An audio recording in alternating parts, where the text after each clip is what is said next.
On a bright May morning in 1866, a young woman named Laura Foster packed a small bundle. She was running off to be married and rode her father's mare into the misty folds of the Blue Ridge Mountains. She was supposed to meet her lover, the handsome fiddler and war veteran Tom Dooley. But Laura Foster never arrived at their meeting spot. She was swallowed whole by the wilderness, leaving behind only whispers and a riderless horse that wandered home days later. What happened to Laura Foster on that hillside? Was it a simple crime of passion, the tragic end to a tangled love affair? Or was it something more sinister, a conspiracy of silence, a dark secret protected by an entire mountain community, a truth so twisted it would be immortalized in a folk song that haunts us to this day? Today, we become detectives of the past, sifting through the legends and lies to finally answer the question, who was truly responsible for the crime that created the legend of Tom Dooley? To understand what was lost, you have to understand the world that was. Wilkes County, North Carolina in 1866 was a land of breathtaking beauty and brutal hardship. The Civil War had ripped through these mountains, leaving not just economic ruin, but deep scars on the souls of the men who returned. They came back from the battlefields and prison camps to a world of poverty and uncertainty, their pockets empty and their hearts full of ghosts. This was a place of fierce clan loyalty, where disputes were settled by family and honor was a currency more valuable than cash. The air in these hollows was thick with pride, resentment, and unspoken tensions, a perfect tinderbox waiting for a single, fatal spark. At the center of this world was Laura Foster. By all accounts, she was a simple country girl, known throughout the valley for her striking beauty and a gentle nature. She lived a quiet life on her father's farm, her world defined by the seasons and the hard work of the land. Her dream was a common one, but for her, it was everything. To marry the man she loved, Tom Dooley. She was desperately, foolishly in love. A love so powerful, it blinded her to the dangerous currents swirling just beneath the surface of their lives. She was a wildflower, beautiful and vibrant, unknowingly blooming on the edge of a cliff. Then there was Thomas Dooley, the man they call Tom Dooley. Before the war, he was the prodigal son of the valley, impossibly handsome, a gifted fiddle player whose music could charm the birds from the trees and women into his arms. But the boy who went to fight for the 42nd North Carolina Infantry was not the man who came back. The war and the squalor of a Union prison camp had forged a darkness in him. The easy charm was still there, but it was now laced with a restless, reckless energy.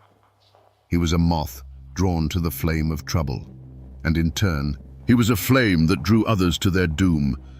And you cannot tell this story without Ann Melton. Ann was Laura's cousin, a woman of breathtaking beauty and a will of iron. Many believed she was Tom's first and truest love, a bond forged long before the war. While Tom was away, she made a practical choice, marrying an older, stable farmer named James Melton. But her marriage did little to tame the fire she felt for Tom. She was cunning, captivating, and deeply possessive. Ann Melton was the queen of this small, tangled kingdom, and she was not the kind of woman who tolerated rivals. These three lives were knotted together in a web of passion and jealousy that was an open secret in the community. Tom Dooley was courting Laura Foster openly, while just as openly carrying on his affair with the married Ann Melton. It was a dangerous game played in a community where everyone watched and everyone whispered. But even in their quiet lives, a darker shadow was gathering, unseen and unspoken. It was a secret sickness, a shameful disease brought back from the war, and a rumor of a pregnancy that threatened to unravel everything, turning a common love triangle into a matter of life and death. For weeks, the mountains held their secret. The initial search for Laura Foster had turned up nothing but tired men and unanswered prayers. Her father's mare had been found, wandering aimlessly, its saddle empty. As spring turned to summer, a grim silence settled over the valley. It was as if Laura had ridden into the morning mist and been erased from the world. The whispers continued, of course, but without a body, there was no crime, only a heartbreaking disappearance and a community left to wonder.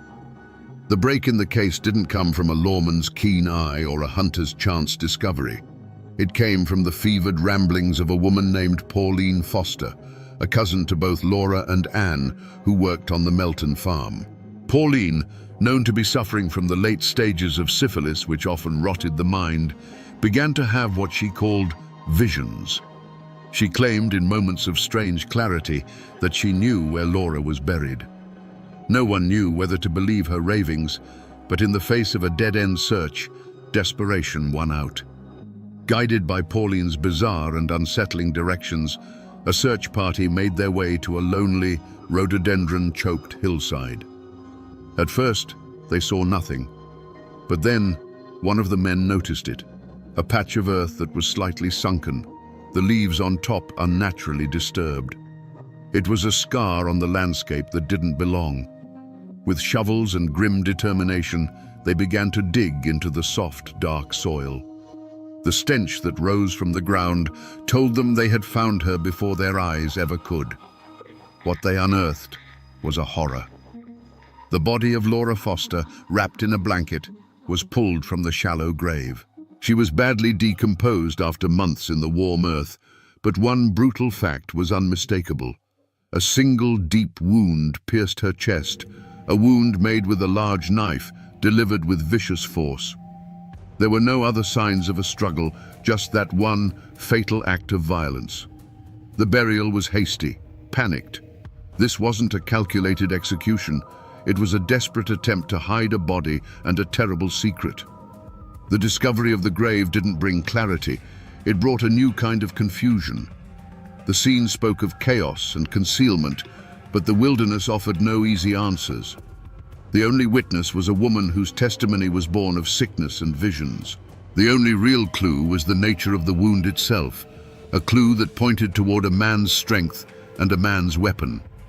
The body had been found, but the truth remained buried, and the questions had only just begun to multiply. From the moment Laura Foster's body was pulled from the earth, one name was on everyone's lips: Tom Dooler. Suspicion didn't just fall on him. It crashed down with the weight of inevitability. He was the man she was running away to meet, the last person known to have plans with her. In the tight-knit world of Wilkes County, where everyone knew everyone else's business, the tangled love affair between Tom, Laura, and Anne Melton was common knowledge. Tom was the central figure, the sun around which these women orbited, and when one of them was extinguished, all eyes naturally turned to him. The motive seemed painfully obvious, a story as old as the mountains themselves. The community saw a man trapped between two women, a reckless philanderer who had finally gotten in too deep. The whispers claimed Laura Foster was pregnant with Tom's child, an entanglement that would have forced his hand and ruined his chances with Anne Melton, the woman many believed he truly loved. An even darker rumor circulated that Tom had given Laura a foul disease, syphilis, and she had threatened to expose him, bringing shame and ruin upon them all. In either version of the story, Laura Foster had become a problem, an obstacle to be removed. The circumstantial evidence was damning.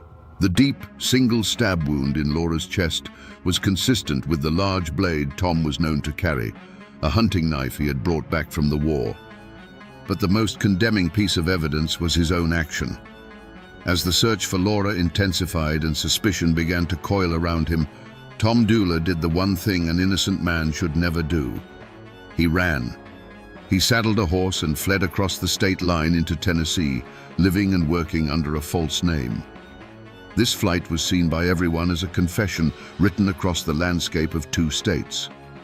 Why would an innocent man abandon his home, his family, and his name? To the people of Wilkes County, the answer was simple. He wouldn't. Tom's escape solidified the whispers into a hard, cold certainty. He wasn't just a suspect anymore. He was a fugitive and a murderer. In the court of public opinion, the verdict was already in. But as the shadow of the gallows began to fall over Tom Dula, another, more chilling possibility took root in the minds of the mountain folk. It was a story whispered over hearth fires, a theory that pointed not to the runaway lover, but to the woman at the very center of the storm, Anne Melton. She was Laura's own cousin, the woman who shared her bloodline and her lover. No one was closer to the heart of the tragedy, and many began to wonder if she wasn't the heart of the crime itself. The motive was primal and powerful, a jealousy so fierce it could curdle blood. Anne Melton was not a woman who shared. She was Tom's first love, and in her mind, his only true love. The news that he was planning to elope with Laura would have been more than a heartbreak. It would have been a profound betrayal, a public humiliation she could not endure. In the unforgiving code of the mountains, this was an offense that demanded a reckoning. The legend suggests that Anne, a woman scorned, decided that if she couldn't have Tom, no one would. Laura Foster wasn't just a rival. She was a testament to Anne's failure to hold her man, and she had to be erased. With this new suspicion, people began to re-examine the facts. The star witness, Pauline Foster, who had the convenient visions that led to the body, where did she live and work? On Anne Melton's farm. She was under Anne's roof, subject to her influence and her will every single day. Was it truly a supernatural vision that led Pauline to the grave, or was it a carefully planted suggestion from a manipulative mistress, a calculated move to have the body found only after Tom Dula was long gone and suspicion had hardened against him? Suddenly, Anne's behavior after the disappearance seemed less like that of a concerned cousin and more like that of a cold, calculating conspirator. Her composure was seen as unnatural, her lack of public grief suspicious. The very legal maneuvering that separated her trial from Tom's, once seen as a procedural matter, now looked like a deliberate tactic to keep her off the witness stand and prevent her from being questioned under oath. The community started to see not a woman caught in a tragedy, but a puppeteer pulling the strings from the shadows. The theory that began to form was as simple as it was terrifying. Anne had killed Laura in a fit of jealous rage, and Tom, arriving to find the horrifying deed done, made a fateful choice out of love and loyalty to protect her and take the blame himself. But there was another power at play in these hills, one older and more relentless than a lover's jealousy or a man's guilt. It was the silent, brooding force of the Foster clan itself. In the world of Appalachia, family was everything. It was law, government, and army all rolled into one. The Fosters were a proud and numerous clan, their roots sunk deep into the rocky soil of Wilkes County. To dishonor one was to dishonor them all, and what had happened to Laura was the ultimate dishonor. Their motive was not simple grief. It was a cold, burning rage against the shame that had been brought upon their name. Tom Dula, the charming outsider who had seduced their daughter, allegedly gotten her pregnant, and was the man she died with, was a walking monument to their family's humiliation. Whether he struck the fatal blow or not was almost secondary. He was the source of the rot, the cause of the scandal that was now the talk of 3 counties. They needed more than justice. They needed a cleansing, and for that, blood had to be paid. This created a climate of quiet, immense pressure. It's a theory whispered to this day that the Fosters, realizing they might never get the satisfaction of seeing the clever Anne Melton convicted in a court of law, decided to wage their own war in the shadows. They began to shape the narrative through social pressure and communal expectation. Witnesses who might have spoken of Anne's volatile temper or seen her near the scene found it easier to stay silent. Rumors that pointed away from Tom were mysteriously quashed, while those that implicated him grew louder and more detailed with every telling. Pauline Foster, the key witness, was caught in the middle of this storm. Was she just Anne Melton's pawn, or was she also a member of the Foster clan, being urged by her own kin to point the finger where it would do the most good for the family's honor? In this version of the story, the tragedy was no longer just a crime of passion. It was a battle between a lone man and an entire clan, a clan that had decided, with or without a court, that Tom Dooler was the one who had to hang. With Laura Foster's body discovered and Tom Dooler a fugitive, the investigation snapped into a singular, frantic focus: the manhunt. The law in those days wasn't a team of detectives meticulously gathering forensic evidence. It was a posse of determined men on horseback, driven by a raw sense of mountain justice.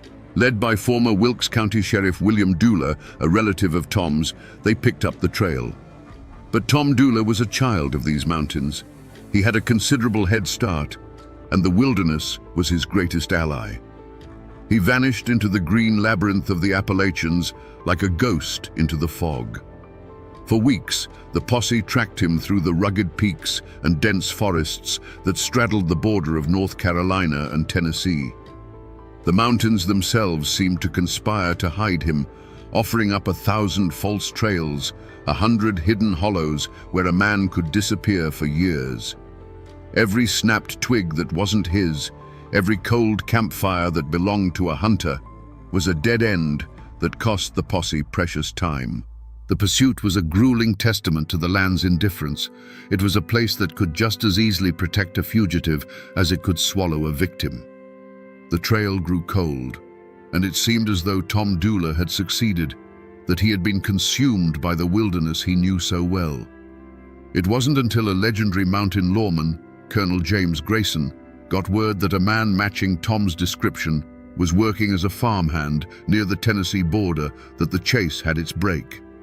Grayson and the posse cornered Tom, who gave himself up without a fight. They had their man. To the outside world, this seemed to be the end of it. The promising lead hadn't evaporated, it had been captured. But this capture was its own kind of false trail. It provided an easy answer, a simple villain, and in doing so, it slammed the door on any other line of inquiry. With Tom in custody, no one seriously investigated Ann Melton. Her convenient alibi, provided by her own farmhands, was accepted without much question. The possibility of another party being involved, a drifter or a rival unknown to the community, was never explored. The entire weight of the state's investigation was now focused on building a case against the man they had chased across the mountains. This created a deep and growing frustration. They had their killer, but the evidence was flimsy, built on circumstance, motive, and his flight. They had no murder weapon, no confession, and their star witness was a woman whose mind was crumbling from disease.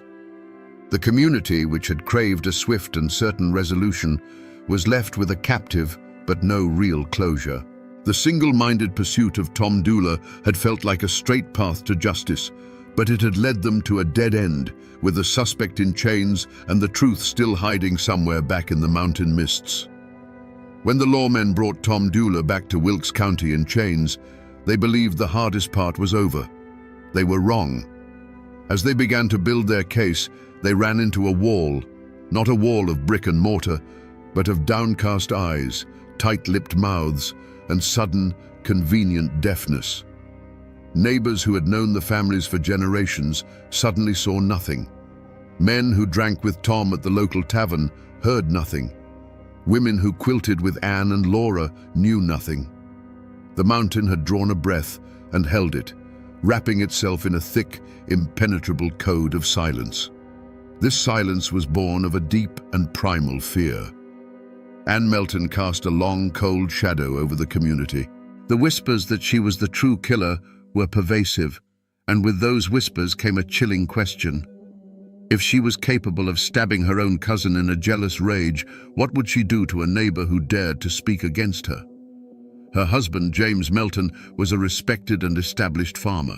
To accuse his wife was to make a powerful enemy. It was a risk no one was willing to take. Self-preservation was a lesson the mountains taught well, and it often meant keeping your mouth shut and your eyes on your own affairs. But the silence was more complex than simple fear. It was also a matter of tangled loyalties. The Doolers, the Fosters, the Meltons, these families were all interwoven by blood and marriage, a complex tapestry of kinship that stretched back generations.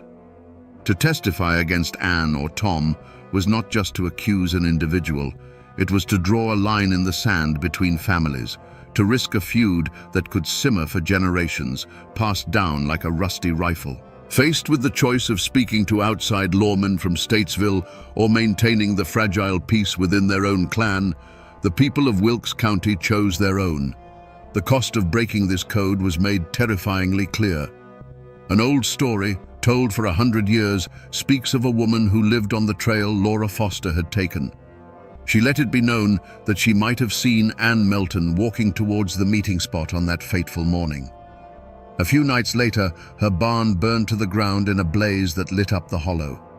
No one was ever caught, but the message was as clear as the fire itself. Keep silent, or what you own will turn to ash.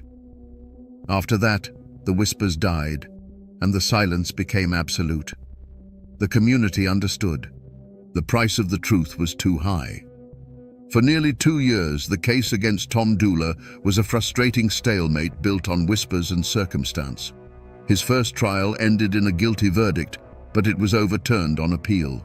A second trial was underway, and his brilliant lawyer, former Governor Zebulon Vance, was systematically dismantling the prosecution's flimsy case. He had painted Pauline Foster as a delusional, unreliable witness and pointed the finger of blame squarely at the calculating Anne Melton. It began to look as if Tom Dooler, despite the mountain of public opinion against him, might just walk free. The truth seemed destined to remain buried, a secret lost to the silence of the hills. The turning point didn't come from a dramatic courtroom revelation or a newly discovered piece of evidence. It came from a slip of paper, a desperate note scrawled in a jail cell.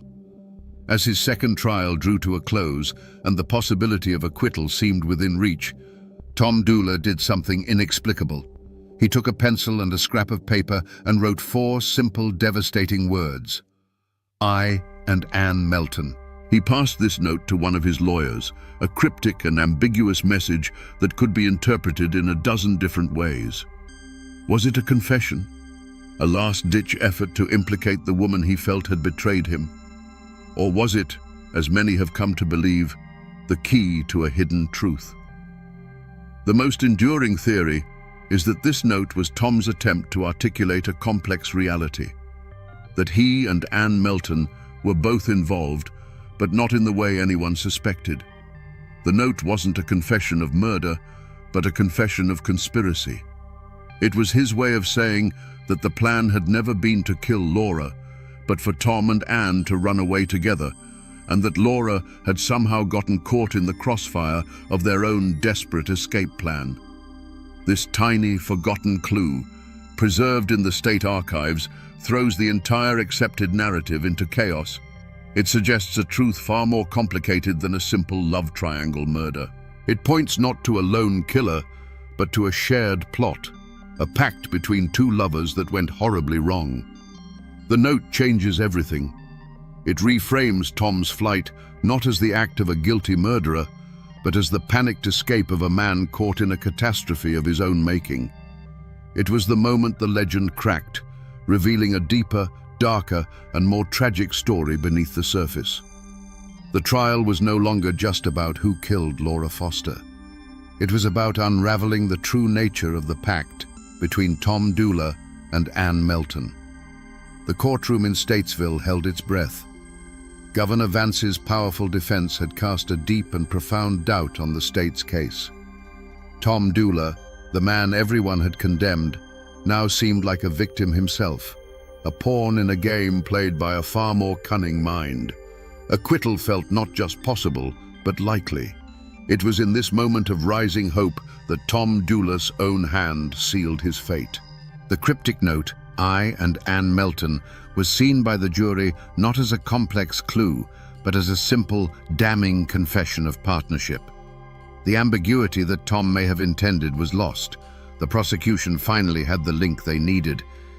But the jury's verdict is not the end of this story. For the true unmasking didn't happen under the authority of a judge, but in the enduring judgment of the mountain people, a verdict whispered from one generation to the next. And in that court, the true killer was, and always has been, Anne Melton.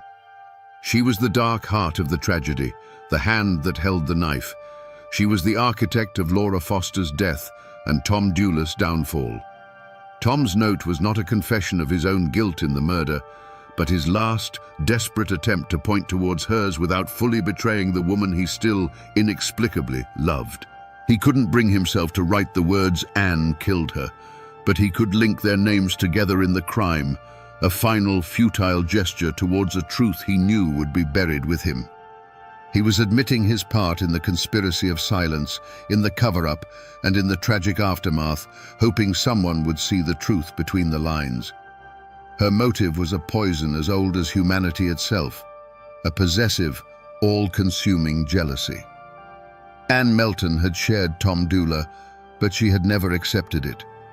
When she learned that Tom and Laura were not just courting, but were planning to elope, to build a life together far from her influence, it was a betrayal she could not stomach. It was an intolerable public declaration that she had lost. The legend, which many hold as gospel, says that Anne, under the pretense of making peace, lured her cousin Laura to that secluded hillside. There, the womanly truce turned into a bitter confrontation, and Anne's simmering rage exploded into a single, brutal act of violence. Tom Dula's only crime that day was one of love and loyalty. He arrived at the meeting spot not to kill Laura, but to run away with her, or perhaps to finally break things off. Instead, he found Anne, spattered with blood, standing over the lifeless body of her cousin. In that horrifying moment, faced with an impossible choice, he chose Anne. He chose to protect the woman who had been his first love, the captivating, manipulative woman who held his heart in a vice. His crime was not murder, but the digging of a shallow grave and the weaving of a lie that would cost him his life. The court of law would hang Tom Dula. But the court of the mountains knew better. They unmasked a killer far more frightening than a reckless young man, a beautiful, jealous woman who let the man she claimed to love swing from a rope for a crime she committed.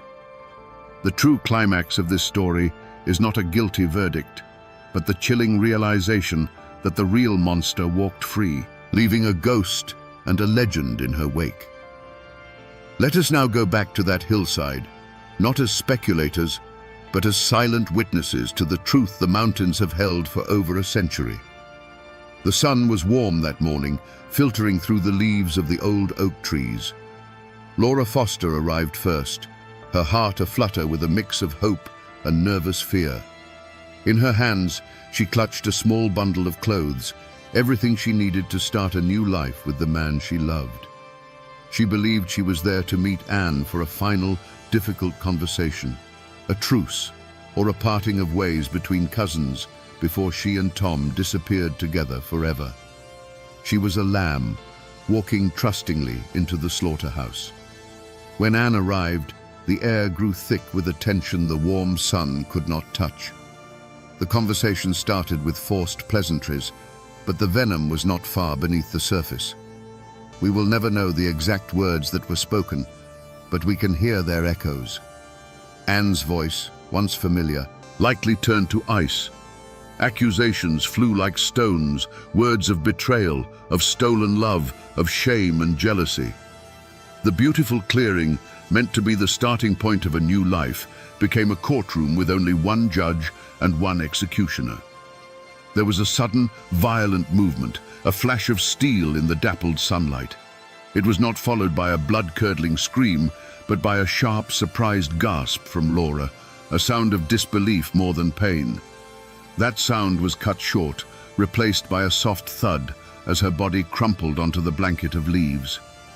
The small bundle of clothes fell from her grasp, spilling a pathetic collection of folded dresses and girlish dreams onto the forest floor. In an instant, the birds in the surrounding trees fell silent. The wind itself seemed to die, and the woods were plunged into a profound and unnatural stillness. The hot rage in Anne's veins cooled to a chilling dread.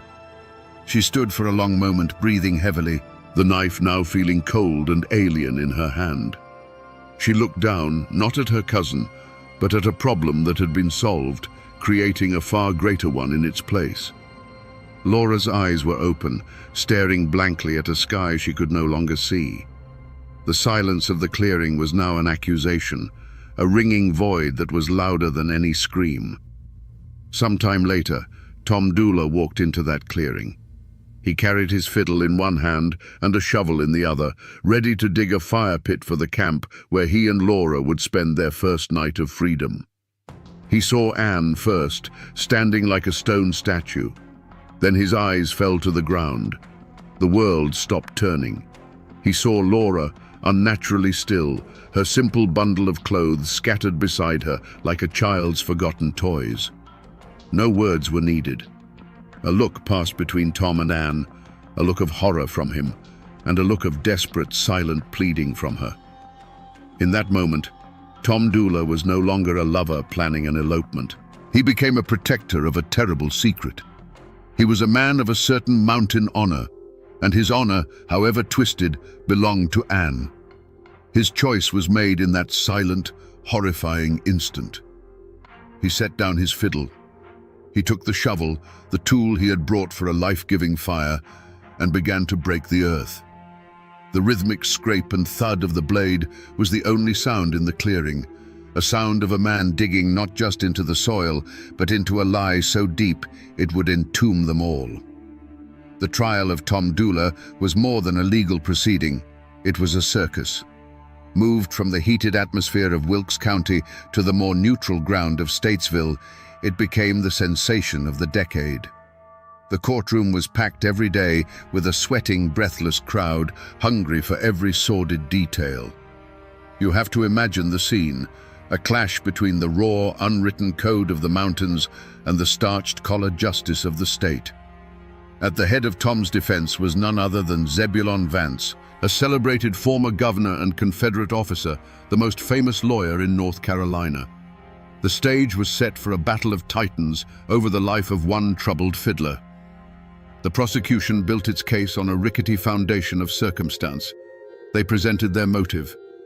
Tom killed Laura to be free to continue his affair with Anne Melton, or to silence her about a pregnancy or a shameful disease. They leaned heavily on his flight to Tennessee, painting it as a clear admission of guilt. And at the center of their case was their star witness, Pauline Foster, who recounted her strange visions and claimed Anne Melton had confessed to her. But under the searing cross-examination of Governor Vance, her testimony crumbled, revealed as the confused and contradictory ramblings of a woman ravaged by illness. Vance's defense was a masterpiece of oratory and deflection. He portrayed his client not as a killer, but as a simple, honorable soldier who had been ensnared by a manipulative woman. With every question, with every booming objection, he pointed a long, accusatory finger directly at the empty chair where Anne Melton should have been sitting.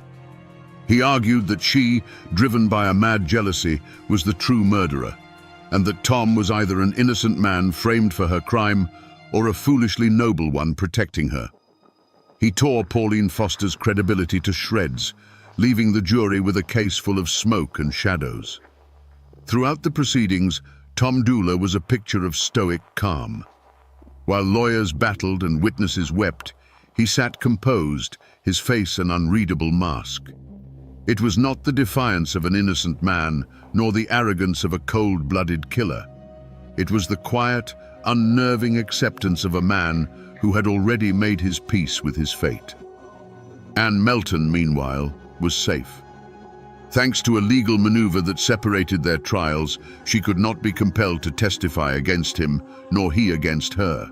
She remained a ghost, an unseen presence whose guilt or innocence was debated in the courtroom but never tested under oath.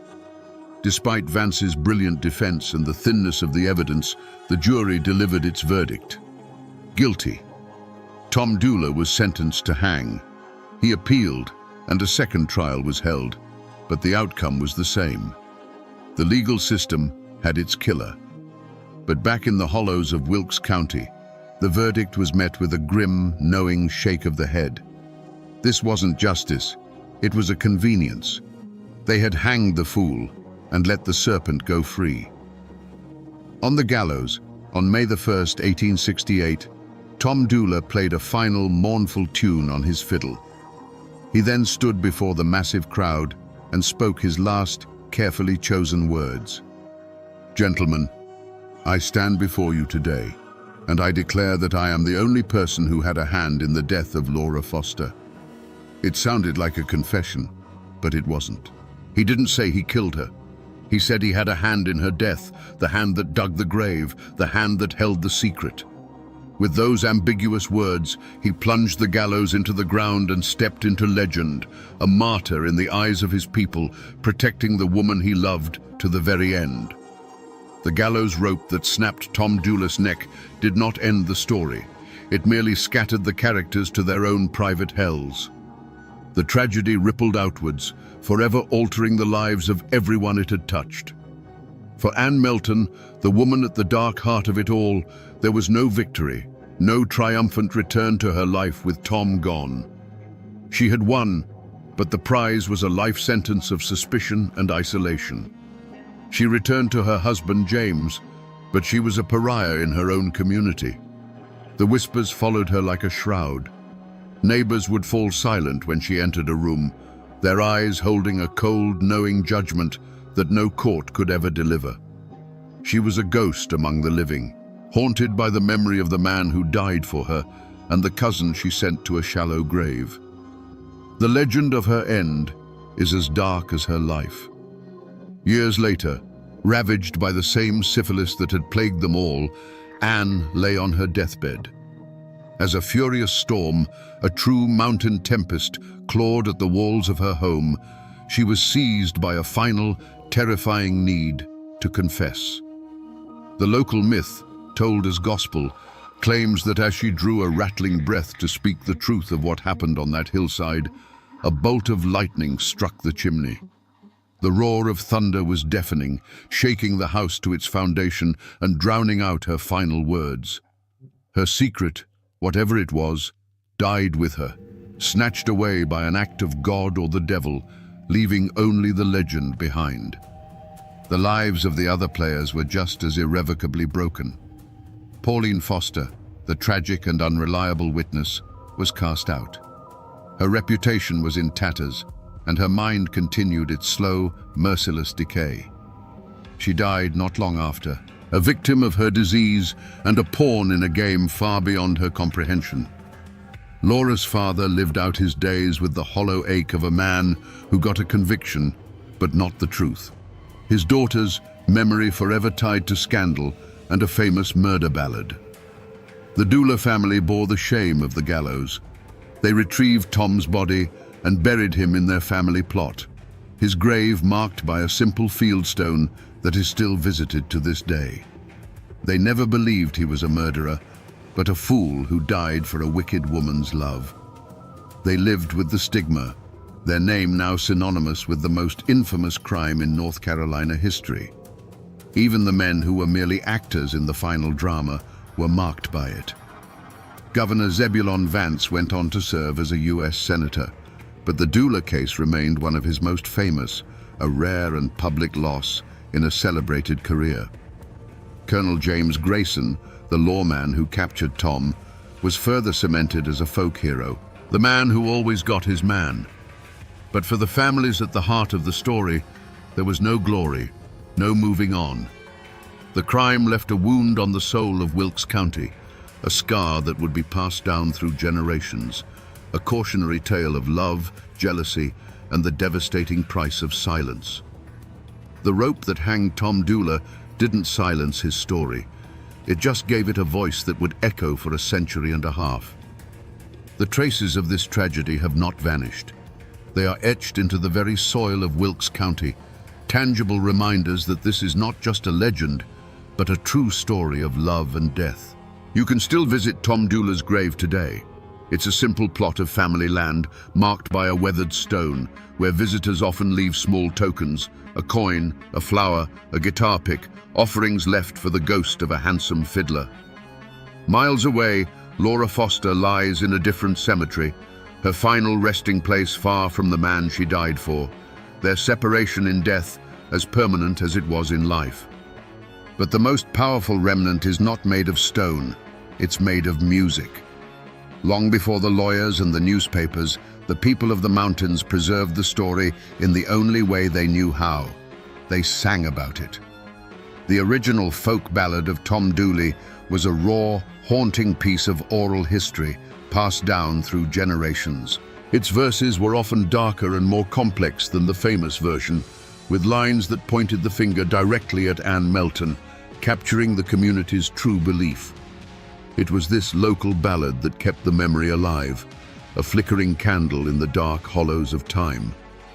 Then, in 1958, a clean-cut group of folk singers called the Kingston Trio recorded their version. They simplified the narrative, smoothed out the rough edges, and turned a sordid Appalachian murder into a romantic, chart-topping hit. Their song, with its catchy rhythm and mournful refrain, blasted the story across the world. It cemented the name Tom Dooley in the popular imagination and ensured that this small-town tragedy would achieve a strange and lasting immortality. The song is the story's living ghost, a tune that drifts on the radio waves, its tragic origins unknown to most who hum along. Today, if you travel those winding roads in Wilkes County and talk to the old-timers, the story is still there, living and breathing. They will point you toward the hills where Laura's body was found, a place still thick with rhododendron and shadow. They'll tell you that on a quiet night, when the wind sighs through the pines, it sounds like the mournful notes of Tom Dooley's fiddle. And some will swear that if you're near that lonely hillside after dark, you might just see a spectral figure wandering through the trees, the ghost of Laura Foster, forever searching for the lover who was supposed to meet her on that long-ago morning. The world might have forgotten the details, but the mountains never do. So we return to the question that hung in the mist at the very beginning. What happened to Laura Foster? The answer, we find, is not a simple one. It was not just a crime of passion. It was a perfect storm, a tragedy born from a collision of desperate love, savage jealousy, a twisted code of mountain honor, and a community that chose silence over a truth that was too dangerous to speak aloud. The law, in its formal and rigid way, found a killer. But it never found the whole truth. It settled for a convenient villain and closed the book, content to let the deeper, darker story fester in the shadows. This is a story that teaches us a hard lesson, that justice and the law are not always the same thing, especially in a place where family loyalty is its own kind of law. It's a chilling reminder of how a single, violent act can poison generations, and how a lie, once told, can take on a life of its own. But more than that, the legend of Tom Dooley is a testament to the enduring power of a story. The courts delivered a verdict, but the people of the mountains delivered a ballad.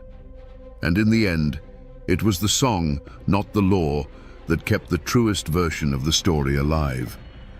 The Ballad of Tom Dooley is more than just a folk song. It is the final testament of a community that knew the truth and chose to sing it rather than speak it. It's the ghost of a handsome fiddler, forever playing a mournful tune for the foolish choice he made. It's the whispered confession of a guilty woman, a confession the thunder tried to drown out.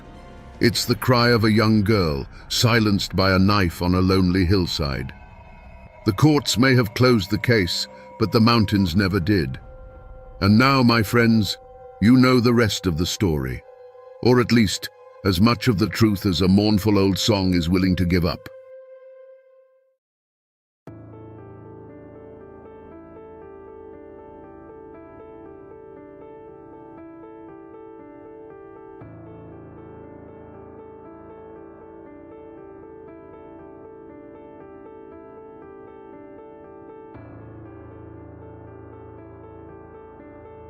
The north wagon gate of Moundsville Penitentiary groaned as the torch cut through its iron heart. In the next instant, a storm of lead ripped through the opening, and the rebellion was over. The newspapers screamed that 3 dangerous convicts had been brought to justice. But the men who survived that day, the ones left behind in the cold and the dark, they whispered a different story. They said it wasn't a firefight, it was an execution. Today, we will walk back into that blood-soaked prison and ask the question that has haunted those stone walls for a century. Was it justice, or was it murder? Before the riot, there was the silence. A heavy, suffocating silence that filled the long stone corridors of the West Virginia Penitentiary. From the outside, the prison looked like a nightmare castle, its Gothic towers clawing at the sky above the small town of Moundsville. It was built to look like a fortress, and it was. A fortress designed to hold the human misery overflowing from the coal fields and hard-scrabble hollows of Appalachia. The men inside were the sons of miners, loggers and farmers, men broken by a world that had little use for them except for the sweat of their brow or the strength of their back. By 1929, that fortress was a pressure cooker, filled with over 1,000 souls where only 400 were meant to be. The world inside was a grim, repeating ritual of degradation. The day began and ended in a cell built for one man, but now crammed with 2, sometimes 3.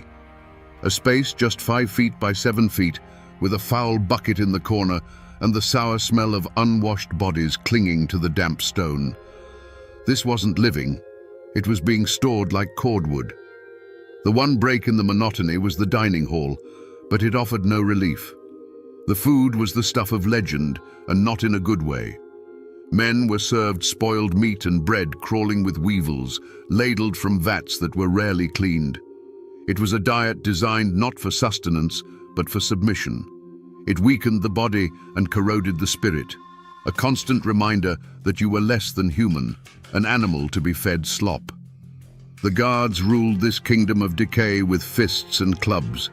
They were underpaid, often uneducated men given absolute power over the lives of others, and they used it.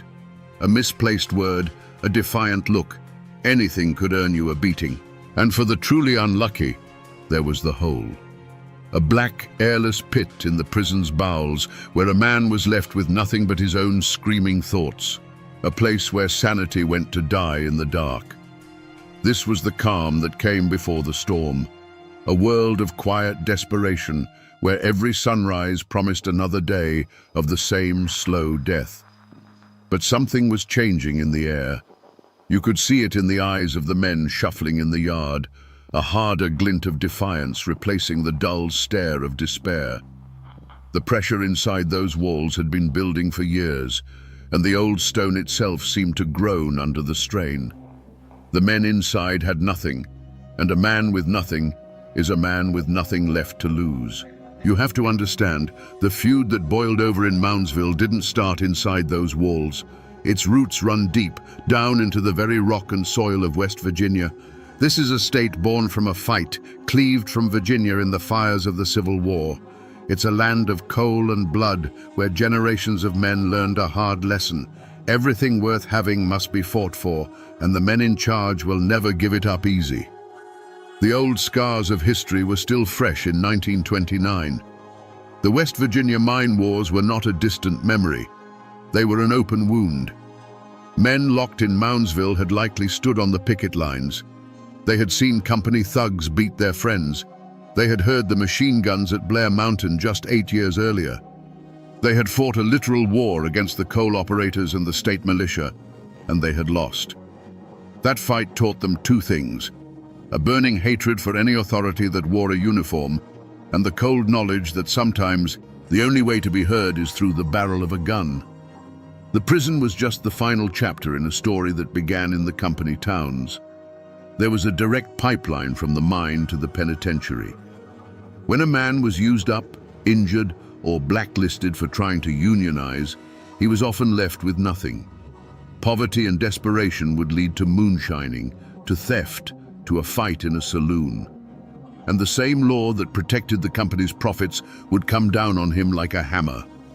The men filling Moundsville's cells weren't just criminals. They were the discarded, angry remnants of a brutal industrial war. In these mountains, a man's pride was often the only thing he owned. He might not have 2 cents to rub together, but he had his name and he had his honor. The system inside Moundsville was designed to strip that away, to grind a man down to a number. But you cannot take the fight out of a mountain man so easily.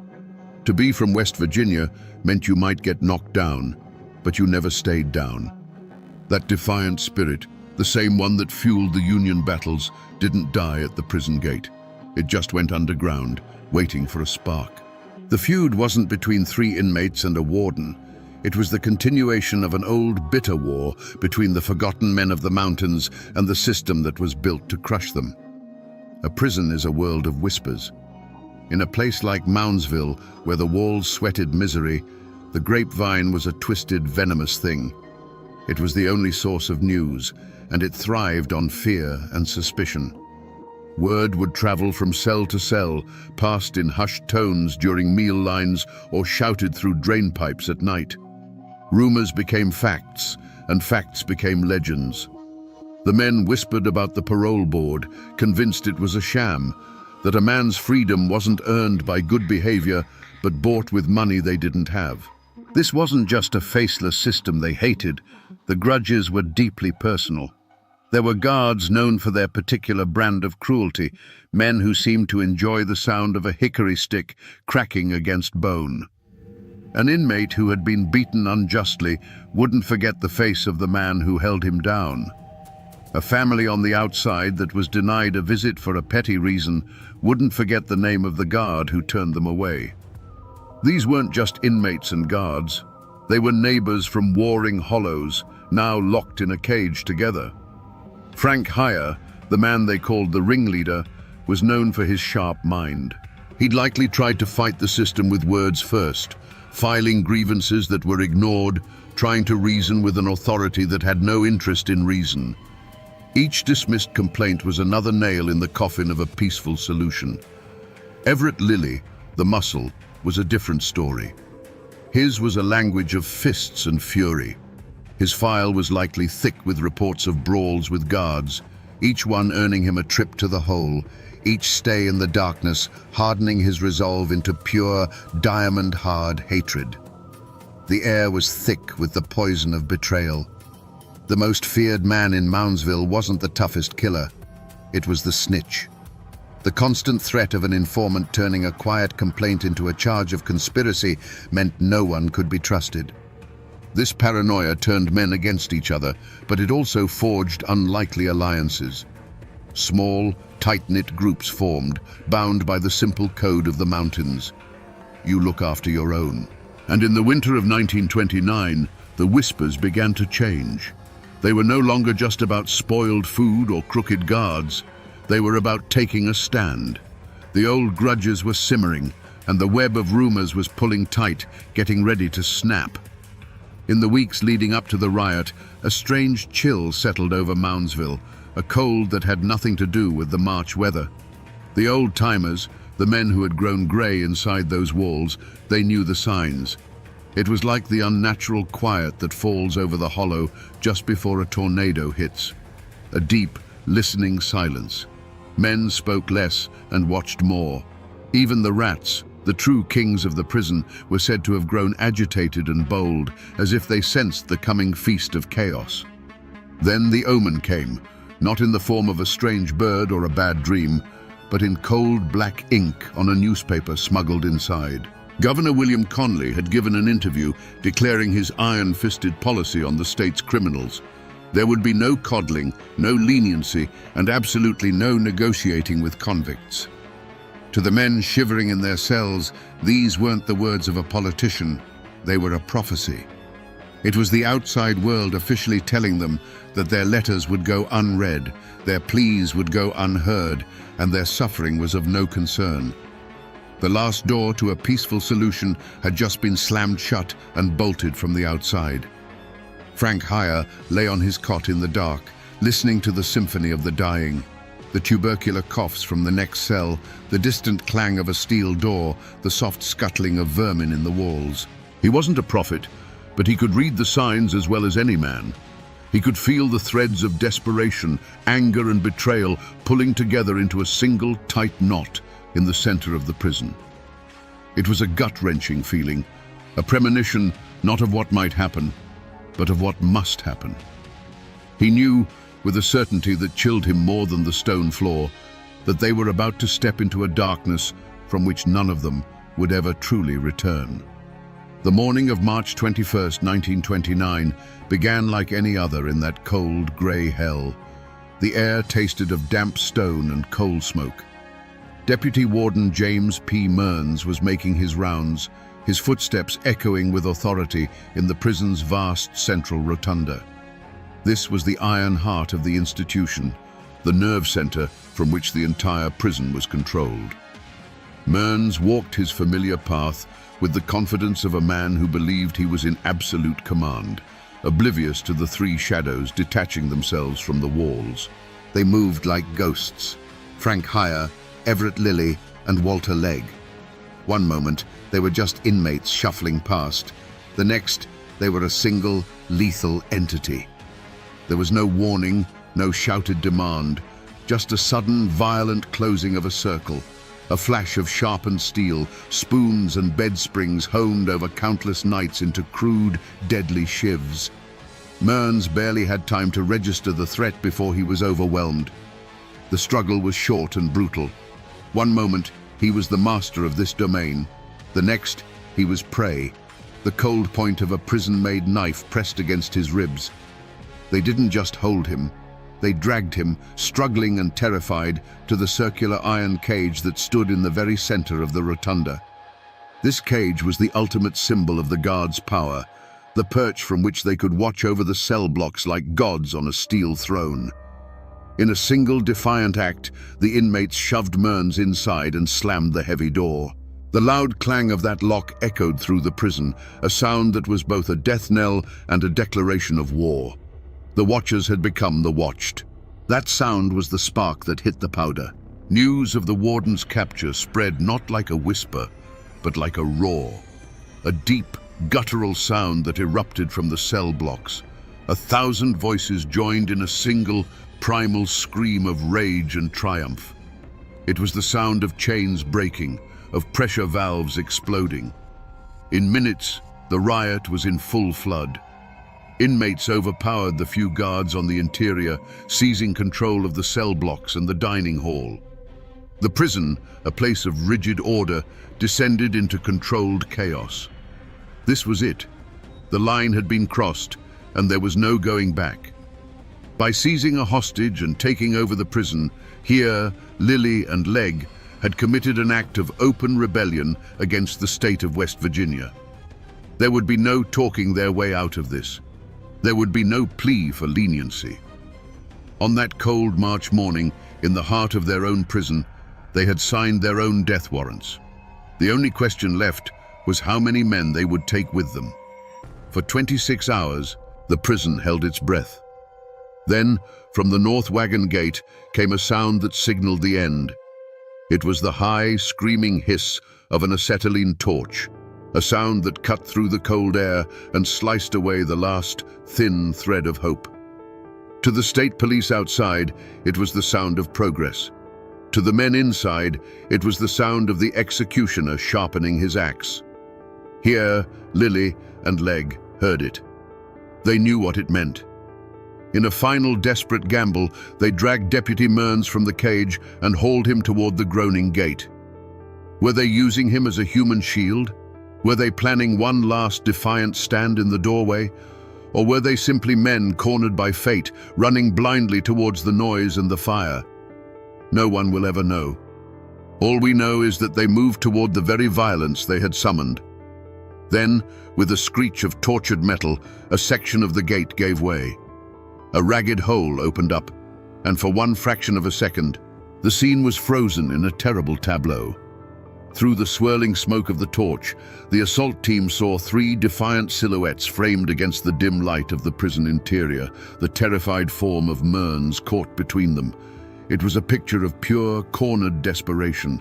The world then exploded in a single deafening roar, an eruption of sound and muzzle flash so violent it seemed to shake the very foundations of the prison. A volley of bullets tore through the newly made opening, a storm of lead that didn't distinguish between rebel and hostage. The air was filled with the sharp crack of rifles, the metallic shriek of ricochets off steel and stone, and the thick, choking smell of gun smoke. It was over in an instant. The defiant silhouettes in the gateway were simply gone. They didn't fall. They were erased, slammed back into the darkness by the sheer force of the volley. One moment they were men making a stand, the next they were just heaps of grey prison cloth on the cold stone floor. A third figure staggered back, a look of shocked disbelief on his face before collapsing into the spreading shadows. Through the smoke, hands reached in and pulled Deputy Mearns out into the daylight. He was alive, untouched by the bullets, but forever haunted by the sounds and the fury of those final seconds. As the state police poured through the breach, a profound and unnatural silence fell over the rotunda. The Great Rebellion had not been crushed in a battle. It had been ended with a single, brutal, and overwhelming act of violence. The wisps of gun smoke curling out of the opening looked like the last desperate gasps of 3 men who had dared to ask for dignity and were answered with hot lead.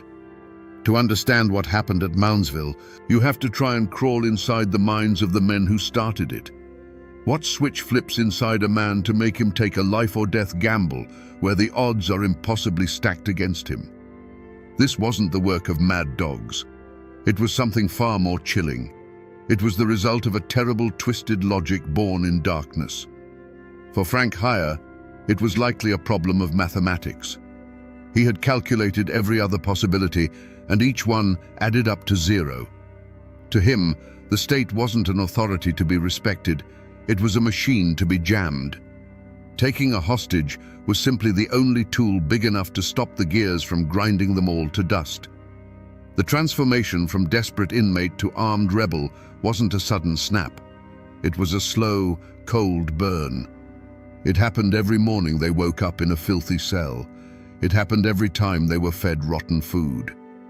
The final switch, though, the one that turned thought into action, likely flipped when they read Governor Conley's declaration.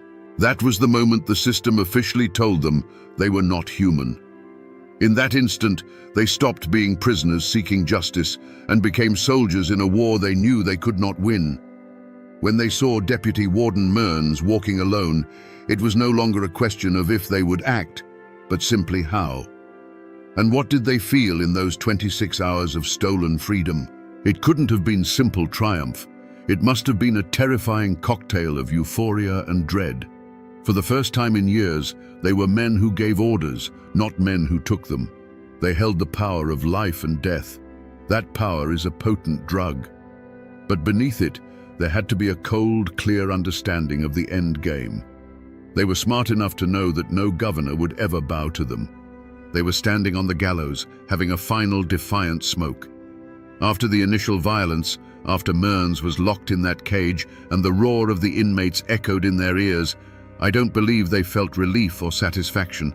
I believe they felt a chilling emptiness. They had crossed the final line. The world had shrunk to the size of that prison rotunda. There were no more choices to make, no more avenues of appeal. There was only the siege, the wait, and the inevitable violent end. They had traded a slow death in a cage for a quick one in a firefight. In their minds, it may have been the only honorable transaction left to make.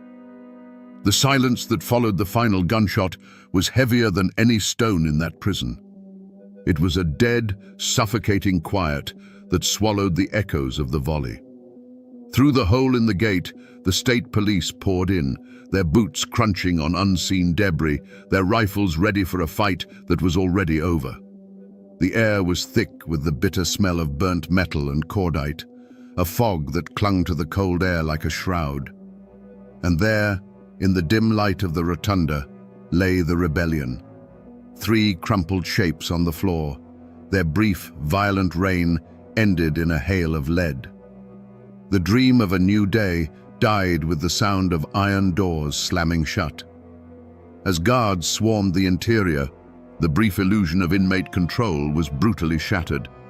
The men who had screamed in triumph just a day before were now herded back into their cells with curses and the sharp crack of hickory clubs. The euphoria was gone, replaced by a cold, stomach-turning dread. They had gambled everything, and lost in the most absolute way possible. Hope is a fragile thing in a place like Moundsville, and it had just been murdered right in front of them. Deputy Warden Mearns, shaken but physically whole, was a free man.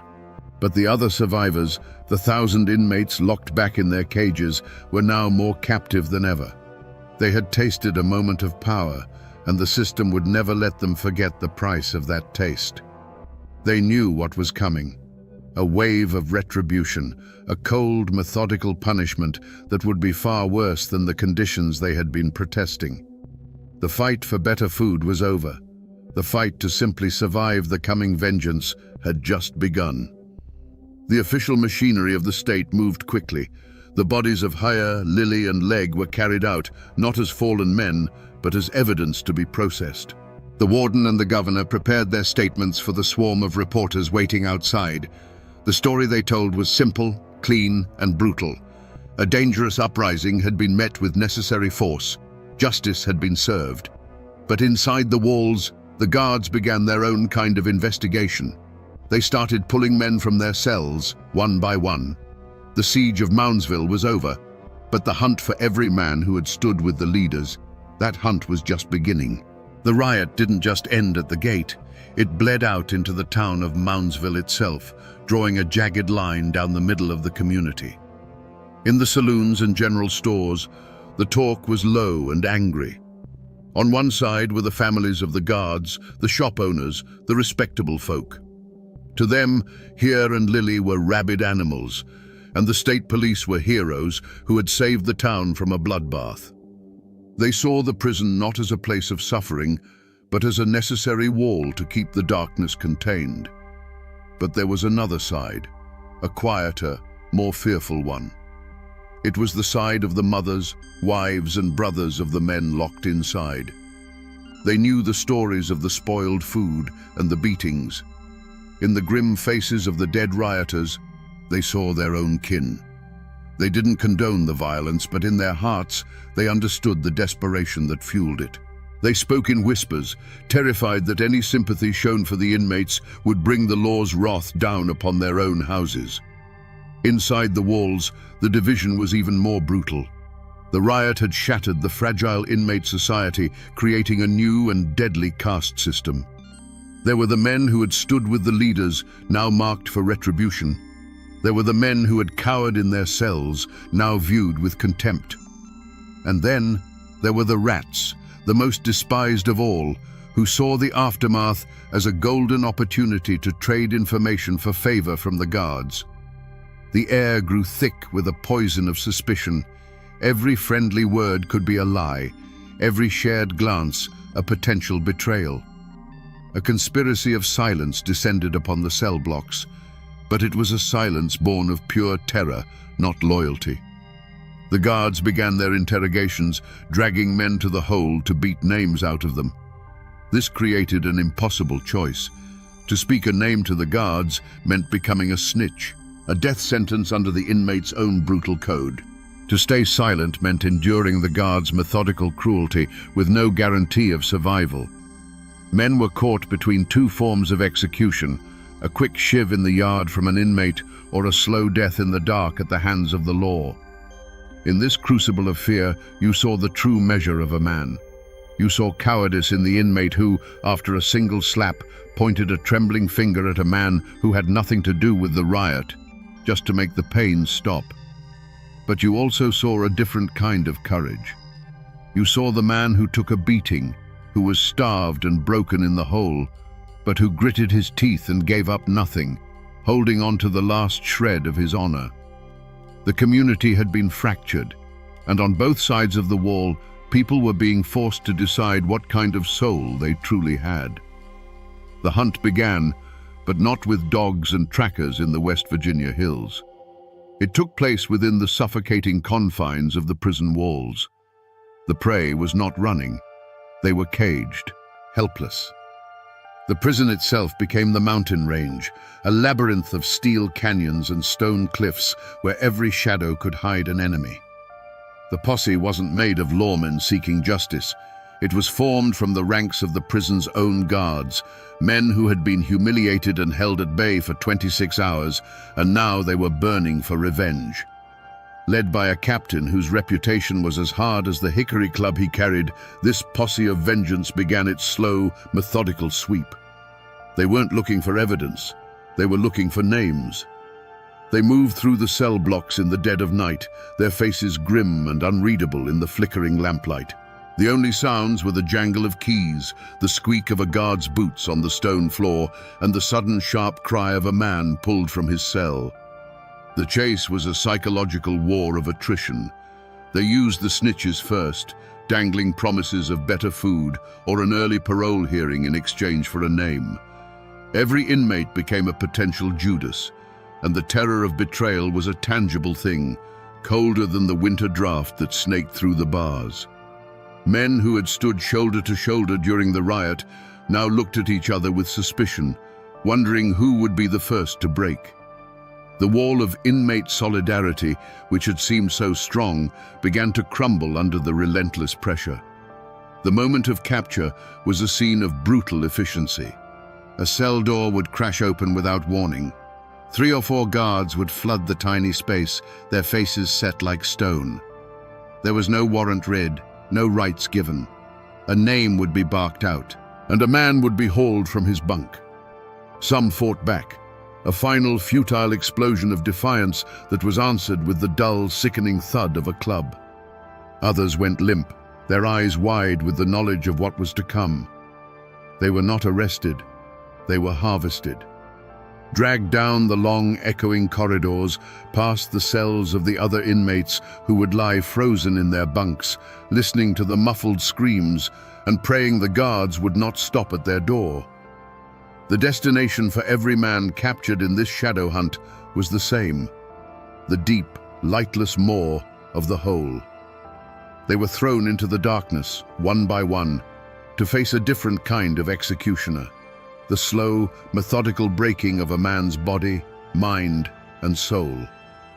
There was no trial for Frank Heyer, Everett Lilly, or Walter Legg. Their case was closed by the bullets at the North Wagon Gate. But the state of West Virginia still needed its public spectacle of justice. So, a dozen other men, identified by snitches and beaten confessions as the riot's secondary leaders, were shackled and marched into the Marshall County Courthouse. The trial was a grim formality, a play performed for the benefit of the newspapers. The room was a cauldron of silent hatred, with the families of guards on one side of the aisle and the hollow-eyed kin of the inmates on the other, a wooden railing the only thing keeping the two worlds from tearing each other apart. The air was thick with the threat of violence.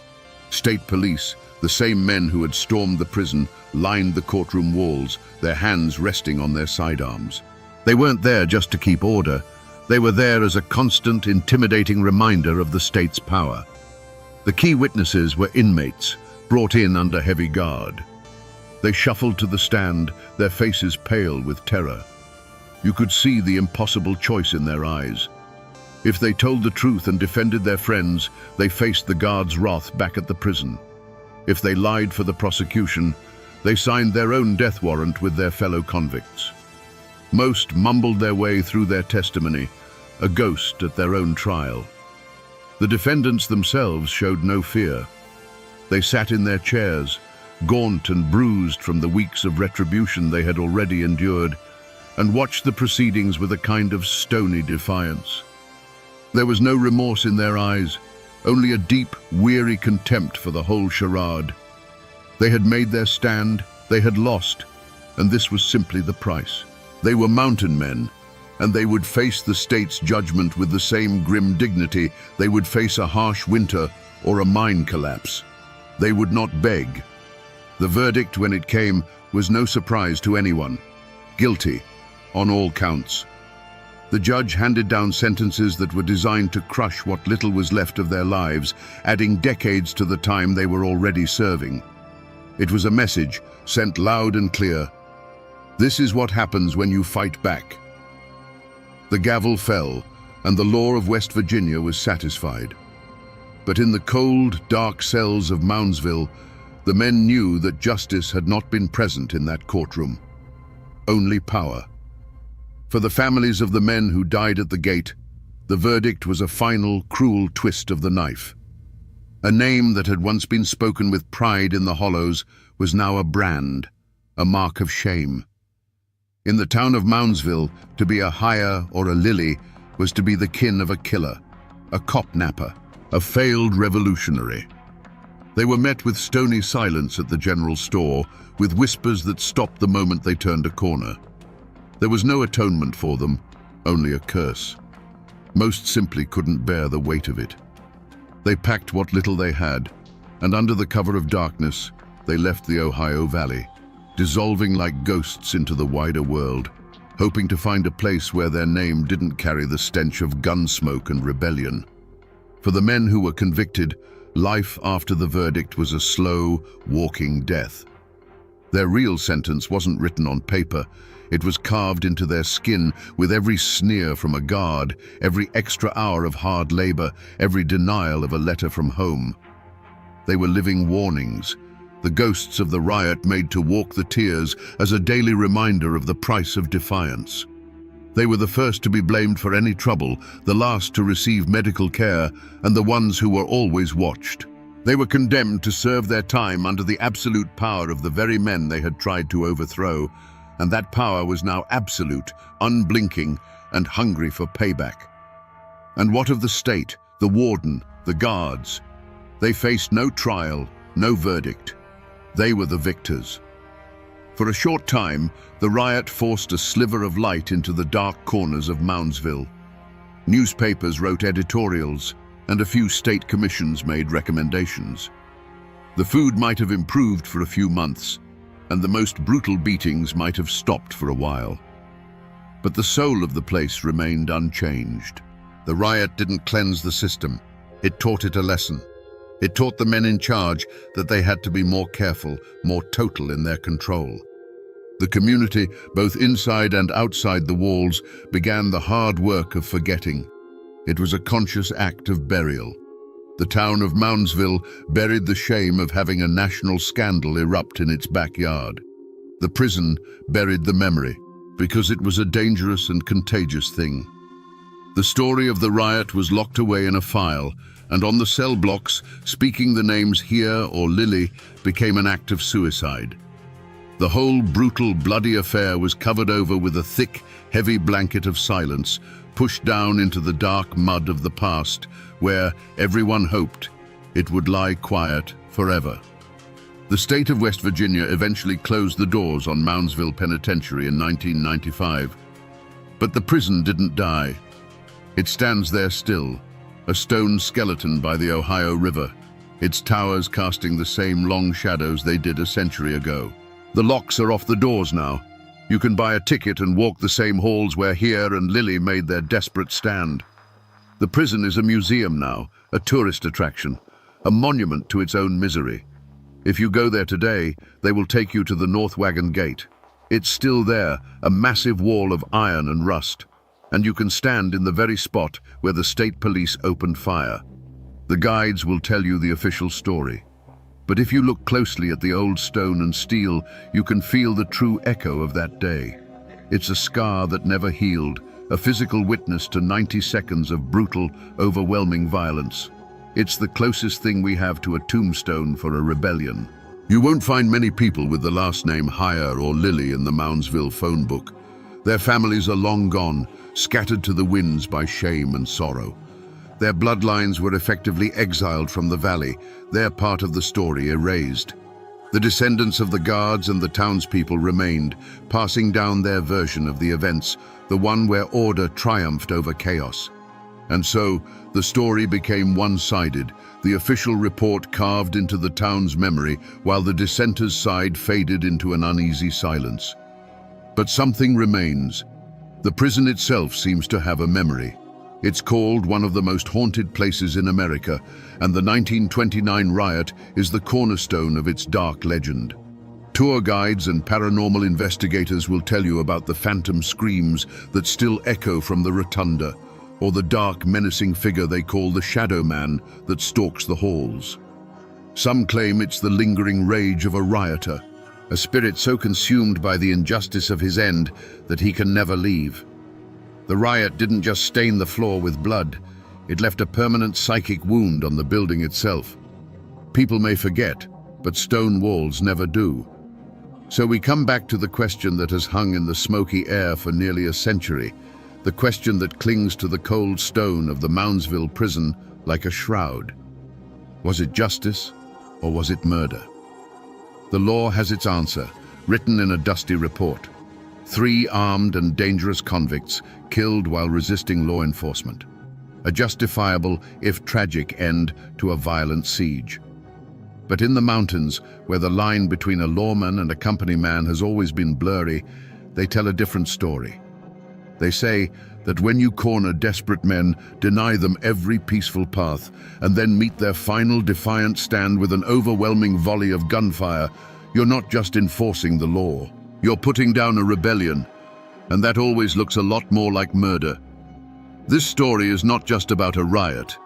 It's about the simple, terrible truth of what happens when a system is built to break the human spirit.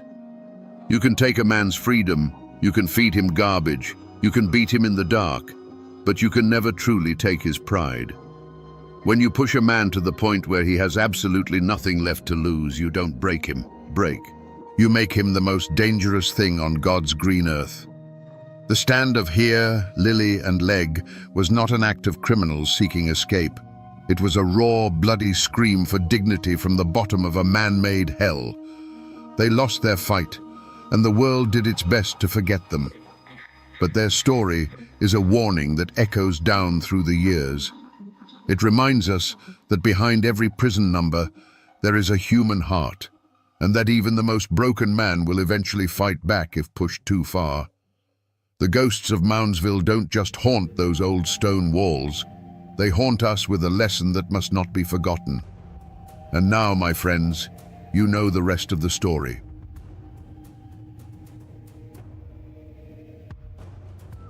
The first shotgun blast threw her from the saddle into the cold, muddy water of the creek.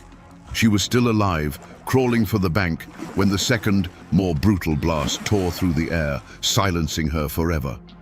The newspapers called her the Bandit Queen, a velvet-clad phantom who rode with the James brothers and ruled the outlaws of the Indian Territory. But the truth was far messier and far more tragic than any dime novel could capture. Who would ambush a woman just 2 days shy of her 41st birthday and leave her to die in the mud?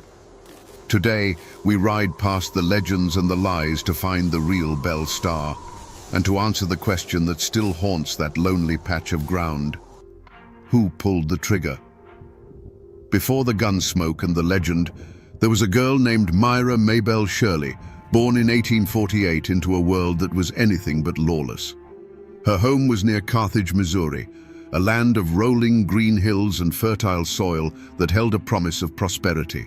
Her father, Judge John Shirley, was a man of standing, a prosperous farmer and innkeeper whose family lived a life of relative comfort and respectability. They were slave owners and fierce believers in the Southern cause, their identity deeply woven into the fabric of Missouri's divided soul. This was not a world of desperate poverty that breeds outlaws. The Shirley home was a place of order and aspiration. Young Myra was not raised in a dirt-floored cabin, but was sent to the Carthage Female Academy to receive a classical education. She learned literature, rhetoric, and became an accomplished pianist. You can almost picture it, a dark-haired girl with a stubborn set to her jaw, her fingers flying across the ivory keys, filling the respectable Shirley Inn with music that seemed to hold the roughness of the frontier at bay. She was known to be bright, quick-witted, and possessed of a temper that could flash like heat lightning. She was devoted to her family, particularly to her older brother John, whom everyone called Bud. He was the pride of the family, the embodiment of young Southern manhood, and Myra adored him. In those years, her future likely seemed as clear and orderly as a line of sheet music, a good marriage, a family of her own, a life of influence within her community. But their Missouri was a border state, a land of fault lines and hidden pressures. The very inn where Myra played piano was a crossroads of whispers and arguments. Men passing through spoke of states' rights, of abolitionists, of a nation tearing itself apart at the seams. For the Shirleys, these were not abstract political debates. They were matters of honor, identity, and survival. Every traveler brought news that seemed to darken the sky just a little bit more. The world of Myra Maybelle Shirley, the world of piano lessons, family pride, and southern gentility, was a fragile one. It was a stately home built on the edge of a volcano. Little did she know that the gathering storm of civil war would not just knock at their door, but blow it clean off its hinges, consuming her brother, destroying her family's fortune, and setting her own feet on a path of rebellion from which she would never turn back. To understand the fire that burned in Belle Starr, you have to understand the land that shaped her.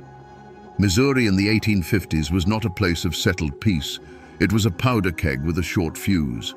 It was a border state, a place where the deep South culture of the Shirleys, built on land and slaveholding, clashed daily with the free state ideals of their northern neighbors. For families like hers, their property wasn't just soil and buildings. It was a testament to a way of life they believed was righteous, a legacy they would defend with their blood. The Civil War was the spark that ignited that powder keg. This wasn't a conflict of distant armies marching under grand flags. In Missouri, it was a savage, intimate war fought in farmyards and on lonely country roads. It was a war of bushwhackers and jayhawkers, where your neighbor could be your executioner. This was the old scar that would never truly heal, a wound that split communities and families down to the bone. For the Shirleys, there was no question which side they were on. They were Confederates through and through. The weight of the Shirley name now demanded more than just respectability. It demanded action. And it was Myra's beloved brother Bud who would carry that burden into the fight. He didn't join a regular army. He joined a band of Confederate irregulars under the command of the infamous William Quantrill. Riding alongside him were other angry young farm boys whose names would later be written in blood and legend, the James brothers and the Younger Boys. Bud Shirley became a guerrilla, a shadow warrior in a war with no rules. For Myra, this wasn't politics, it was family. Her brother was fighting for their home, for their honor, against an invading force. When Union troops finally caught up with Bud in 1864 and killed him, it wasn't an act of war in her eyes. It was murder. The Union and the entire system of law and government it represented became the sworn enemy of her clan. The feud wasn't with another family over a property line. It was with the United States of America. Her grief hardened into a cold, lifelong vow of defiance. The seeds of the Bandit Queen were planted right there in the blood-soaked soil of Missouri. Long before the war ended, the Shirley Inn had become more than just a resting place for travelers. It was a safe house, a quiet harbor for the Confederacy's most daring and dangerous guerrilla fighters. You have to understand, men like Jesse James and Cole Younger weren't just abstract legends passing through. They were Bud's friends. They were boys Myra knew, young men who sat in her family's parlor, listening to her play the piano while their Colts rested heavy on their hips. Her music was the only moment of peace in their world of ambush and reprisal, and this shared experience forged a bond of loyalty that ran deeper than any law. When the war was lost and the Shirleys were forced to relocate to Syene, Texas, they carried those old loyalties and grudges with them like family heirlooms. They were surrounded by other displaced Southern families, all of them nursing the bitter wound of defeat. In this world, the new Reconstruction-era lawmen weren't seen as protectors. They were seen as occupiers, the enforcers of a victor's justice.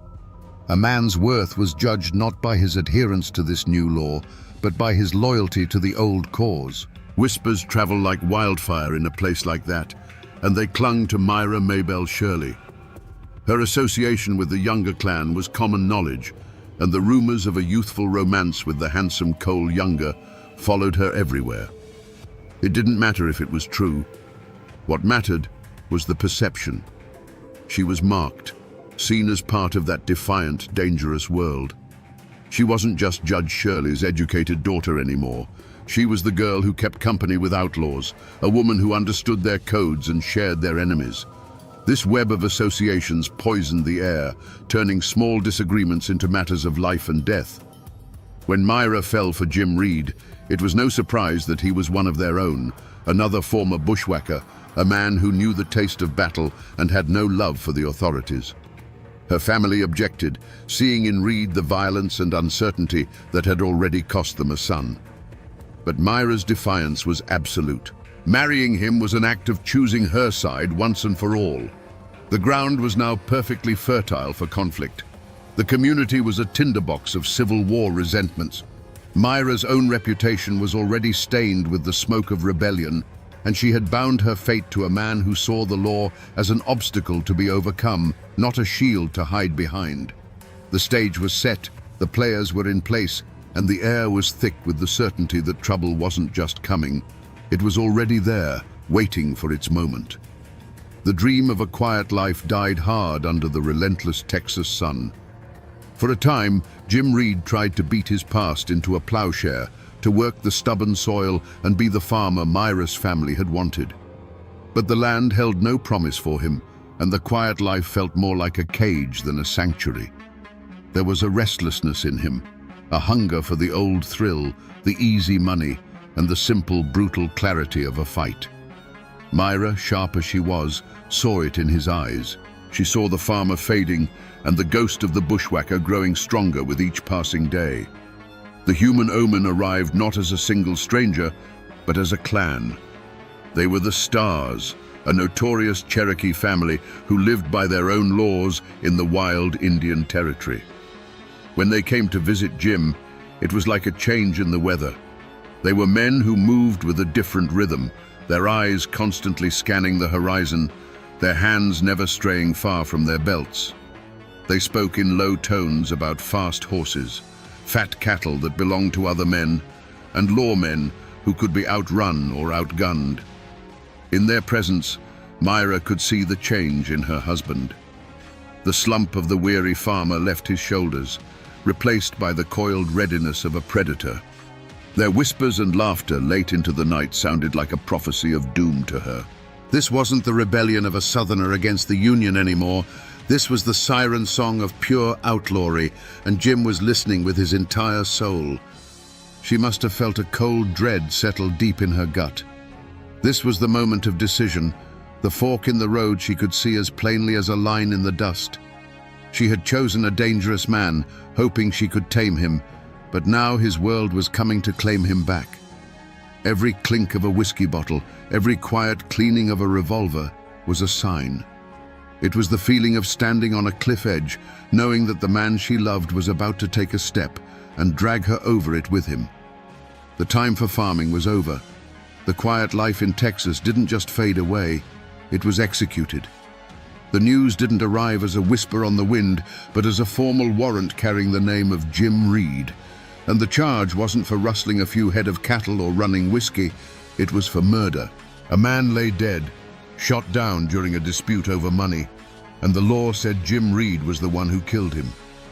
The dream of the farm was over, drowned in another man's blood. For Myra, this was the moment the earth opened up beneath her feet. She was standing at a crossroads, and both paths led through hell. One path was to follow the law of the state, the same law that wore the blue uniform of the men who had killed her brother. To follow that path meant turning her back on her husband, the father of her children, and surrendering him to his enemies for judgment. In her world, that wasn't justice, it was the ultimate betrayal. The other path led deeper into the shadows. It meant choosing her clan over the law, loyalty over respectability. It meant accepting that her husband was a killer and deciding to stand by him, to protect him, to become his accomplice.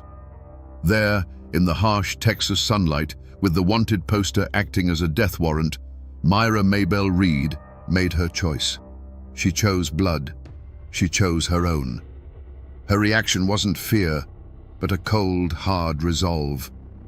The anger she had nursed since her brother's death now had a new focus. The law wasn't a faceless entity anymore. It was a hunter, and its prey was her husband. From that moment on, they were no longer just a family struggling to get by. They were fugitives. Every knock on the door, every stranger on the road was a potential threat. The conflict was no longer a matter of old grudges. It was an open war, a daily struggle for survival. The first drops of blood had been spilled, and they had stained her life forever. It happened on a cold February day in 1889, just 2 days before her 41st birthday. She was riding home from a neighbor's house, the path toward Younger's Bend as familiar to her as the lines on her own hand. The air was still, the winter woods quiet. The only sound was the steady rhythm of her horse's hooves on the hard-packed dirt trail. And then, that rhythm was shattered. The sound of the first shotgun blast was a physical thing, a brutal roar that ripped through the silence of the hollow. It echoed off the bare trees and sent a flock of birds screaming into the sky. Her horse, terrified, reared violently, and the saddle was suddenly, unnaturally empty. There was a pause then, just a few seconds that must have felt like an eternity, a moment of agonizing stillness. Then a second, more deliberate blast followed, its report even uglier than the first. And after that, there was only a profound, ringing silence.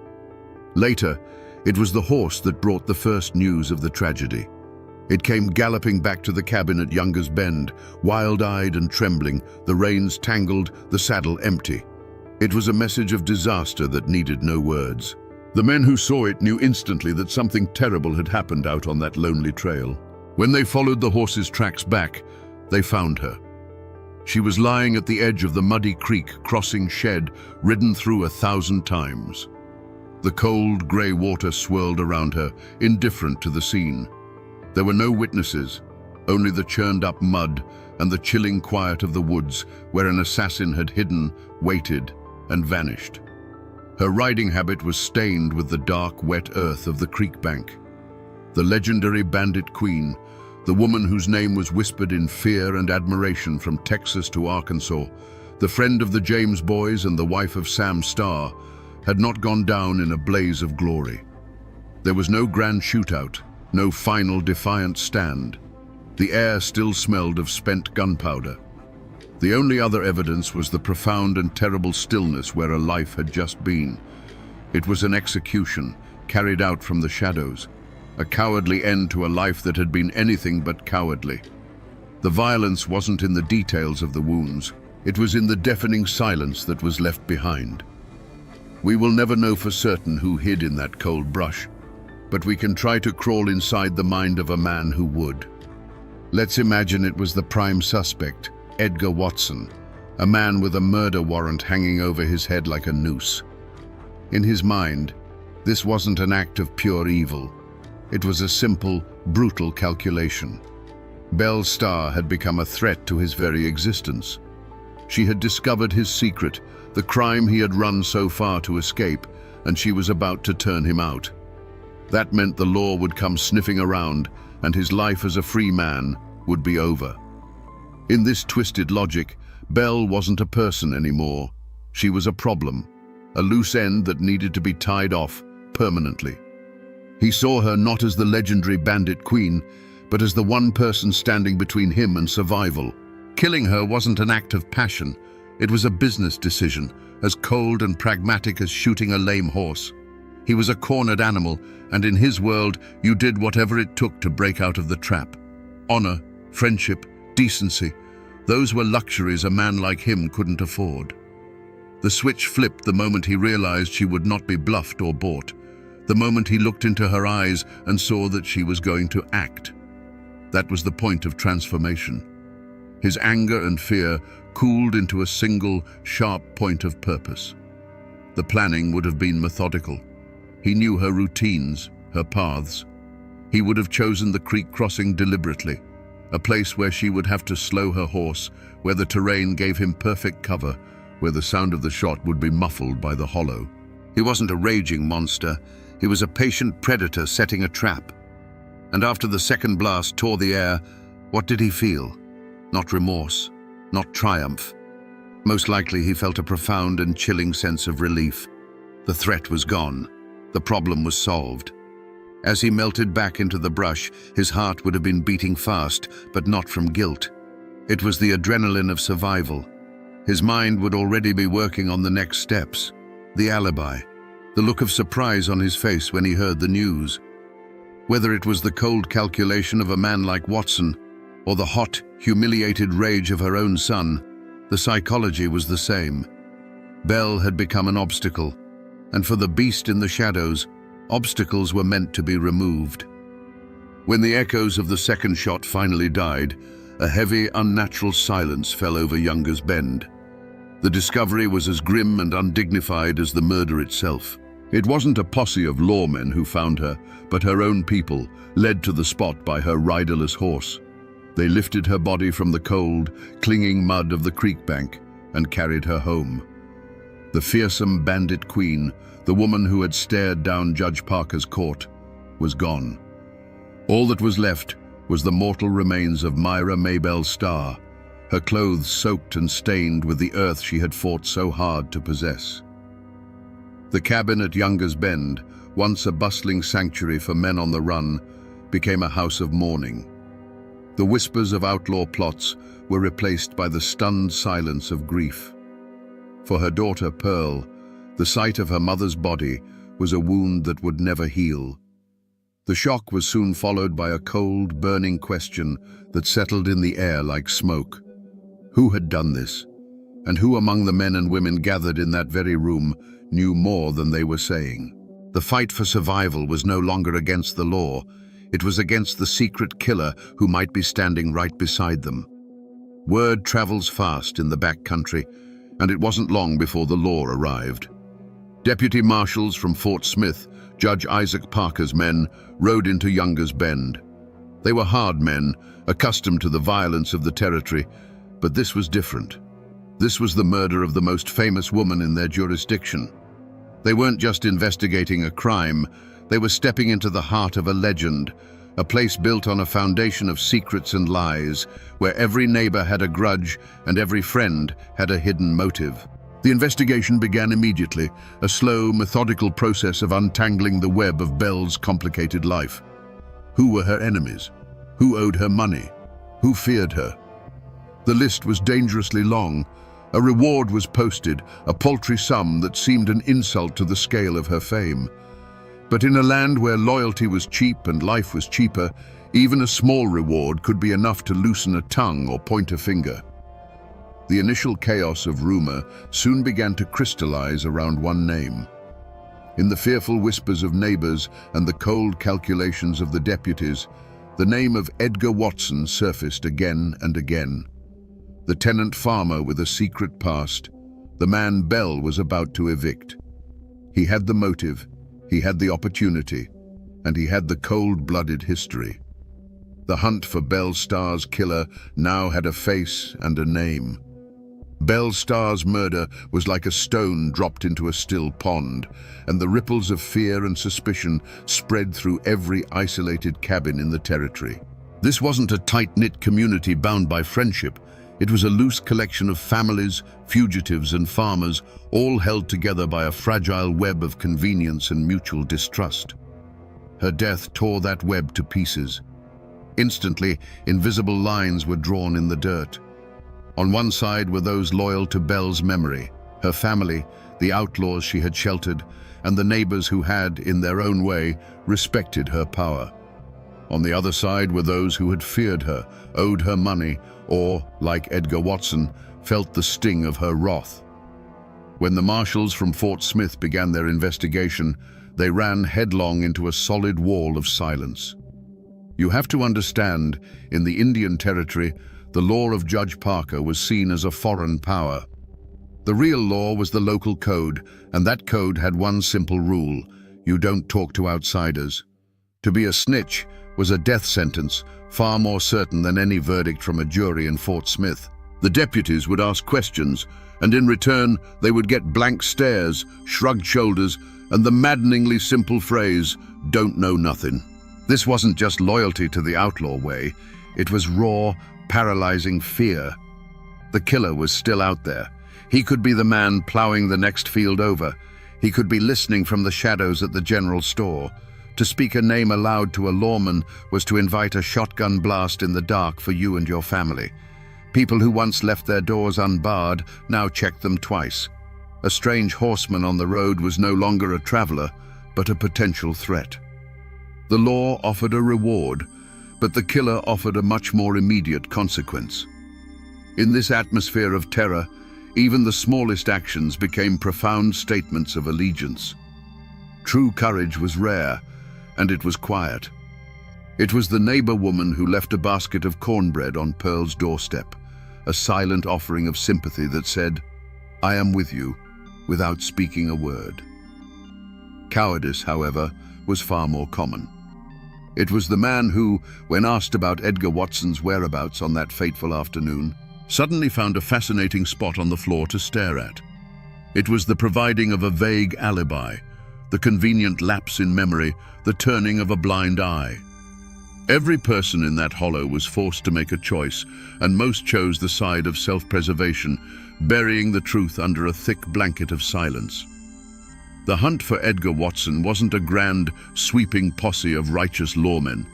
It was two separate hunts, running on parallel tracks of justice and revenge. On one track were the U.S. deputy marshals, methodical and official, working for Judge Parker's court. On the other, far more dangerous track, was an unofficial posse, a ghost-like band led by Belle's new husband, Jim July Starr, and likely composed of men who had called Younger's Bend a safe haven. The lawmen wanted Watson in handcuffs. Jim July and his riders wanted him in a shallow grave. The Indian Territory in winter is a merciless landscape.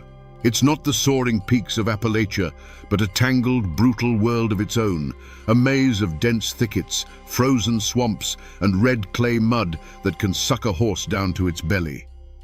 Watson knew this land. He was a creature of its shadows. He melted into the landscape, his trail as slippery as a water moccasin in a dark creek. For days, the hunt was a frustrating ordeal against nature itself. The marshals followed procedure, while Jim July's men followed instinct, their eyes reading the land for broken twigs and disturbed leaves that the official lawmen missed. Watson was a phantom. A farmer would report seeing a man matching his description near the Poto River, but by the time the posse arrived, he was gone, leaving nothing but a cold campfire. They were always one step behind, chasing a ghost through a wilderness that seemed designed to protect its own. The territory itself was his greatest ally. It was a place where a man on the run could find a sympathetic ear, a hot meal, and a fresh horse from someone who held their own grudge against the law at Fort Smith. Watson wasn't just one man against a posse. He was a fugitive plugged into the lawless network that thrived in those hills. The chase stretched on, the days turning into a week. The pursuers grew weary, their supplies dwindling, their frustration mounting. They were hunting in a land of whispers and lies, where the very air seemed to conspire against them. It felt less like a manhunt and more like an exorcism, trying to drive a malevolent spirit out of a haunted land. Every cold night spent by a fire was a reminder that their quarry was out there, just as cold, just as determined, and driven by the most powerful engine of all, the will to survive. The end came not with a roar, but with a quiet click. It wasn't in a desperate firefight on a windswept ridge. The U.S. Marshals, relentless in their pursuit, finally cornered him. Perhaps it was a tip from someone who decided the reward money was worth more than the risk, or perhaps Watson simply made a mistake. They found him holed up, exhausted, hungry, and out of options. There was no final, defiant stand. Faced with the unwavering steel of the law, Edgar Watson surrendered. The hunt in the shadows was over, but the fight for what passed for justice in that wild country was only just beginning. The air in the Fort Smith federal courtroom was thick enough to taste, a stale mix of sweat, wet wool, and cheap tobacco. This was the domain of the hanging judge, Isaac Parker, a place where the law of the United States finally sank its teeth into the wild frontier of the Indian Territory. The trial of Edgar Watson for the murder of Belle Starr was a sensation. The public gallery was packed to the rafters with a curious and volatile mix. Sober-faced townsfolk, hard-eyed riders from the territory who watched everything with unnerving stillness, and a pack of slick reporters from the eastern papers, pencils flying, hungry for every sordid detail. Edgar Watson sat beside his lawyer, a picture of calm defiance. He wasn't a cornered, terrified animal anymore. He was clean-shaven and wore a borrowed suit, and he surveyed the courtroom with an almost imperceptible smirk. He knew the rules of this game better than any lawyer. His innocence or guilt would not be decided by facts, but by fear. He understood the code of the hills, and he was betting his life on it. The prosecution laid out its case, a carefully constructed web of circumstantial evidence. They had the motive. Bell was about to evict him, exposing him as a wanted murderer from Florida. They had the opportunity. He had no solid alibi for the time of the killing. What they didn't have was a single, credible witness. One by one, Bell's neighbors were called to the stand, and one by one, the wall of silence went up. Men who had spoken freely of their suspicions to the marshals now suffered from a crippling loss of memory. Their eyes would shift, their voices would drop to a mumble, their answers becoming a litany of, "I can't rightly say," and it was too dark to see. You can just imagine the prosecutor's mounting frustration as he watched his case dissolve under the silent, powerful gaze Watson directed at each person who took the stand. The most powerful person in that room wasn't the judge. It was the defendant. He held the lives and fears of the witnesses in his hands, and everyone knew it. They were 100 miles from their isolated cabins, but the threat felt as close as the man in the witness box. The jury was out for less than an hour. The law required them to convict beyond a reasonable doubt, and with only whispers and motive, there was doubt everywhere. The foreman stood, cleared his throat, and refused to look at Watson as he read the verdict. Not guilty. A wave of murmurs and gasps swept the room. Edgar Watson simply nodded, as if he had known the outcome all along. He stood up, a free man in the eyes of the law, and walked out of the courthouse into the sunlight. But as he passed through the crowd, a local legend says he came face to face with Bell's daughter, Pearl. Someone asked her then and there who she thought had killed her mother. Pearl, it is said, never took her eyes off Watson as she replied, her voice cold and clear, "I know who killed my mother, and so does Mr. Watson."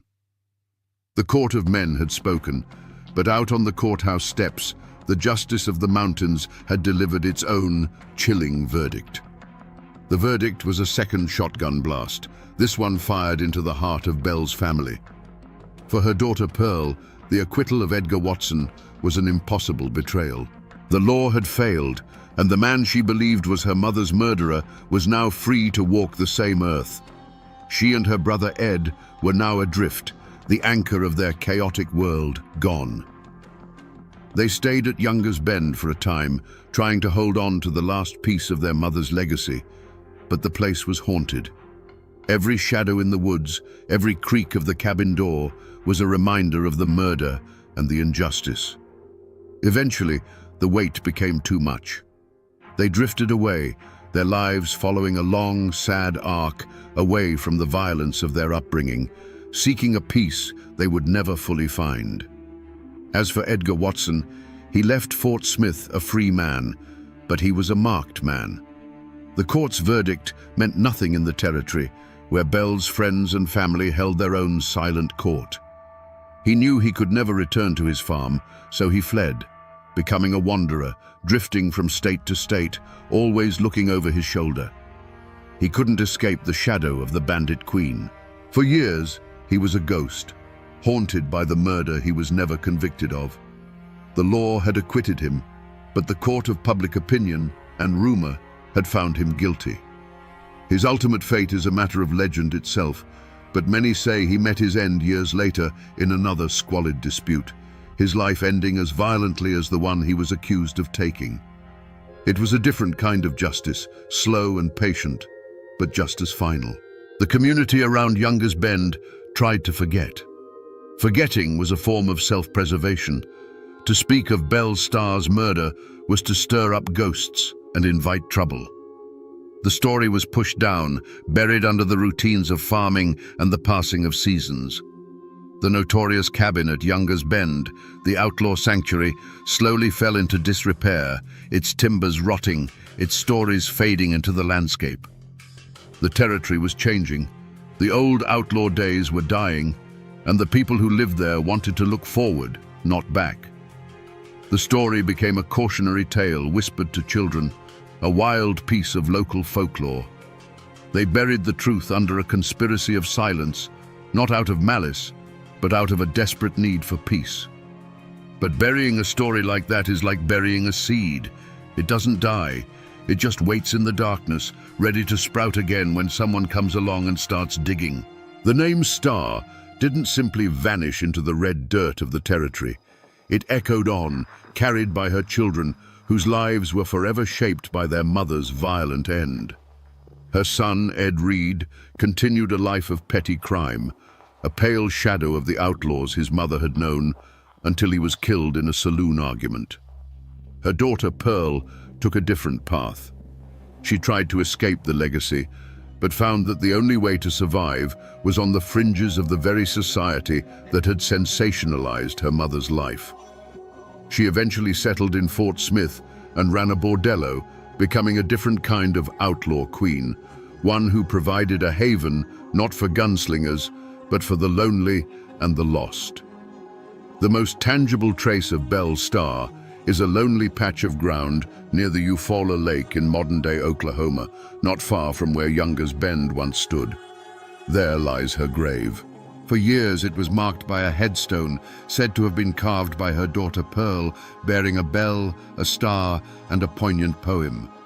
Shed not for her the bitter tear, nor give the heart to vain regret. 'Tis but the casket that lies here, the gem that filled it sparkles yet. It was a daughter's attempt to reclaim the memory of her mother, to see the gem instead of the gun smoke. But even in death, the legend wouldn't let the woman rest. Over the decades, Belle Starr's grave was desecrated, plundered by treasure hunters possessed by the dime novel lies. They came searching for the twin Colt pistols they believed were buried with her, for jewels, for anything to connect them to the myth. In 1930, ghouls stole the headstone itself. Later, they even stole what was believed to be her skull. The woman's story was consumed by her own legend, her final resting place picked apart by the very sensationalism that had created her. Today, the cabin at Younger's Bend has long since rotted back into the earth. The courthouse in Fort Smith has been preserved as a museum, its walls no longer echoing with the whispers of her trial. Most of the people who live on that land now only know her name from a road sign or a local festival. But the land remembers. The wind that whispers through the blackjack oaks still carries the story. Though the people and the buildings are gone, the spirit of that violent, defiant, and tragic life remains, a permanent echo in the soil of Oklahoma. So we come back to that cold, muddy creek, and the question that still hangs in the air like winter mist: who pulled the trigger? The law books will tell you the case is unsolved, the killer never brought to justice. But the truth, as it so often does in those hills, lies in the whispers that the court refused to hear. The real killer was likely not some romantic, spurned outlaw, but a desperate man with a dark secret, ending a squalid dispute with a blast of buckshot. A pathetic, cowardly end to a life that was anything but. But perhaps the greatest lesson from this saga isn't about solving a murder. It's about how a real person, made of flesh, blood, and contradictions, can be consumed by the legend created for her. Belle Starr was not the mastermind, the velvet-clad rider leading gangs into battle. She was a woman forged in the crucible of civil war, a survivor who used her wits and her connections to build a life in a violent world dominated by violent men. She was a haven, a negotiator, a mother, and a formidable enemy. The true tragedy of Belle Starr isn't found in the manner of her death, but in the theft of her life by the myth that outlived her. This is a story of the untamable, often brutal spirit of the American frontier, and of the sensationalist press that turned real people's pain into cheap entertainment. The newspapers and dime novels gave the world a bandit queen, but in doing so, they erased the real Myra Maybelle Shirley, who lived, bled, and died in the mud of the Indian Territory. And now, my friends, you know the rest of the story. They say that on misty nights, when the moon is just a sliver over the Appalachian peaks, the ghost of a red-haired man can be seen wandering the old Cherokee lands. He walks through the ghosts of towns he himself burned to the ground, Chota, Tellico, Chilhowie, forever hearing the cries of those his campaigns left to starve in the winter cold. This restless spirit, they say, is Arthur Campbell, a man his own people called the Red Fox, a celebrated founder of southwestern Virginia and a protector of the frontier. Was he the necessary guardian of a fledgling civilization, forced into brutal acts to save his kin? Or was he a monster of ambition, who used total war to carve out an empire from the ashes of another people? Today, we're going to untangle the legend from the man. We will follow the trail of the Red Fox, from his capture as a boy to his reign as a political king, to understand how one person could become both a revered pioneer and the eternal, haunting specter of the lands he conquered. To understand the Red Fox, you have to understand the world that made him. The late 1700s in Augusta County, Virginia, was not a place of gentle living. It was the absolute edge of the known world, a raw frontier where life was measured in seasons and survival was a daily struggle. Arthur Campbell was born into this world in 1743, the son of Scots-Irish immigrants. These weren't people who bowed to kings or coastal aristocrats. They were clannish, stubborn, and fiercely independent, and they had pushed into the mountains seeking land that they could hold by the strength of their own hands. This environment was a forge, and it hammered boys into hard men. But for Arthur, the true crucible came when he was just 15 years old. During the French and Indian War, while out on a mission, the boy was captured by a party of Wyandot warriors. For most, this was a death sentence, or a life of brutal servitude. For Arthur Campbell, it became a dark and transformative education.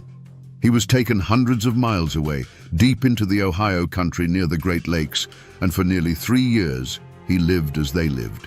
He wasn't just a captive, he was a student of survival. He learned their languages, he learned to track game and to move through the forest without a sound. But most importantly, he learned their way of war. He saw firsthand the art of the ambush, the psychological terror of the raid, and the supreme value of cunning over brute force. He watched how they used the very landscape as a weapon, melting into the woods like ghosts. These were lessons that could not be taught in any European army. Then, after almost 3 years, he made his escape. It was a harrowing journey, hundreds of miles through a hostile wilderness with nothing but the skills he had learned from his captors. He survived on nuts, roots, and an iron will. The boy who was captured in that mountain pass was gone forever. The one who stumbled back into the Virginia settlements was a young man, but with the cold, ancient eyes of a survivor. He was harder, sharper, and infinitely more dangerous. The wilderness had tried to swallow him whole, and in the process, he had swallowed a piece of it right back. The man who returned from the Ohio wilderness was not the same one who had left. With his shock of red hair and a new, unsettling stillness in his eyes, he quickly earned the nickname that would follow him to the grave, the Red Fox. He settled in the Holston River Valley, a beautiful but dangerous stretch of land that would become the heart of his domain. Here, in a time of relative quiet, the Red Fox built a life. He married Margaret Campbell, a cousin, and together they began to raise a family that would eventually number 13 children. In these years, before the great wars that would define his legacy, Campbell was seen as the quintessential pillar of the frontier community. He was a successful farmer, a surveyor, and a man whose counsel was sought on everything from planting corn to fortifying a cabin against attack.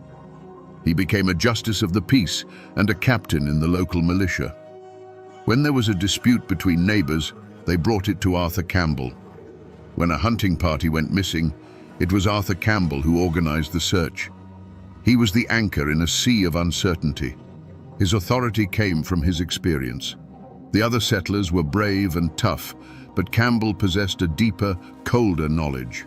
He understood the forest and the men who moved through it in a way no one else did.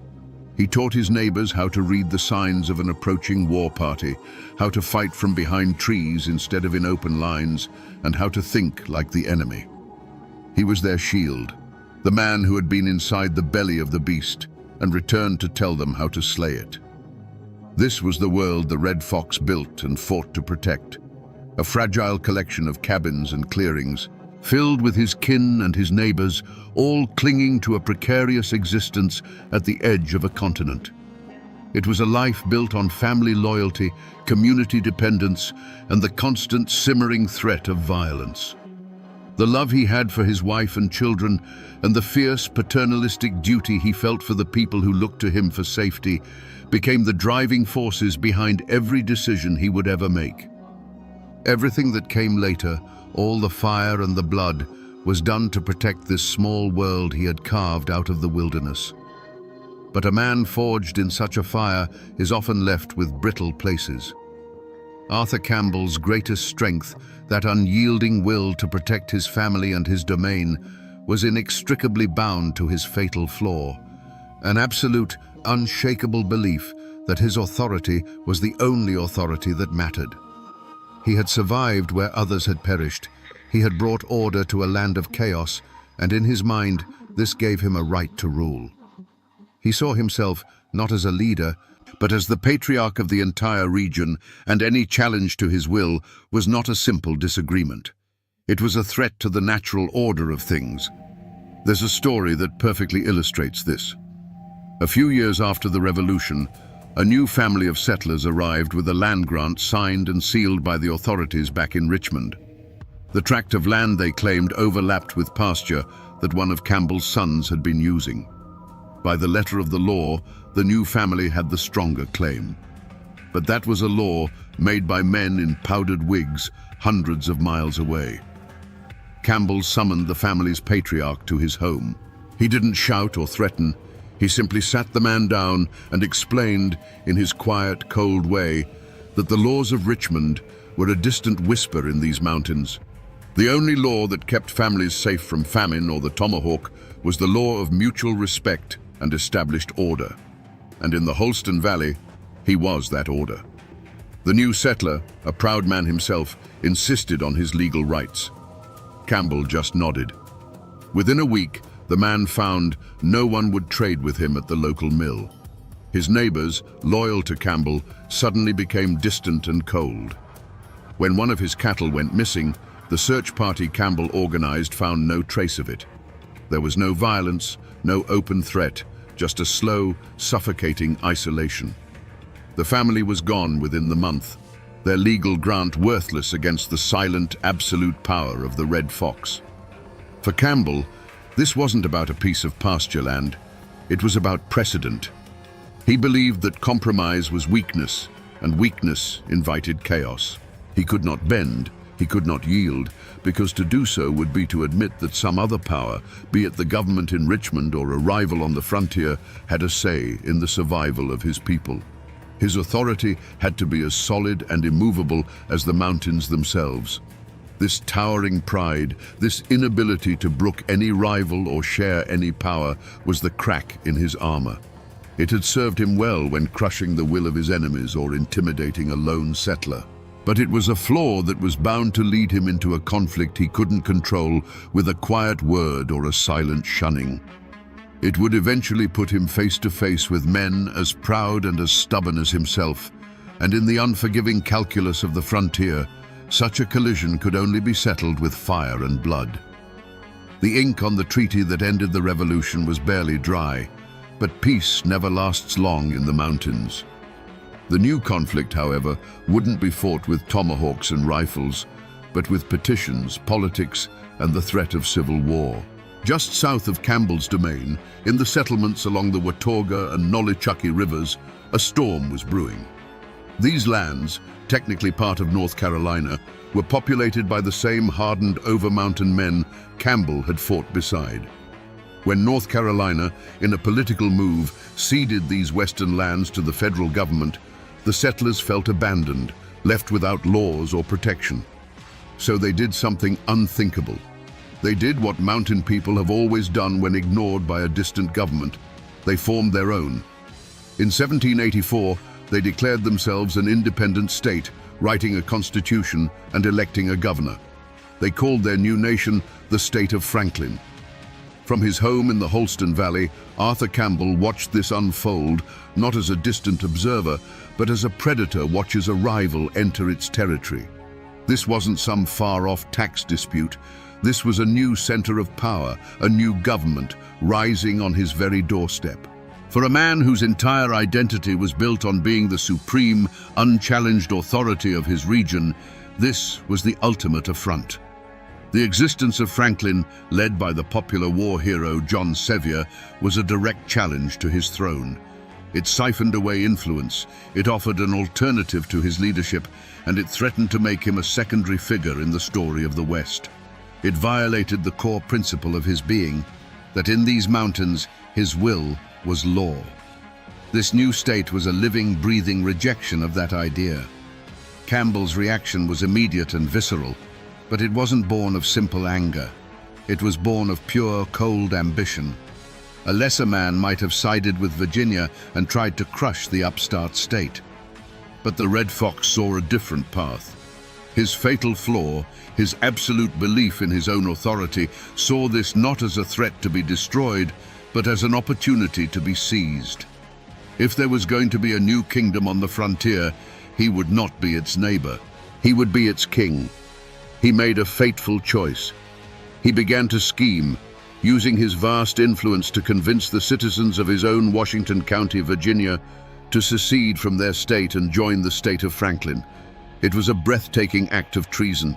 He was willing to betray the Commonwealth he served, to risk being hanged as a traitor, all for the chance to absorb this new rival power and weld it into a larger domain under his control. This was the point of no return. He had looked upon the challenge to his authority and, driven by his unyielding pride, decided not just to meet it, but to escalate it into an all-or-nothing gamble for absolute power. News of Arthur Campbell's treasonous scheme traveled fast, like a fire in the dry grass of autumn. It didn't take long for it to reach the capital in Richmond and the ears of a man who knew a thing or two about rebellion, Governor Patrick Henry. The governor's response was swift, a letter that was both a velvet glove and an iron fist. He praised Campbell for his past service to Virginia, acknowledging him as a hero of the Revolution. But he also demanded, in no uncertain terms, an explanation for the rumors of secession. It was a calculated move, a political off-ramp offered by one of the most powerful men in the country. It was a chance for the Red Fox to bow, to claim it was all a misunderstanding, and to pull back from the brink without losing face. But Arthur Campbell did not see a lifeline. He saw an insult. Who was Patrick Henry, a man of speeches and cities, to tell him how to govern his mountains? Campbell replied with a letter of his own, a masterpiece of political deflection. He assured the governor of his loyalty to Virginia, while simultaneously arguing for the natural right of frontier people to determine their own governance. He was playing a dangerous double game, trying to placate Richmond with words while continuing his secessionist machinations in secret. He was convinced that the state government was too weak and too distant to stop him. His pride blinded him to the reality that he was no longer fighting a disorganized tribe or a local rival. He was challenging the authority of a sovereign state. The warnings didn't just come from Richmond. They came from his own people, from the men who had stood with him at Point Pleasant and shivered through the winter campaigns against the Cherokee. Old allies, men whose loyalty he had never had to question, came to him privately. They spoke not of treason, but of practicality. They warned him that he was splitting the county, pitting families against each other who had once stood united against a common foe. They begged him to reconsider, to find a compromise, to not tear apart the very community he had built with his own hands. Campbell heard their words not as the counsel of friends, but as the whispers of cowards. He saw their caution as a betrayal of the bold, frontier spirit that had won them this land in the first place. He dismissed their concerns, sometimes with a cold stare, sometimes with a sharp reminder of who had led them through the darkest days. Each time an old friend urged him to step back, Campbell pushed them away, convinced they had lost their nerve. His circle of trusted allies began to shrink, replaced by sycophants and hotheads who shared his ambition. He was becoming a general with no army, a king with a shrinking kingdom. Meanwhile, his chief rival, William Russell, seized the opportunity. Russell saw Campbell's treason not just as a danger to Virginia, but as the perfect weapon to finally destroy the Red Fox. He became the leader of the Loyalist faction in Washington County, organizing opposition, holding his own militia musters, and sending a steady stream of reports to Governor Henry, detailing Campbell's every move. The political feud had now escalated into a cold war fought in the cabins and courtrooms of the Holston Valley.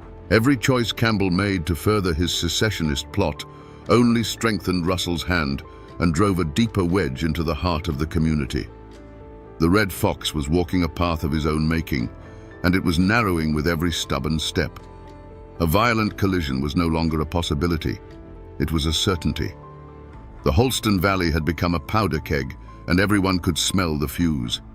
Militias were drilling on both sides, the Loyalists under William Russell on one green, and Campbell's secessionists on another. Old friends now crossed the road to avoid each other's gaze. Families were split down the middle. The air was thick with the tension of impending civil war.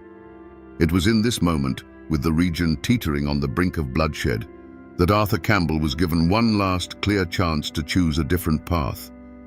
And it came not from a governor or a rival, but from the one person who knew the man behind the legend. One evening, as he sat alone by the fire, poring over maps and lists of men loyal to his cause, his wife Margaret came to him.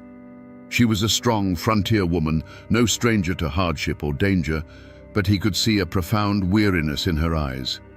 She carried no political arguments or legal warnings. She carried the weight of their world.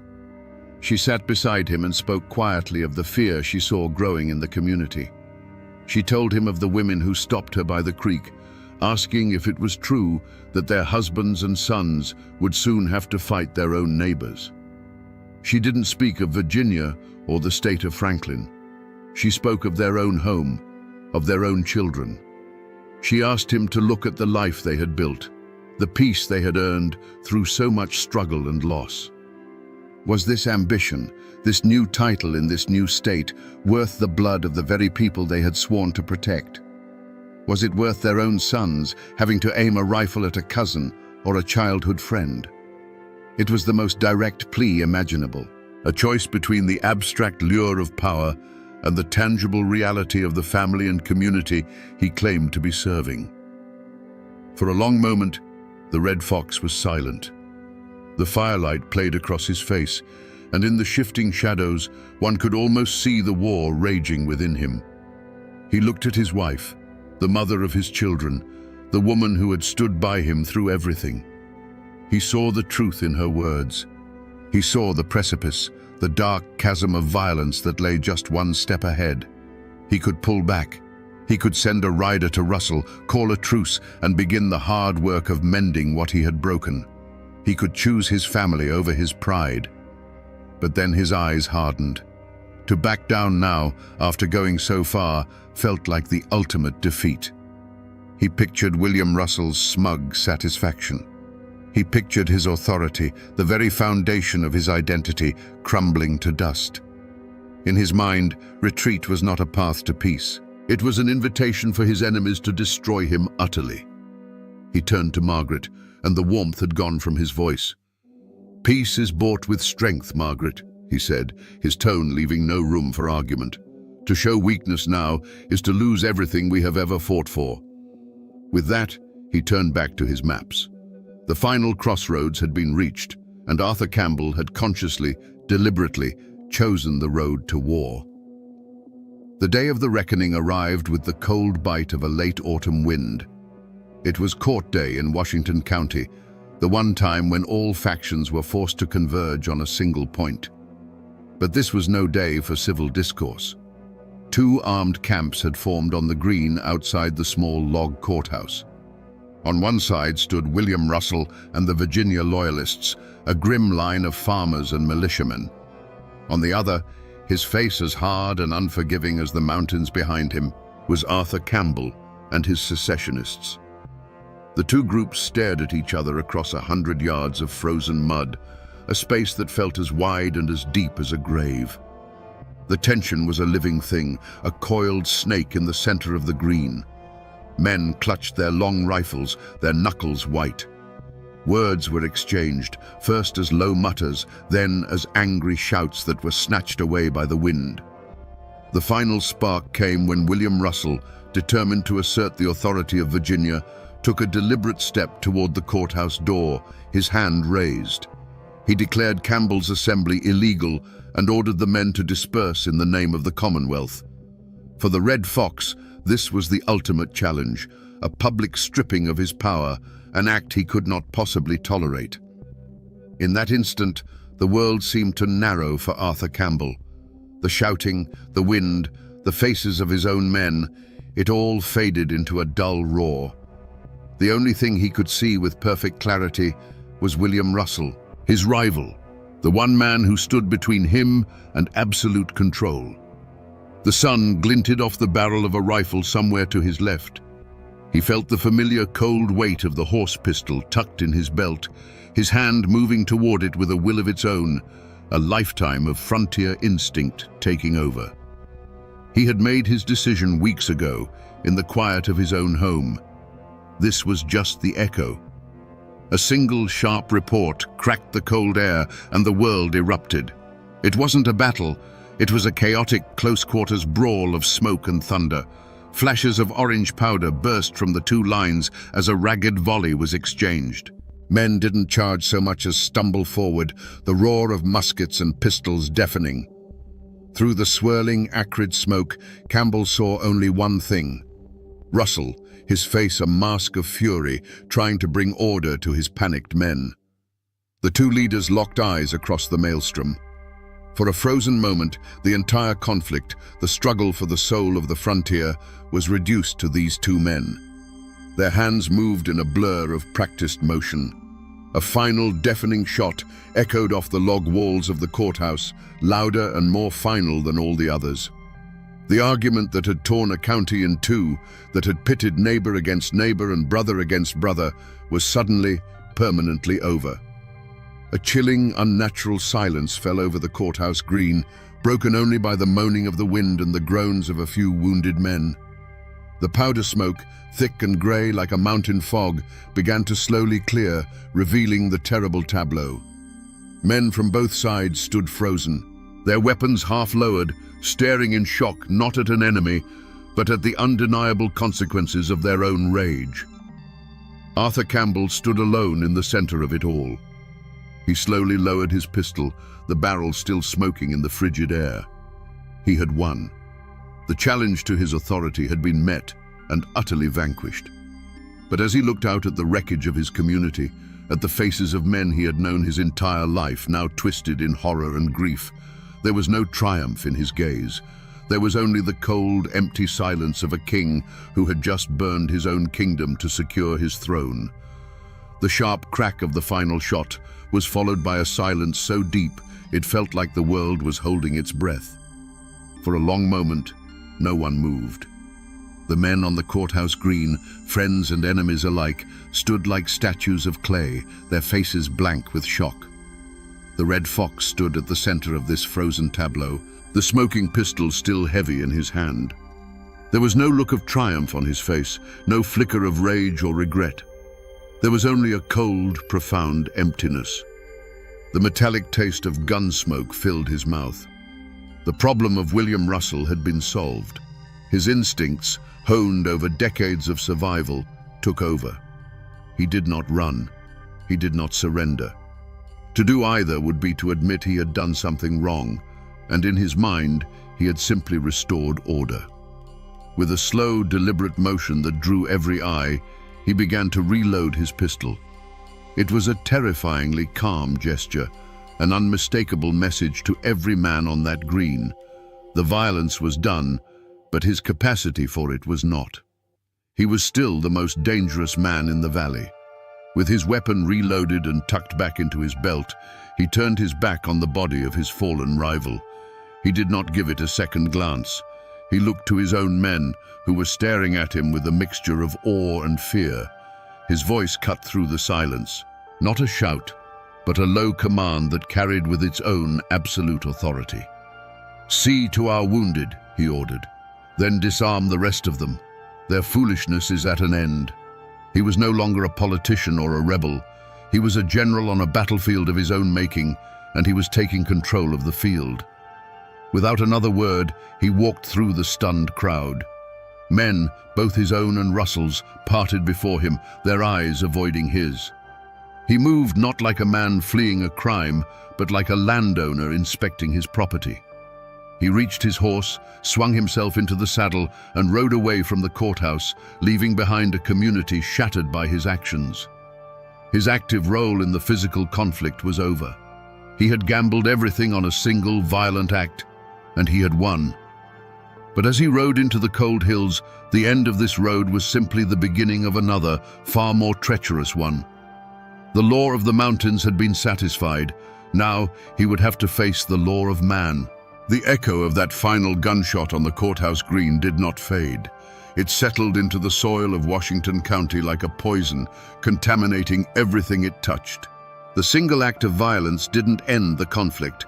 It transformed a political dispute into a blood feud, a wound that would never properly heal. The men who had faced off against each other went home that day, but they did not go home to peace. They carried the ghost of the confrontation with them, and it sat at their dinner tables and whispered to them in their sleep. For the family of William Russell, the world had been turned upside down. They were now a family without a patriarch, their name forever linked to a public violent death at the hands of their greatest rival.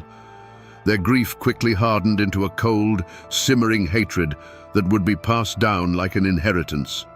Every Campbell they saw, every mention of the Red Fox name, was a fresh twist of the knife. Their honor demanded a balancing of the scales, a debt that they would wait years, even generations, to collect if they had to. But the wreckage was not confined to one side. Arthur Campbell had won the field, but in doing so, he had isolated his own family. They were now the clan of the killer. Respect was replaced by fear, and friendship was replaced by a cautious, resentful distance. His wife, Margaret, now had to live the very nightmare she had foreseen, facing the accusing eyes of her neighbors, her children growing up under the shadow of their father's violent legacy. They were safe, yes, but they were surrounded by a wall of silent condemnation built by their father's own hands. The grand political dream of secession was dead, drowned in the blood on the courthouse lawn. The state of Franklin, seeing the fratricidal violence Campbell's ambition had unleashed, wanted no part of Washington County. Campbell had broken his own community for a prize that no longer existed. The energy of the frontier, once directed outward against the wilderness and external threats, was now turned inward. The project of building a civilization ground to a halt, consumed by suspicion and bitterness. The tragedy of that day wasn't just the death of one man, it was the death of trust. The Red Fox, in his obsessive quest to protect his community's order, had shattered its soul. The news of William Russell's death and the armed insurrection at the courthouse galloped all the way to Richmond, and this time, Governor Patrick Henry could not respond with a mere letter. The Commonwealth of Virginia had been openly defied, its authority challenged by one of its own. A charge of murder was drawn up against Arthur Campbell, and the slow, heavy machinery of the law began to grind its way toward the mountains. But this would be no ordinary trial. It was a clash of two worlds, set to play out in the very log courthouse where the blood had been spilled. The trial was a spectacle of tension. On one side stood the prosecutor from Richmond, a man of books and statutes who spoke of malice aforethought and seditious conspiracy. He laid out a clear, legalistic case. Arthur Campbell, in his lust for power, had raised a private army, defied the state, and murdered its loyal representative. To the world outside the mountains, the case was open and shut. But the prosecutor wasn't speaking to the world. He was speaking to a jury of 12 grim-faced frontiersmen, men who had known both Campbell and Russell their entire lives. When Arthur Campbell spoke in his own defense, he did not plead or make excuses. He stood before the jury not as a criminal, but as their patriarch, their war leader, explaining a difficult but necessary decision. He didn't speak the language of the law, he spoke the language of the mountains. He argued that William Russell's actions were a direct threat to the stability and survival of their entire community. He wasn't just a political opponent, he was an agent of chaos. In the unwritten, brutal constitution of the frontier, a direct challenge to the established leader in a time of crisis was a declaration of war. He framed his act not as murder, but as a battlefield necessity, the regrettable but unavoidable removal of a threat to prevent a wider, bloodier conflict. He looked into the eyes of the jurors, many of whom he had led through fire and snow, and silently asked them, "Which law do you truly live by? Theirs or ours?" The community, and the jury with it, was ripped in two. The Russell clan and their allies saw a cold-blooded murderer on trial and demanded the gallows. But many more saw something else. They saw the Red Fox, the man who had kept their families safe for decades, being judged by a distant, alien set of rules that didn't understand their world. The jurors were caught in an impossible position.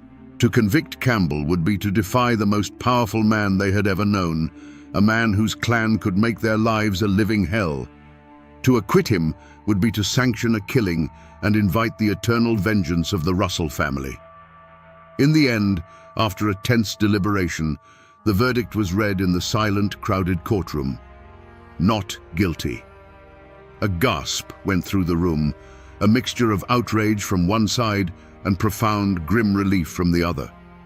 Arthur Campbell simply nodded, his expression unchanging, and walked out a free man. But was justice served? Not by any modern standard. The verdict was not a statement of innocence, it was a verdict of fear and loyalty. It was a declaration that in the Holston River Valley, the law of Virginia was merely a suggestion. The true law was the will of the Red Fox.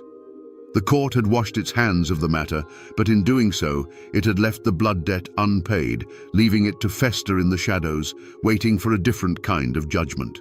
William Russell's story, of course, ended on that frozen patch of ground outside the courthouse. He paid the ultimate price in his feud with the Red Fox, his life cut short by a pistol ball. But it would be a mistake to remember him as a simple martyr, a righteous man cut down by an unhinged villain. The truth, as it always is in the mountains, is far more complicated. Russell was no saint. He was a formidable rival, cut from the same hard, ambitious cloth as Campbell himself. Their feud was a clash of two mountain lions fighting for the same territory. When Campbell began his treasonous plot, Russell didn't just see a threat to Virginia. He saw his ultimate opportunity to finally break the Red Fox's power. He was not just a patriot defending his state. He was a political predator moving in for the kill. And in a bitter twist of frontier justice, William Russell achieved in death what he could not guarantee in life. His violent, public end became a symbol of Campbell's tyrannical overreach. The sheer brutality of the act horrified the very people Campbell was trying to lead. Any romantic notions of creating a new frontier republic were washed away in the blood of a neighbor. The state of Franklin, witnessing the fratricidal chaos, recoiled from the idea of admitting Campbell's fractured county into their union. The secession movement died right there on the courthouse green alongside the man who had opposed it. So, who truly won that day? Arthur Campbell walked away a free man, but his grand political scheme was left in ashes, and his reputation was forever stained with a kinsman's blood. He had won the personal duel, but lost the political war. William Russell lay in a cold grave, but his cause, the cause of keeping Washington County tethered to Virginia, had triumphed.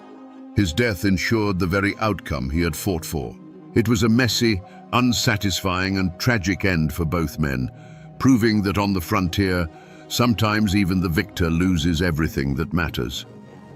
Arthur Campbell lived for another 2 decades after the trial, a wealthy and powerful old man who died in his bed in 1811. He was, by all accounts, a success. He had built a dynasty, amassed a fortune in land, and outlived nearly all his enemies. But the victory he had secured on the courthouse green was a bitter one, and its poison seeped into the long years that followed. He was no longer the beloved patriarch of the Holston Valley. He was its feared and isolated king, ruling over a kingdom of silent resentment. The community did what mountain communities always do after a deep trauma. They buried it under a blanket of silence. The courthouse shooting was not spoken of in public. It became a dark secret that everyone knew, but no one acknowledged. A ghost at every wedding and funeral.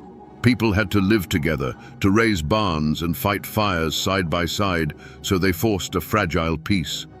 But the trust was gone. The old bonds of unquestioning loyalty had been severed, and in their place grew a quiet, watchful suspicion.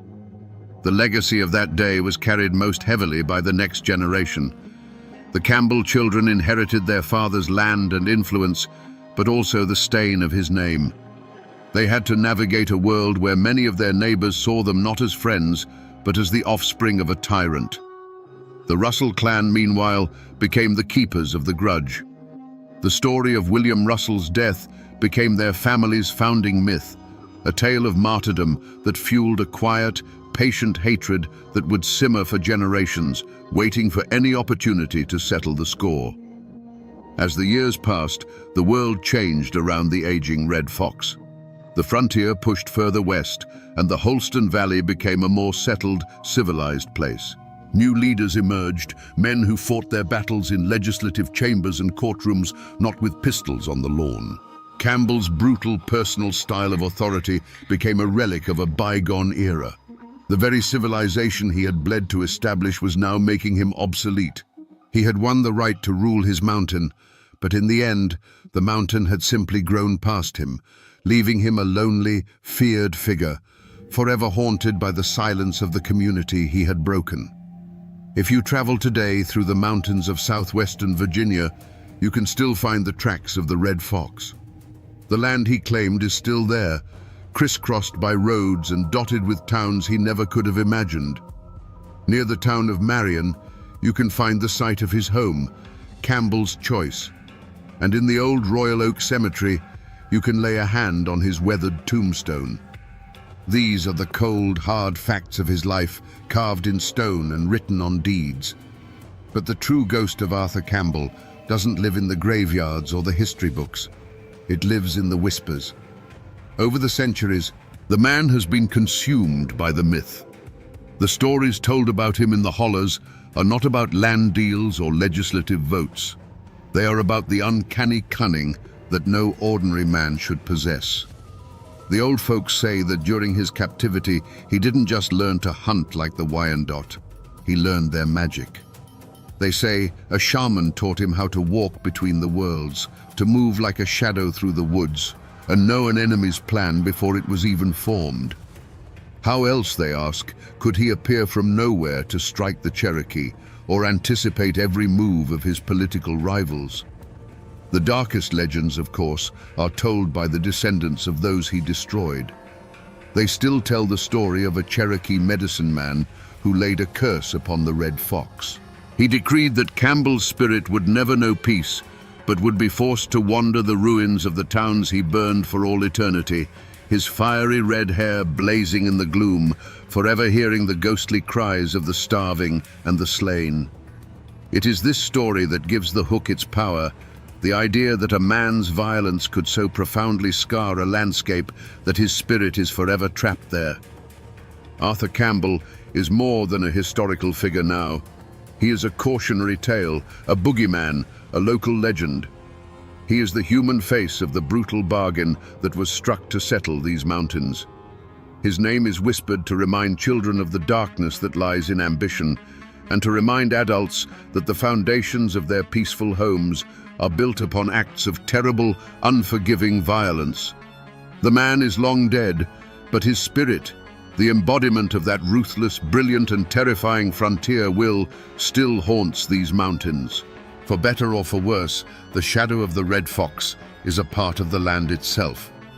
So we return to the question we asked at the beginning. Sitting here in the long shadow of the mountains, was Arthur Campbell a hero or a villain? The truth is, he was something far more complicated and far more human. He was a founder. He was one of those hard, uncompromising men who carved a civilization out of a wilderness. Such work is never clean. To his people, he was a shield. To the Cherokee, he was a specter of destruction. To his rivals, he was a tyrant. The Red Fox was the human embodiment of the frontier itself, creative and destructive, magnificent and terrible, a force of nature that built a new world by clearing away the old with fire and with fear. In the end, this is a story about how a man's greatest strength, his unbending iron will to protect and control his domain, can become the very thing that poisons his soul. That same quality that made him the perfect leader to survive the French and Indian War made him incapable of accepting a political rival in a time of peace. He loved his community so fiercely that when it dared to defy him, he was willing to break it in two rather than bend his own pride. He was a man who looked at the untamed wilderness and saw a home for his children, and was willing to commit any sin to secure it. He looked at a rival and saw not a neighbor with a different opinion, but a threat that had to be eliminated. His story is a timeless, tragic lesson written into the very bedrock of these mountains, a reminder that the line between a protector and a predator is often nothing more than a single, irrevocable choice made in a moment of anger. And that, my friends, is the ballad of the Red Fox, a man who built a kingdom for his family, but loved his own crown just a little bit more.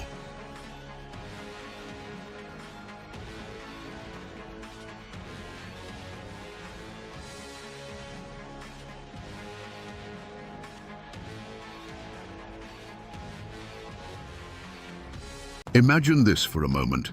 A 10-year-old boy and his 7-year-old sister, barefoot and bleeding, crashing through the Appalachian wilderness. In the boy's arms is a crying infant. They are the only thing left of their family.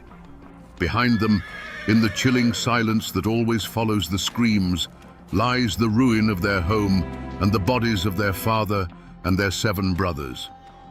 How does a family get wiped from the face of the earth in a single afternoon, leaving only children to tell the tale? The history books call it the Hannon family massacre, just another bloody footnote in the story of the American frontier. But that simple label hides a far darker and more complex truth.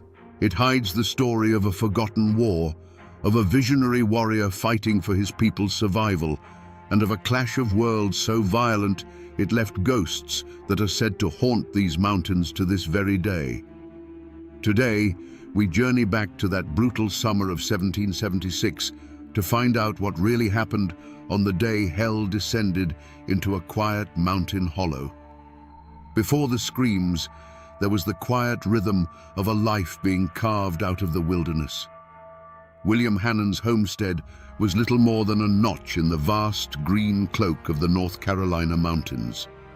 A log cabin, sturdy and rough-hewn, stood in a small clearing, a testament to endless hours of labor. Around it, a field of corn and beans fought a daily battle against the encroaching forest. This was the frontier in 1776, not a place of grand adventure, but of grueling, back-breaking work from sunup to sundown. The forest was both a provider and a threat. It gave them timber for their home, game for their table, and cool water from its creeks. But it also held its secrets in a deep, watchful silence. William Hannon was a man defined by that silence. A widower, he was the sole guardian of 10 children. a responsibility that would have crushed a lesser man. His 5 eldest sons were already turning into men themselves, their hands calloused from the axe and the plough. They worked beside their father in the fields, their shared sweat watering the very ground they hoped to one day call their own. They weren't invaders in their own minds. They were builders, planters, men chasing the simple, universal dream of leaving something behind for their children. Inside the cabin, life was a hum of smaller chores. 10-year-old Edwin was already learning the weight of responsibility, while his 7-year-old sister Winnie was more mother than child to the 2 toddlers and the new baby, Elizabeth. Their world was small, bounded by the edge of the woods and the arc of the sun. Their joys were simple: a cool drink of water after a hot day's work, the rare taste of wild honey, the stories told by the firelight as the mountains outside grew dark and quiet. It was a hard life, but it was their life, whole and unbroken. But the year was 1776, and while men in Philadelphia were debating the birth of a new nation, the world these settlers knew was on the verge of a violent, bloody death. The winds of revolution that blew through the cities reached the mountains as distorted whispers, rumors carried by traders and traveling preachers. They spoke of war with the British, of independence, of freedom, words that felt distant and abstract in a place where survival was the only law that mattered. The more immediate danger had a name that was beginning to be spoken with a mix of fear and reluctant respect: Dragging Canoe. He was the leader of the Chickamauga Cherokee, a man who refused to bow to the white tide. Whispers said he had sworn a blood oath to drive the settlers from his ancestral lands. The Hannon family, in their quiet hollow, knew of these rumors. Every snap of a twig in the forest, every unfamiliar shadow at dusk, was a reminder that their small patch of cleared land was an island in an ocean of ancient history they did not understand. They were living on borrowed time, and they had no idea the debt was about to be called due. The Hannons had no quarrel with their immediate neighbors. On the frontier, you relied on the folks in the next valley over. No, the grudges that doomed them were older, deeper, and written on the land itself. William Hannon and his family were living on the edge of a wound that had been festering for decades. Each treaty signed by distant chiefs, each parcel of land ceded under pressure, was another drop of poison in the well. To the Cherokee, the settlers' cabins weren't homes. They were markers of a slow, creeping death to their way of life. The architect of this simmering rage was Dragging Canoe. He was a man who saw the future in the tired eyes of the old chiefs who kept giving away land, hoping for a peace that never came. At a treaty meeting, as yet another swath of ancestral hunting ground was signed over, he pointed to the land and spoke words that would become a prophecy written in blood. "You have bought a beautiful land," he told the settlers, "but I am afraid that you will find its settlement dark and bloody." He saw no compromise, only oblivion. Dragging Canoe and his followers, the Chickamauga, were not just a band of renegades. They were the hardened soul of the Cherokee resistance. They saw the American Revolution not as a fight for freedom, but as a chaotic opportunity. British agents, eager to sow terror on the colonial frontier, fanned the flames of their fury. They provided guns, ammunition, and promises, turning the Chickamauga's righteous anger into a weapon. For Dragging Canoe, this wasn't about fighting for the British king. It was a holy war for the mountains themselves. This web of intrigue and old hatreds created an atmosphere thick with paranoia. In the scattered settlements, rumors spread like wildfire. A hunter would report seeing unfamiliar tracks by the creek. A trader would bring news of Chickamauga war parties gathering in the hidden valleys. Whispers turned to warnings, and warnings turned to cold, hard fear. The Hannon family, like every other settler, would have felt it. The friendly waves they might have once exchanged with Cherokee hunters were gone, replaced by wary, assessing stares across the trees. The air itself had changed. It was no longer just the quiet of the mountains. It was the tense, listening silence, before a storm. The point of no return wasn't a shouted argument or a line drawn in the dirt. It was a silent decision made in the deep shadows of the forest. It was the moment a Chickamauga war party, their faces painted in the colors of vengeance, began to move with purpose toward the smell of wood smoke from the Hannon cabin. For them, this wasn't murder. It was surgery. It was cutting out a cancer that was killing their world, one small homestead at a time. Every snapped twig under their moccasins was a drumbeat of inevitability. On the other side of that thin veil of trees, life continued in blissful ignorance. It was a hot, heavy summer afternoon. William Hannon and his 5 oldest boys were in the field, likely bent over their work, their backs slick with sweat. The rhythmic thud of a hoe against the earth, the drone of insects in the thick air, these were the sounds of their world. Their rifles, the essential tools of frontier survival, were likely propped against a stump at the edge of the clearing. In the quiet rhythm of their labor, the danger that had been a whisper for months had faded to a dull background hum. This was the fatal miscalculation of the frontier, the belief that because the morning was peaceful, the afternoon would be too. The Hannon men were tired, focused on the soil, their senses lulled by the heat. They didn't see the flicker of movement in the tree line. They didn't hear the collective intake of breath as dozens of eyes fixed on them from the shadows. The war party had reached the edge of the woods. They could see the unsuspecting figures in the field, see the faint outline of the cabin beyond. There was no turning back now.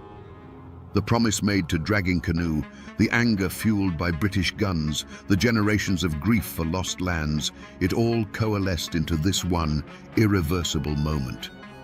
A hand was raised. A silent signal was given. The deep, listening silence of the Appalachian forest was about to be broken by a sound that would echo through generations. It began with a sound that didn't belong in a peaceful afternoon. It wasn't the call of a bird or the snap of a twig, but the chilling, high-pitched war cry of the Chickamauga erupting from the tree line. For William Hannon and his 5 sons, there was no time to run, no time to even turn and grab their rifles. The world of hoeing and planting vanished in an instant, replaced by a storm of motion and violence that swept over the field. It wasn't a battle, it was a harvest. Moments later, it was over. The rhythmic sounds of work had been replaced by a silence that was heavy and absolute. 6 men who had been toiling under the sun were now part of the very earth they had been turning. From the cabin, one could only see the aftermath, the still figures lying in the dirt and the attackers moving among them. One warrior stood over the body of William Hannon and with a swift, practiced motion raised a dark, bloody proof of his victory to the sky before disappearing back into the shadows of the forest. Inside the cabin, the screams from the field had been cut short, leaving a ringing void that was even more terrifying. 10-year-old Edwin and 7-year-old Winnie huddled together, trying to quiet the 2 toddlers and the crying infant, Elizabeth. Then came a new sound, the splintering of their own front door.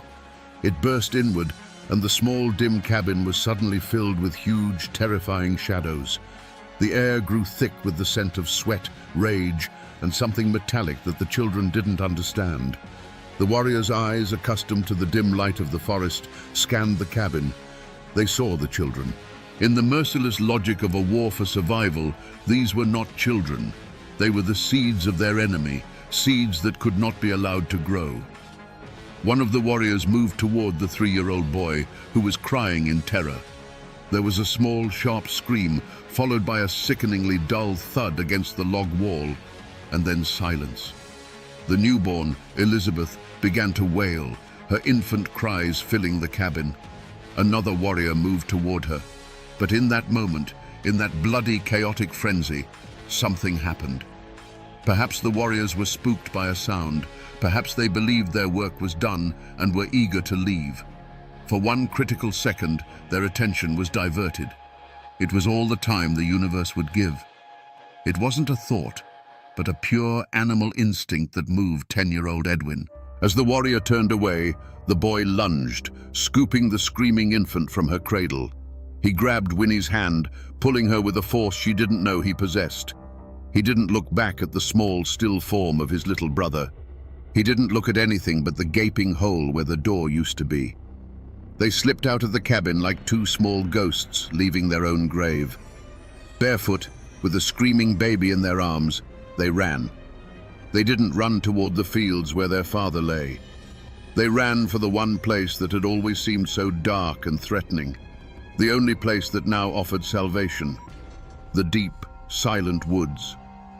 They plunged into the shadows, the thorny branches tearing at their skin, running from the silence that had just fallen over their home, a silence now more terrifying than any scream. For what felt like an eternity, Edwin and Winnie ran, fueled by a terror that numbed the pain of thorns and sharp rocks under their bare feet. The only reality was the weight of the baby in Edwin's arms and the desperate, ragged sound of their own breathing. They finally stumbled out of the tree line and into the clearing of the nearest farmstead, collapsing in a heap of exhaustion and shock. They were a horrifying sight. Two children covered in scratches, their eyes wide with a horror no words could yet explain, and a wailing infant. But the message they brought didn't need words. It was carried in their silence and their tears. Within the hour, a grim-faced party of neighbors, rifles in hand, made their way cautiously toward the Hannon homestead. The first thing they noticed was the silence. The familiar sounds of a working farm, the chop of an axe, the call of a voice were gone. All they could hear was the buzzing of flies in the oppressive summer heat. They found William and his sons in the field, lying where they had fallen, the earth around them stained a dark, terrible color. The scene spoke of a swift, merciless violence that left no room for a fight. The men's faces hardened as they approached the cabin. The door hung broken on its hinges, a gaping wound in the side of the small home. Inside was a scene of profound violation. The simple furniture was overturned, and in the dim light they saw what the children had fled from. The overturned cradle, the small, still body of the 3-year-old boy. It was a sight that burned itself into the minds of even the most hardened frontiersmen, turning their fear into a cold, diamond-hard rage. The surviving children were taken in, passed from one set of gentle, grieving hands to another. But they were no longer the children they had been that morning. They were ghosts, haunted by what they had seen and heard. Winnie clung to the infant Elizabeth as if the baby were the last anchor in a world that had been washed away by a flood of violence. Edwin, the 10-year-old boy who had saved them, retreated into a silent, watchful place deep within himself. His eyes held the look of a man who had stared into the abyss and had seen the abyss stare back. The news of the massacre traveled like a shockwave through the scattered settlements of the North Carolina frontier. It was a story told in hushed, terrified whispers around hearths that night. Doors were barred, rifles were loaded, and every shadow in the woods became a source of terror. The fragile illusion of safety was shattered. Dragging Canoe was no longer a distant rumor. He was a tangible, blood-soaked threat who had reached into their world and ripped a family apart. Fear was the first reaction. But in the heart of the Appalachian settler, fear was always followed by something else, a burning, unquenchable thirst for vengeance. The hunt began not with a sheriff's decree, but with a low growl of fury that rippled through the scattered cabins. As the bodies of the Hannons were being prepared for their final rest in the hard Appalachian soil, the men of the frontier were gathering. They came with their long rifles, powder horns, and a quiet, murderous resolve in their eyes. These weren't lawmen, they were farmers, blacksmiths, and trappers whose hands were as accustomed to an axe handle as a trigger. The massacre wasn't an attack on a stranger, it was an attack on every single one of them, on their wives, their children, their own precarious existence. They formed a ragged posse, a grim collection of about 20 men, and plunged into the forest on the trail of the war party. They were skilled woodsmen, men who could read a bent twig or a scuffed patch of moss like a page in a book. But the mountains that had been their home now became an alien landscape, a deadly labyrinth that belonged to their enemy. Every ravine could hide an ambush, every thicket of rhododendron a sniper. The air, thick with humidity, was also thick with a palpable tension that made the sweat on their necks run cold. For days, they pushed deeper into the wilderness, their initial rage sharpening into a focused, exhausting pursuit. They found signs of the war party's passage, the remains of a hastily eaten meal, a single dropped feather from a ceremonial dress, a faint moccasin print in the mud of a creek bed. Each discovery sent a jolt of adrenaline through the weary men, pulling them onward. They were close. They could feel it. They slept in shifts, their rifles never leaving their hands, their dreams filled with shadows and the ghost of a child's scream. But the Chickamauga were masters of this domain. They moved like smoke through the trees, their trail growing fainter and more confusing with every mile. The posse would follow a clear path for hours, only to have it vanish completely on a rocky ridge, as if the warriors had simply been lifted into the sky. The mountains were helping their own. The forest that had provided the Hannans with life was now actively shielding their killers, swallowing them into its vast green depths. The moment of capture never came. After a week of relentless pursuit, the posse stood on a high bluff, looking out over an endless expanse of ridges and valleys. They were gaunt, their supplies were dwindling, and their tracks were the only ones they had seen for 2 days. The grim truth settled upon them like a shroud. The war party had dissolved back into the wilderness, swallowed by a network of hidden paths and sympathetic villages they could never hope to find. There was no fierce firefight, no exhausted surrender. There was only the cold, bitter realization that the men they were hunting were gone. They had struck and then vanished, leaving nothing behind but corpses and terror. The posse returned to their homesteads, not with prisoners, but with a new, chilling certainty. The war had just begun, and the enemy was a ghost they could not catch. There was no trial, no courtroom, no judge in a black robe, no clever lawyers arguing points of law. To expect such things would be to misunderstand the brutal reality of the frontier in 1776. The courthouses of the new nation were far away, beyond the mountains, and their laws felt as distant and irrelevant as the king across the sea. The men who killed the Hannans were never arrested, never identified, never brought before a jury of their peers. They were simply phantoms who had emerged from the forest and returned to it. The only verdict delivered was the one declared in the hearts of the settlers. The war party that had attacked the Hannans was, in their eyes, guilty beyond any doubt. The evidence was not in testimony, but in the freshly turned earth of 9 graves on a hillside. The sentence was not imprisonment, but death. Death not just to the specific warriors who had wielded the hatchets, but to the entire idea of a shared land. The massacre became a justification, a rallying cry that hardened hearts and erased any lingering thoughts of peaceful coexistence. In the place of a formal trial, there was a trial by rumor and fire.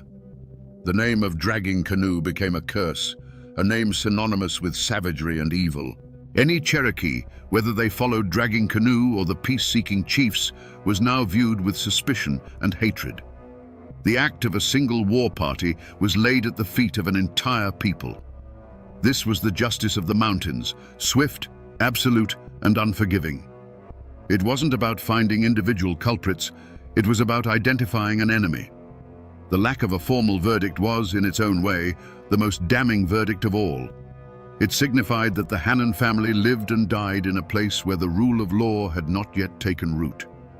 Their lives were governed by a more ancient and brutal code, the code of survival and retribution. The failure of the posse to capture the killers meant there would be no clean resolution, no moment of state-sanctioned justice to close the wound. Instead, the wound was left to fester. It fueled a cycle of retaliatory raids and counter-raids that would stain the Appalachian soil with blood for another 2 decades. A brutal, undeclared war where every man was his own judge, jury, and executioner. What became of the children who ran from a cabin of ghosts? They survived, but they never truly escaped that summer afternoon. They grew up in the shadow of that day, carrying a silence that others could not understand. Legends in these mountains say that Edwin, the boy who had to become a man in a matter of seconds, grew into a hard, quiet frontiersman whose eyes were always scanning the tree line. He was a man forever at war with the memory of what he had lost. Winnie and Elizabeth, the sister and the infant she helped save, grew to become wives and mothers themselves. They built new families, and their bloodline continues to this day, woven into the fabric of Appalachia. But those who knew them said there was always a sadness that never quite left their eyes, a memory of a lullaby that ended in a scream. If you were to go looking for the Hannon homestead today, you wouldn't find it. There is no preserved cabin, no historical marker by the side of the road. The forest has long since swallowed the scar of their small field. The logs of their home have rotted back into the earth from which they came. The only physical trace left is the land itself, and perhaps a few unmarked stones on a forgotten hillside, worn smooth by 2 centuries of rain and wind. But the story did not rot away with the cabin walls. It seeped into the soil like blood, becoming a part of the local folklore. For generations, people living in that hollow have spoken of strange things. They say that on quiet, moonless summer nights, if you stand near the creek where the homestead was, you can sometimes hear the faint, ghostly sound of a baby crying on the wind.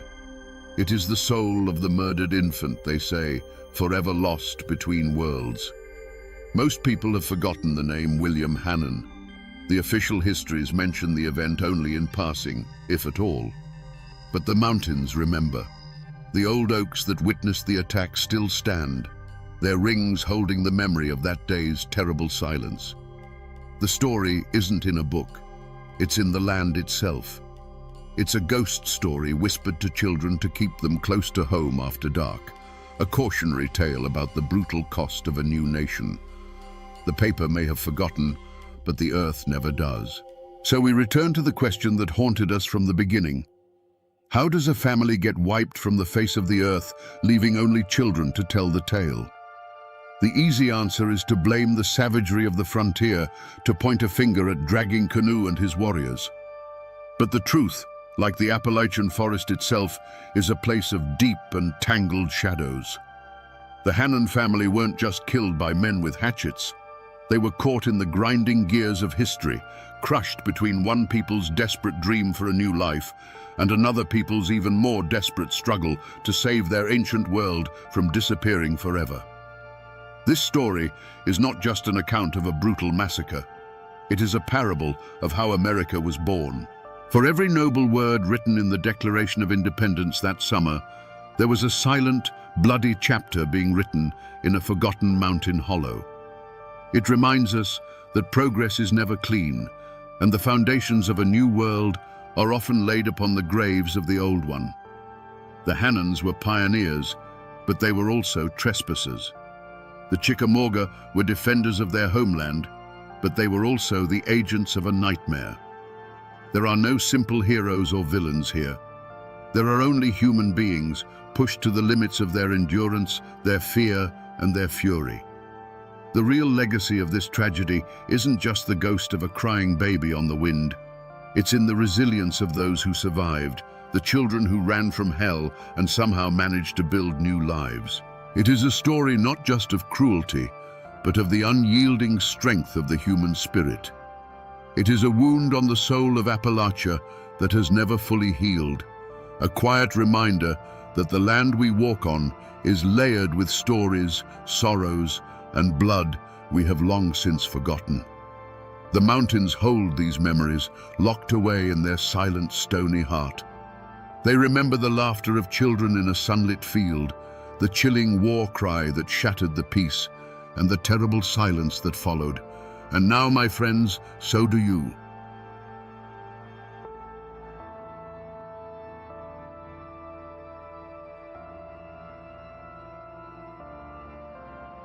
On a frigid December night in 1831, deep in the Blue Ridge Mountains, a man named Charlie Silver vanished from his one-room cabin.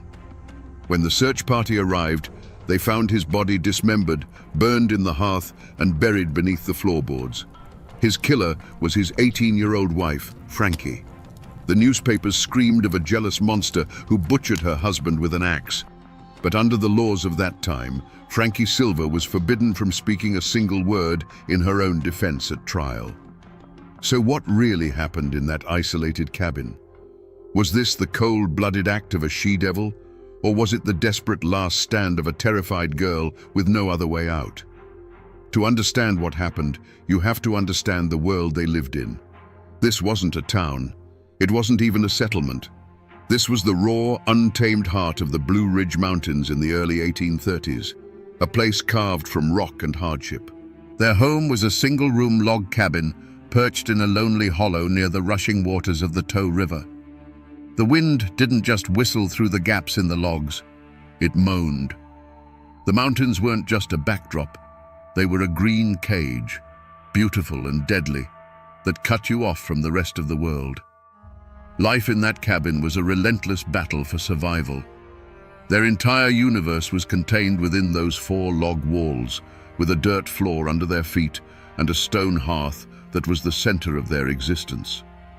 It was where they cooked, where they slept, and where they found their only defense against the bone-deep cold of a mountain winter. It was a place of immense intimacy, but also a place with nowhere to hide, where every frustration and every dark thought had no room to escape. Charlie Silver was just 19, but he was a man of the woods. He lived by his rifle and his traps, often disappearing for days at a time into the deep forest, chasing deer or checking his lines for beaver and fox. He was young, strong, and restless, a man who understood the language of the wilderness far better than the quiet, contained life of a husband and father. He was the one who brought the outside world and the meat for their table back to that isolated cabin. And in that cabin was Frankie. At 18, she was already a wife and a mother to their 1-year-old daughter, Nancy. While Charlie roamed the mountains, her world shrank to the size of that single room. Her days were measured by the cry of her baby, the crackle of the fire, and the deafening silence of the hollows. That kind of isolation can do strange things to a person. It can sharpen your fears until they have a razor's edge, and it can make the 4 walls of your home feel like a tomb. You can imagine their life was a cycle of hard work, long waits, and the brief, simple relief of reunion. The smell of wood smoke, the sound of an axe splitting firewood, the sight of Charlie returning through the trees with game slung over his shoulder. This was their ordinary life. This was the world they had built, fragile as it was. But the winter of 1831 was coming, and it carried a cold that had nothing to do with the weather. The conflict that ended Charlie Silver's life didn't begin that December night. Its seeds were planted generations before in the very soil of those mountains. You have to remember who these people were. They were the descendants of Scots-Irish pioneers, a people known for their fierce independence and their stubborn refusal to bow to anyone. They hadn't been given this land, they had tamed it. They had wrestled a living from the rocky hillsides, fighting the woods, the winters, and sometimes each other for every acre. This land held memories of blood. It was not a peaceful place. Many of their grandfathers had been over-mountain men, the frontier riflemen who fought with brutal efficiency in the Revolutionary War. They learned a hard lesson in those days, that the only law you can truly count on is the one you enforce yourself. That belief seeped into the ground and rose up like a mountain mist. They distrusted authority from distant towns like Morganton. They settled their own disputes, often with a fist or a rifle, and they kept their secrets locked tight within the family. To be a Silver in that part of the country meant something. They were known as a hardy clan of hunters and trappers, Men who knew the mountains like the back of their own calloused hands. They were proud, quick-tempered, and not to be crossed. A silver man was expected to be the master of his domain, whether that was 100 acres of woodland or the 4 walls of a one-room cabin. It was a heavy legacy for a young man like Charlie to carry, a pressure to be tough, to be in control, to never show weakness. Frankie came from the Stewart clan, people just as tough and rooted in the mountains as the Silvers. But when she married Charlie, she crossed a line. She became a Silver. In that world, a woman's identity was tied completely to her husband. Her reputation was his reputation. Her duty was to him. This wasn't a partnership of equals. It was a hierarchy as old and as unyielding as the mountains themselves. Frankie wasn't just an isolated wife. She was an outsider who now lived under the formidable shadow of the Silver name. In a place this isolated, the only thing that traveled faster than a winter storm was a rumor. And the air around the Silver cabin had grown thick with them. The community wasn't just a collection of distant neighbors. It was a web of eyes and ears. Every family was connected by blood, marriage, or shared hardship, and they all kept a close watch on one another. The 2 most watchful sets of eyes belonged to Charlie's father, Jacob, and his brother, John. The Silvers looked after their own, and from the start, they viewed Frankie, the Stewart girl, with a certain suspicion. They saw her as the outsider who had taken one of their boys. Whispers followed Charlie Silver when he came down from the mountains. Some said he had a temper that could flare up like a flash flood, especially when he'd been drinking. Stories of arguments that echoed through the hollow, of a young man growing restless and bitter with the heavy burdens of a wife and child were passed from cabin to cabin. These weren't necessarily malicious tales. They were just observations, the way mountain people took the measure of a man. But each story added another thread to a net that was slowly tightening around that little cabin.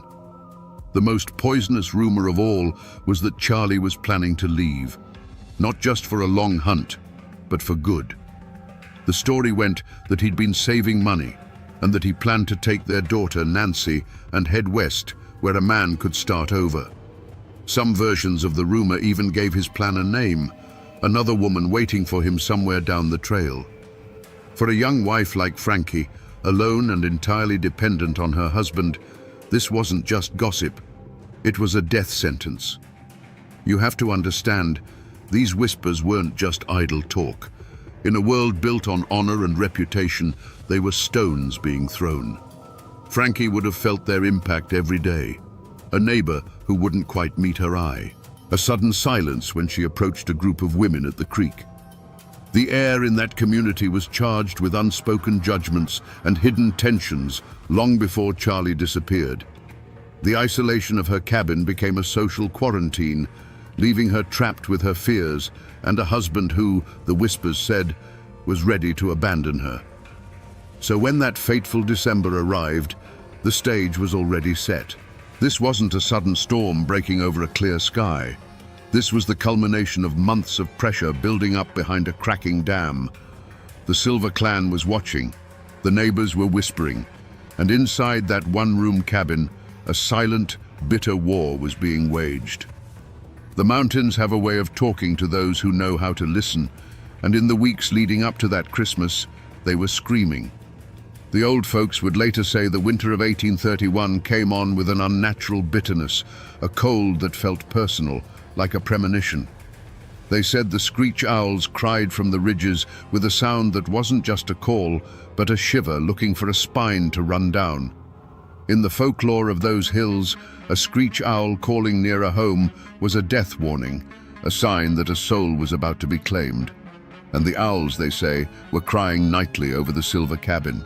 But the most dangerous omen wasn't in the sky. It was sitting across the hearth.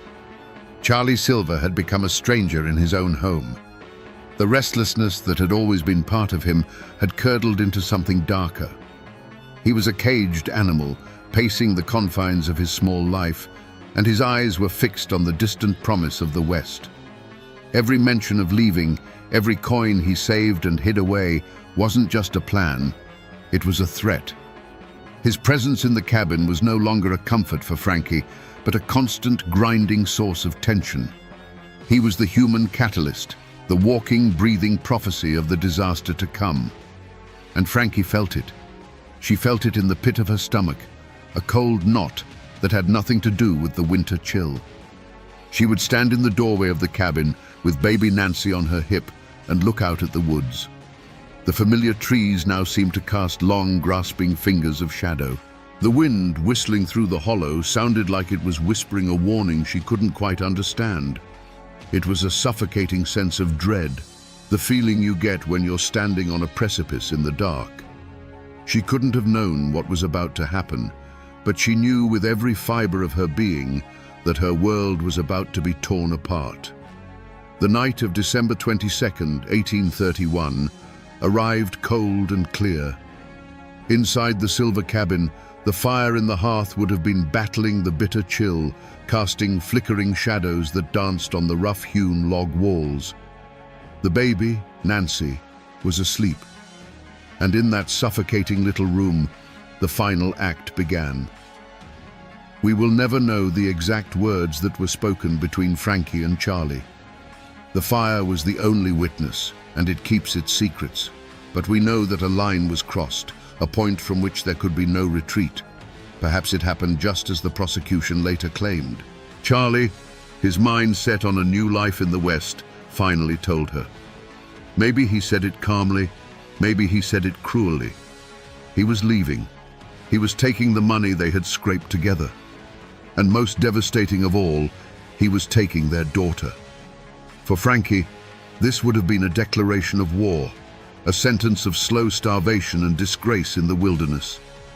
In that moment, he ceased to be her husband and became the man who was going to steal her child and destroy her world. Or maybe the mountain legend is true. Maybe Charlie came home that night not with a plan, but with a bottle's worth of rage inside him. Maybe an argument over nothing exploded into violence. The legend whispers that he threatened Frankie, that he even threatened to harm the baby. In this version, Frankie wasn't a woman scorned, she was a mother protecting her young. He wasn't a man with a dream of the West. He was a drunken monster who had brought the terror of the outside world into the one place she was supposed to be safe. Whichever story is true, the result was the same.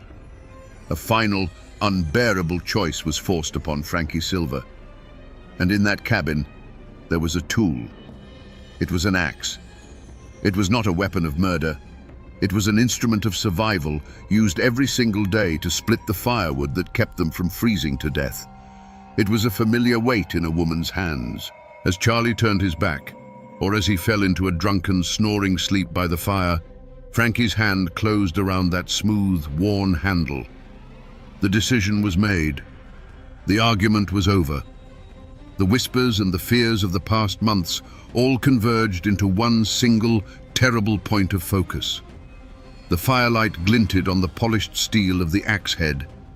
The sound of her own heart was likely a deafening drum in her ears. In the silence that followed the last angry word, she lifted the tool that had kept her family alive, and in the next moment, she would use it to end her husband's life. The first drops of blood were about to fall. We must now step into that cabin, into the moment after the axe has fallen. There was no scream. There was only a dull, wet thud that was nothing like the sound of splitting firewood. It was a soft, final sound. And then, a silence so complete it seemed to swallow the crackle of the fire itself. In that instant, the world stopped. Charlie Silver lay still on the floor, a dark stain spreading slowly from his head into the packed earth. The argument was over. The threats were silenced. And a new, more terrible reality had begun. Imagine the scene. The firelight flickers, casting long, wavering shadows across the room. The baby, Nancy, stirs in her sleep, but does not wake. For Frankie, this must have been a moment of pure, frozen terror. The man who had been her husband, the father of her child, was now just a body. An impossible problem. He was too heavy to move, too large to bury in the frozen winter ground. To leave him was to be discovered instantly. And in that small, isolated space, a desperate, gruesome plan began to form in the mind of a terrified 18-year-old girl. What followed was not an act of rage, but a feat of horrific, back-breaking labor. In the long, cold hours of that December night, Frankie Silver, a small woman by all accounts, began the task of dismantling her husband's body. She used the same tools they used for survival, the axe that had killed him, the knives they used for skinning deer. This was not the work of a monster reveling in gore. It was the frantic, mechanical work of someone trying to erase a terrible truth, to make a man disappear. The only witness was the fire in the hearth. That fire, which had been the heart of their home, the source of warmth and life, now became a hungry mouth. Piece by piece, she fed the flames. The smoke that curled up the chimney and out into the cold mountain air would have changed, growing heavy and greasy, carrying a secret that would stain the very stones of the fireplace. The smell in that cabin must have been unimaginable, the air thick with the evidence of her work. Some parts would not burn. For these, she pried up the heavy puncheon floorboards of her own home. She dug into the cold, damp earth beneath the cabin and buried what the fire could not consume. With every handful of dirt she replaced, she was turning her home into a grave, a tomb sealed by her own hands. The pools of blood seeped down between the logs, a silent testament to the slaughter that had occurred just a few feet above. According to the stories, one piece was treated differently. The heart. It wasn't burned or buried with the rest. It was hidden away separately, found later in a hollowed-out stump near the cabin. Why? Was this a final symbolic act of hatred? Or was it something else, a moment of confusion in a mind pushed past the edge of sanity? We will never know. It remains one of the most chilling and inexplicable details of the entire affair. As the first grey light of dawn crept over the mountain ridges, the work was finally done. The fire smoldered with a strange, unnatural heat. The floorboards were back in place. From the outside, the cabin looked just as it always had, a lonely puff of smoke rising into the winter sky. But inside, everything had changed. Frankie Silver was alone with her child, and a secret that was buried in the ashes and under the floor, a secret that could never be contained. Let us, for a moment, try to do what the court never could. Let's try to step inside the mind of Frankie Silver in those terrifying hours.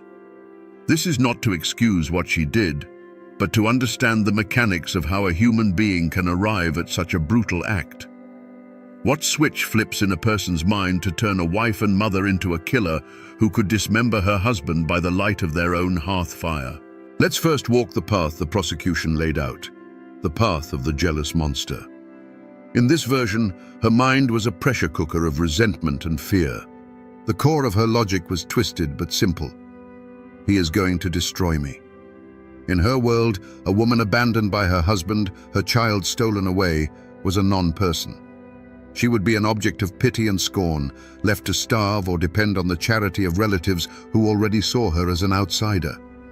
Charlie's plan to go west wasn't just a betrayal, it was an act of annihilation.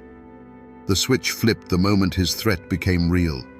The instant he said the words, he ceased to be her husband and became a mortal enemy who had to be stopped. What followed was not a crime of passion, but an act of ice-cold logic. The dismemberment, then, was not a frenzy. It was a problem to be solved. A grim, terrible task performed with the methodical efficiency of a woman who had spent her entire life learning how to survive in the wilderness. But there is another path, the one whispered in the mountains. The path of the terrified victim. Here, the logic is not twisted. It is primal. He is going to kill my child. In this scenario, Charlie is not a man with a plan, but a drunken, violent force of nature. The switch flips the instant his rage turns towards the baby's crib. In that second, all thought of wife, husband, law, and future vanishes. There is only the mother animal, cornered in her den, protecting her young from a predator. The axe is not a tool of murder, It is a fang, a claw, a desperate act of defense. What happens next is not cold calculation, but pure, shrieking panic.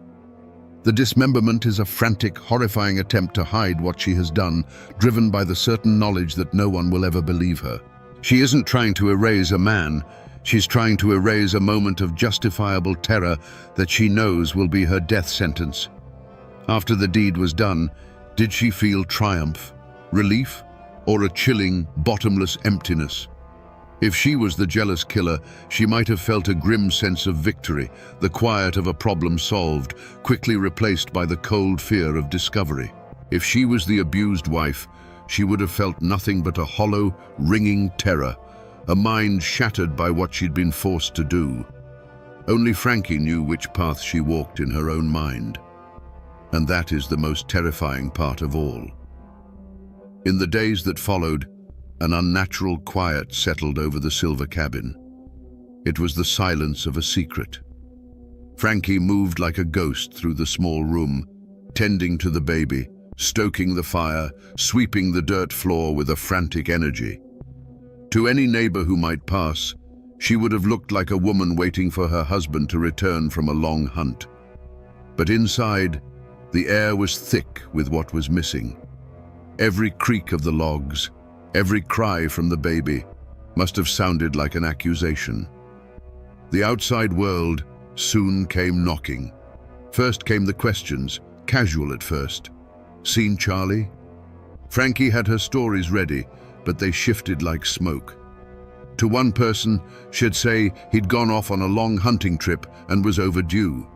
To another, she'd let slip a more bitter tale, that he'd taken the money they had saved, abandoned her and the child, and run off to the west. The stories didn't match, and in a community where every detail was noted and remembered, these contradictions were like cracks appearing in a frozen river. Her fight for survival had become a performance. She had to play the part of the wronged wife, worried but also resentful. She had to manage her grief, her fear, and her lie all at once, under the constant watchful gaze of the community. Little Nancy was her anchor, the living reason for what she had done. But the child was also a constant reminder of the man who was gone, making the charade that much harder to maintain. But Charlie's family, especially his father Jacob and his brother John, they weren't buying it. They knew Charlie. He was a skilled woodsman, yes, but he was also a silver. He wouldn't just vanish without a word, leaving his rifle and his dogs behind. Abandoning his family was one thing, but leaving his hunting tools was something else entirely. It was a detail that was fundamentally wrong, a note so out of tune it made their teeth ache. Their suspicion grew from a quiet unease into a certainty. Something terrible had happened to their boy. So they started the hunt. It wasn't a formal posse of lawmen, not at first. It was the clan, the family, taking matters into their own hands. They gathered their neighbors and began to search the woods, the creeks, the ravines around the cabin. Days turned into a week. They found no tracks, no sign of a hunting camp, no trace of a man lost in the wilderness. And with every failed search, all eyes turned back to the one place every trail led, the little log cabin where Frankie Silver waited with her shifting stories and a fire that never seemed to go out. The hunt for a missing man was about to become a search for a body.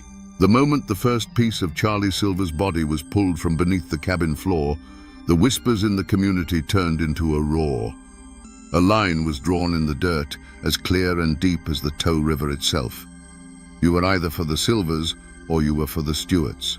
There was no middle ground, no place for neutrality.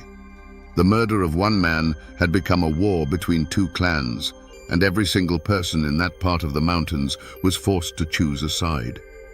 The general store, the churchyard, the grist mill, these places became the tense gathering points for the factions.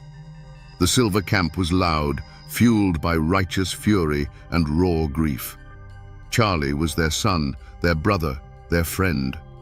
They told the story of a cold-blooded she-devil who had lured their boy to his doom. Neighbors who had hunted with Charlie, men who owed Jacob Silver a favor, and those who simply believed in the old law of an eye for an eye. They all stood with the Silvers, their voices demanding justice, which to them meant a rope.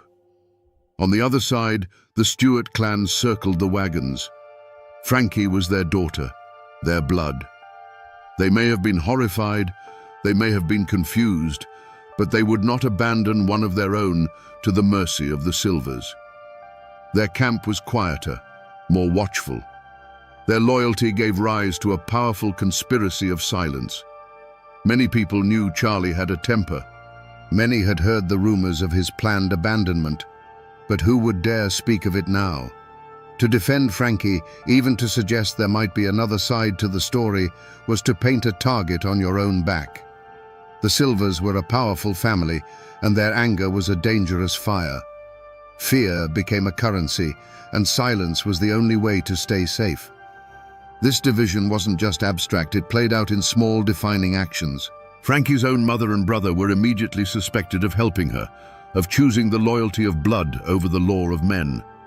A neighbor who might have seen them near the cabin that night would have looked the other way, his silence a shield for himself and an alibi for them. In contrast, another neighbor, seeing the greasy smoke pouring from the chimney for days, finally worked up the courage to tell Jacob Silver his suspicions. That act wasn't just sharing information, it was a public declaration of allegiance, a brave or foolish step, depending on who you asked. The community had fractured, turning lifelong friends into wary strangers and neighbors into potential enemies. After the verdict, Frankie Silver was a dead woman walking. But her family, the Stewart clan, refused to accept it. To them, the trial in Morganton had been a farce, a piece of legal theater orchestrated by the Silvers. Justice wasn't a blindfolded woman with a scale, it was a rope with a noose, and it was meant for their daughter. So her father, Isaiah, and her uncle concocted a desperate plan born from love and defiance. One night, a set of boys' clothes was smuggled into Frankie's cell. She was a small woman, and with her hair cut short, she could pass. They broke her out of the Morganton jail, and she vanished into the night. The Blue Ridge Mountains that had cradled her in her youth now became her last, best hiding place. With her father as her guide, Frankie fled back into the familiar labyrinth of ridges and hollows. They moved like ghosts, following game trails and creek beds, sleeping in caves and thickets. For a short, breathless time, she was free. She was no longer Frankie Silver, the convicted killer. She was just a boy, lost in the woods, a shadow among shadows. The mountains, which had been her cage, were now her sanctuary, their ancient silence her only shield. But back in the flatlands, a firestorm of rage had erupted. A posse was formed, led by the sheriff, but fueled by the cold fury of the Silver clan. They would not be cheated of their justice. A reward was posted, a substantial sum of money that echoed through the hills and hollows. It was a poison seed planted in the heart of the community. Suddenly, every neighbor, every old family friend had a price tag on their loyalty. The hunt for Frankie Silver became a hunt for gold. The chase was a desperate game of cat and mouse played out across miles of unforgiving terrain. The posse had numbers and dogs, but Frankie and her father had knowledge. They knew the secret paths, the places a stranger would never find. For days, they eluded capture, living off the land, always moving. You can just imagine the terror of it, the constant listening for the baying of hounds on the wind, the fear of a snapped twig giving away their position, the exhaustion that ground them down day by day. Finally, starving and exhausted, they were forced to seek help. They made their way across the county line into Rutherford, to the home of a family they thought they could trust. They took in the weary old man and the quiet, haunted-looking boy with him. For a moment, there was warmth, a hot meal, a chance to rest. But Frankie could not disguise her eyes. They were the one part of her that told her true story. The family recognized her, and the lure of the reward money was too strong. A quiet message was sent. The moment of capture wasn't a fierce firefight in the woods. It was a quiet, sickening betrayal. The sheriff and his men simply walked into the cabin. There was no struggle. Frankie, exhausted and cornered, knew the game was over. She had been run to ground not by the lawman's skill, but by a neighbor's greed. The mountains had given her a brief, wild freedom, but in the end, it was the people who lived among them who sealed her fate. The trial of Frankie Silver in March of 1832 was not a search for truth. It was a public spectacle. You have to picture the Morganton courthouse. It wasn't a sterile, quiet chamber of law. It was a tinderbox packed with bodies, smelling of wet wool and simmering hatred. Armed guards stood at the doors, not just to keep the prisoner in, but to keep the community from tearing itself apart. On one side of the room sat the Silver clan, their faces carved from stone, their eyes burning with a demand for vengeance. On the other side, huddled together, were the Stuarts, silent and grim, watching their world crumble. And in the middle of it all sat Frankie Silver. She was a small, silent figure, almost a child, swallowed up by the heavy machinery of the law. The most brutal fact of her trial was not the evidence against her, but the gag that the law itself had placed over her mouth. Under the legal customs of that time, an accused person could not testify in their own defense. She was a ghost at her own trial, forced to listen as lawyers and witnesses constructed the story of her life and her crime, while she was forbidden to speak a single word. She could not confirm, she could not deny, she could not explain. The prosecution had an easy task. The lawyer laid out the evidence piece by horrifying piece.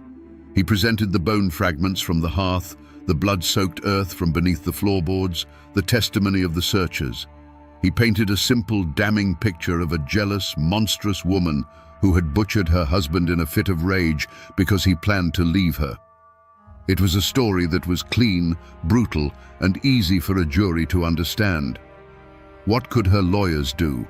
They were hamstrung, fighting a ghost story with a mountain of physical evidence.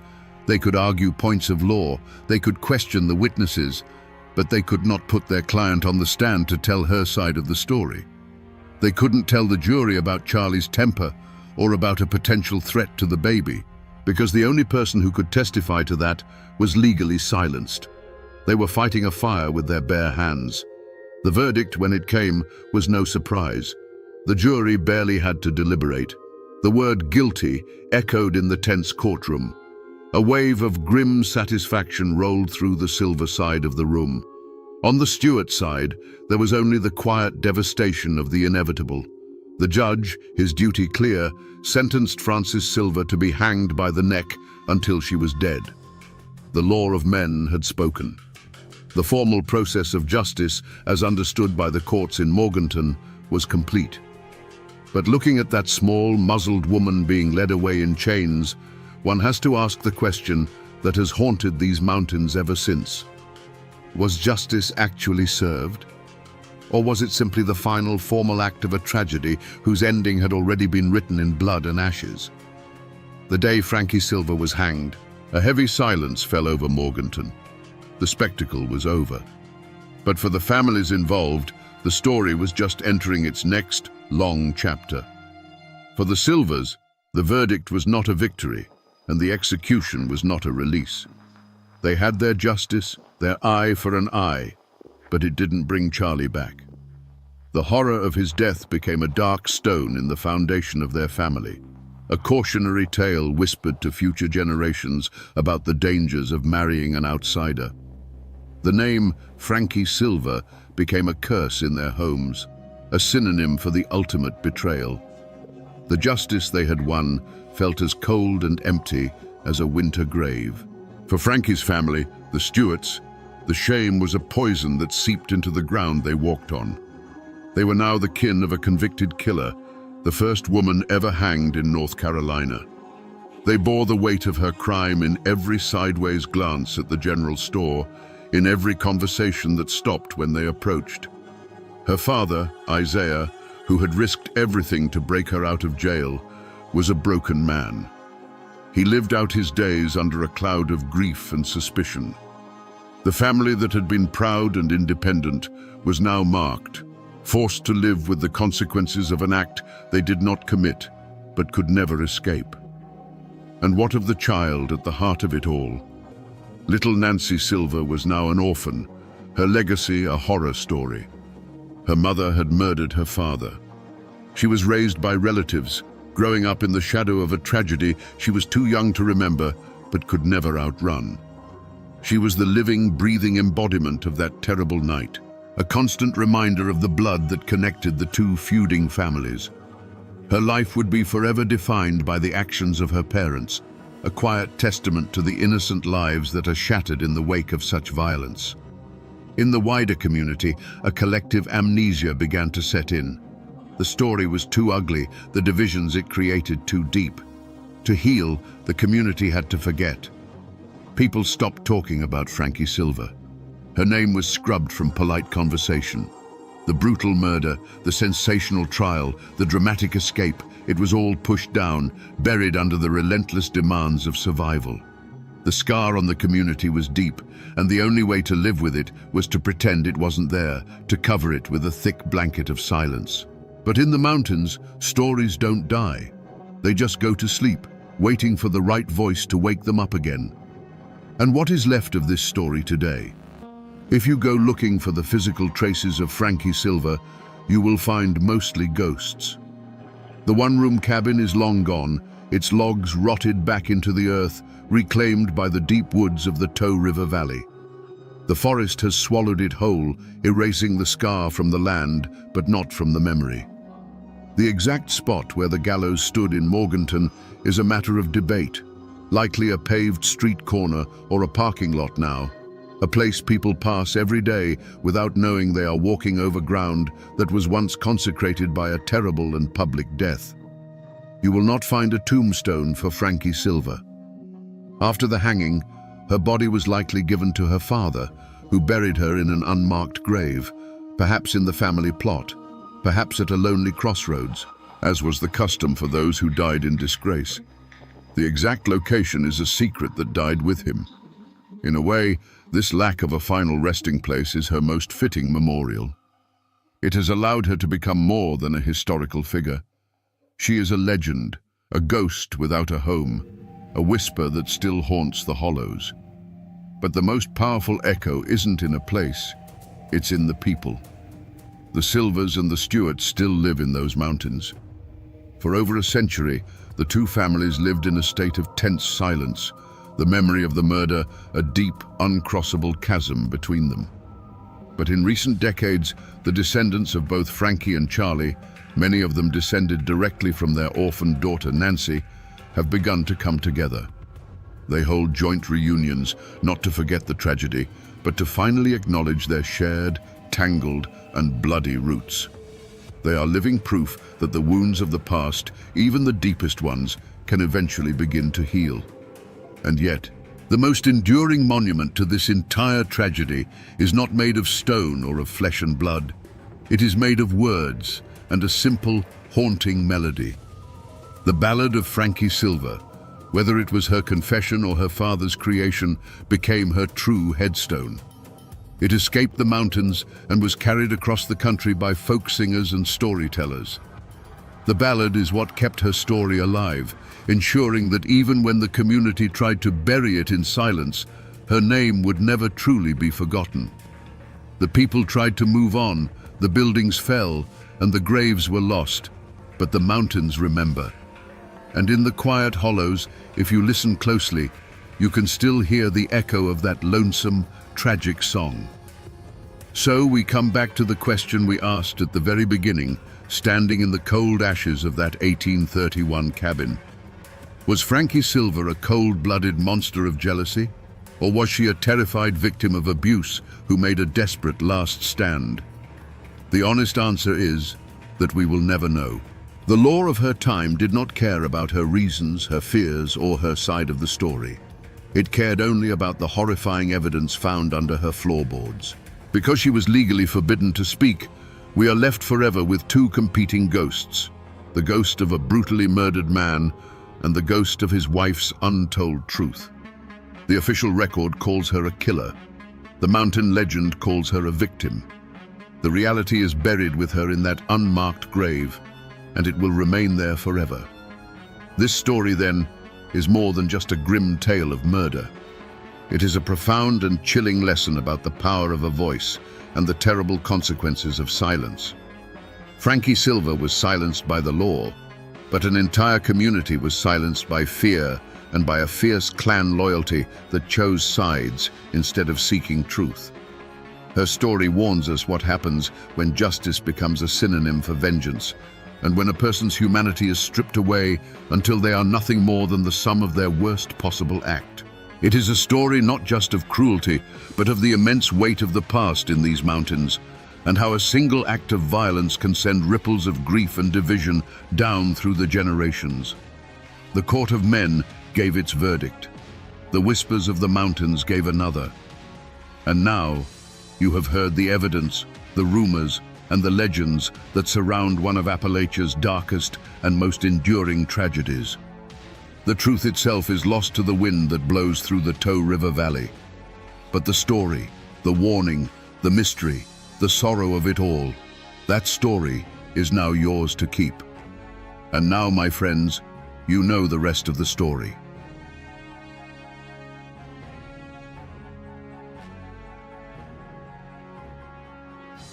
The first shot echoed through the Hillsville courthouse like a clap of thunder, and then the world went mad.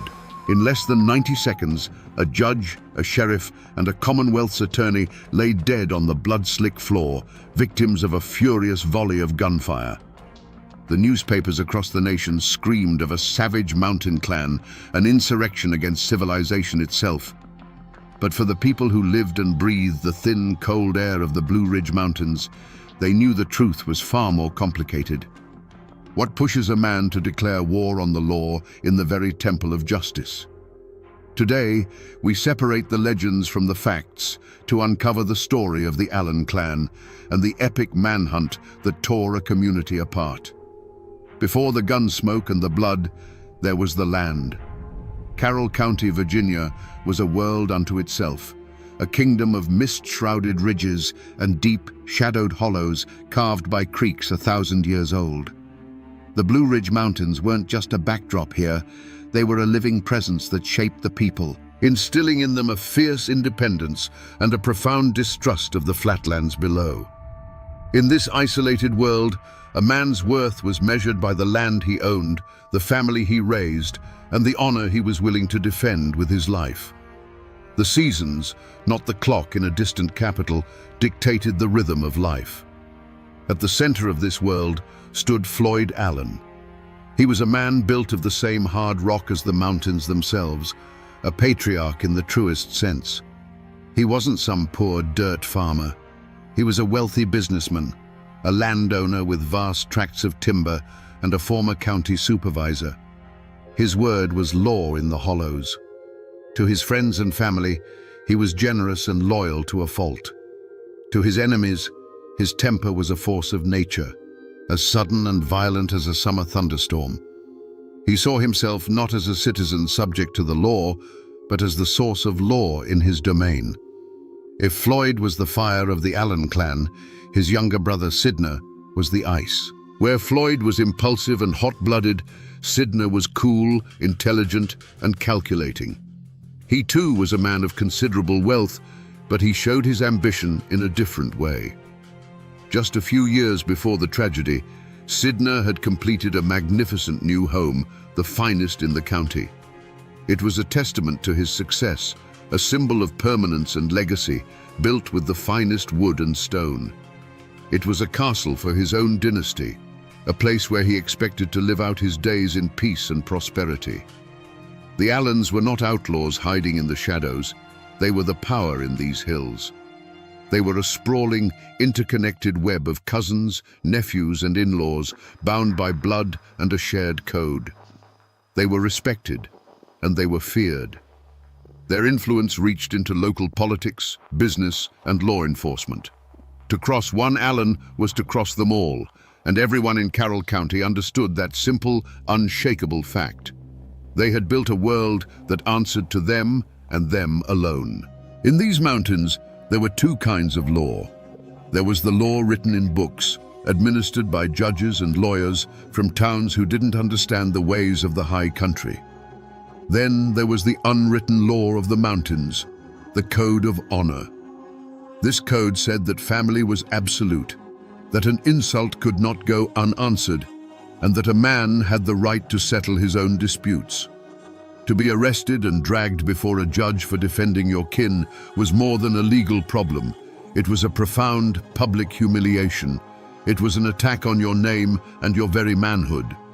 But the outside world was beginning to press in, its tendrils reaching up the mountain roads. Telegraph wires hummed with messages from a central government, and railroad surveyors planned routes that would cut through the heart of the old territories. A new kind of law was coming with them, an impersonal, unbending law that had no respect for a man's reputation or the weight of his name. Little did the Allens know, this encroaching world was about to put their code, their power, and their very lives on trial. And when those two worlds finally collided, they would not bend, they would shatter. The Allens didn't just live on the land, they were born of it. Their roots in Carroll County ran as deep as the ancient oaks. Generations before, their Scots-Irish ancestors had pushed into this unforgiving wilderness, looking not for easy living, but for a place where they would be beholden to no king and no landlord. They carved their existence out of the rocky soil, and their claim was sealed not just by deeds, but by the sweat, blood, and bones of their kin who were buried in it. This land was a heavy inheritance, a reminder that they had built their world from nothing, and they would bow to no outside authority that tried to take it away. This deep-seated distrust of distant power was a wound that had never truly healed since the Civil War. The mountains had been a house divided, a place where loyalty to Richmond or Washington could get a man killed by his own cousin. The war left behind a bitter legacy, a deep-seated suspicion that the laws passed in far-off capitals were designed to control and suppress the mountain people, not to protect them. For men like the Allens, the arrival of a state-appointed judge and a Commonwealth's attorney felt less like the administration of justice and more like the arrival of a garrison in occupied territory. In Carroll County, a family name was everything. It was a history, a code, and a burden. To be an Allen was to understand that you were part of something larger than yourself. It meant you never showed weakness, you never backed down from a fight, and you settled your own accounts. The name was a shield for those who bore it and a clear warning to those who might cross them.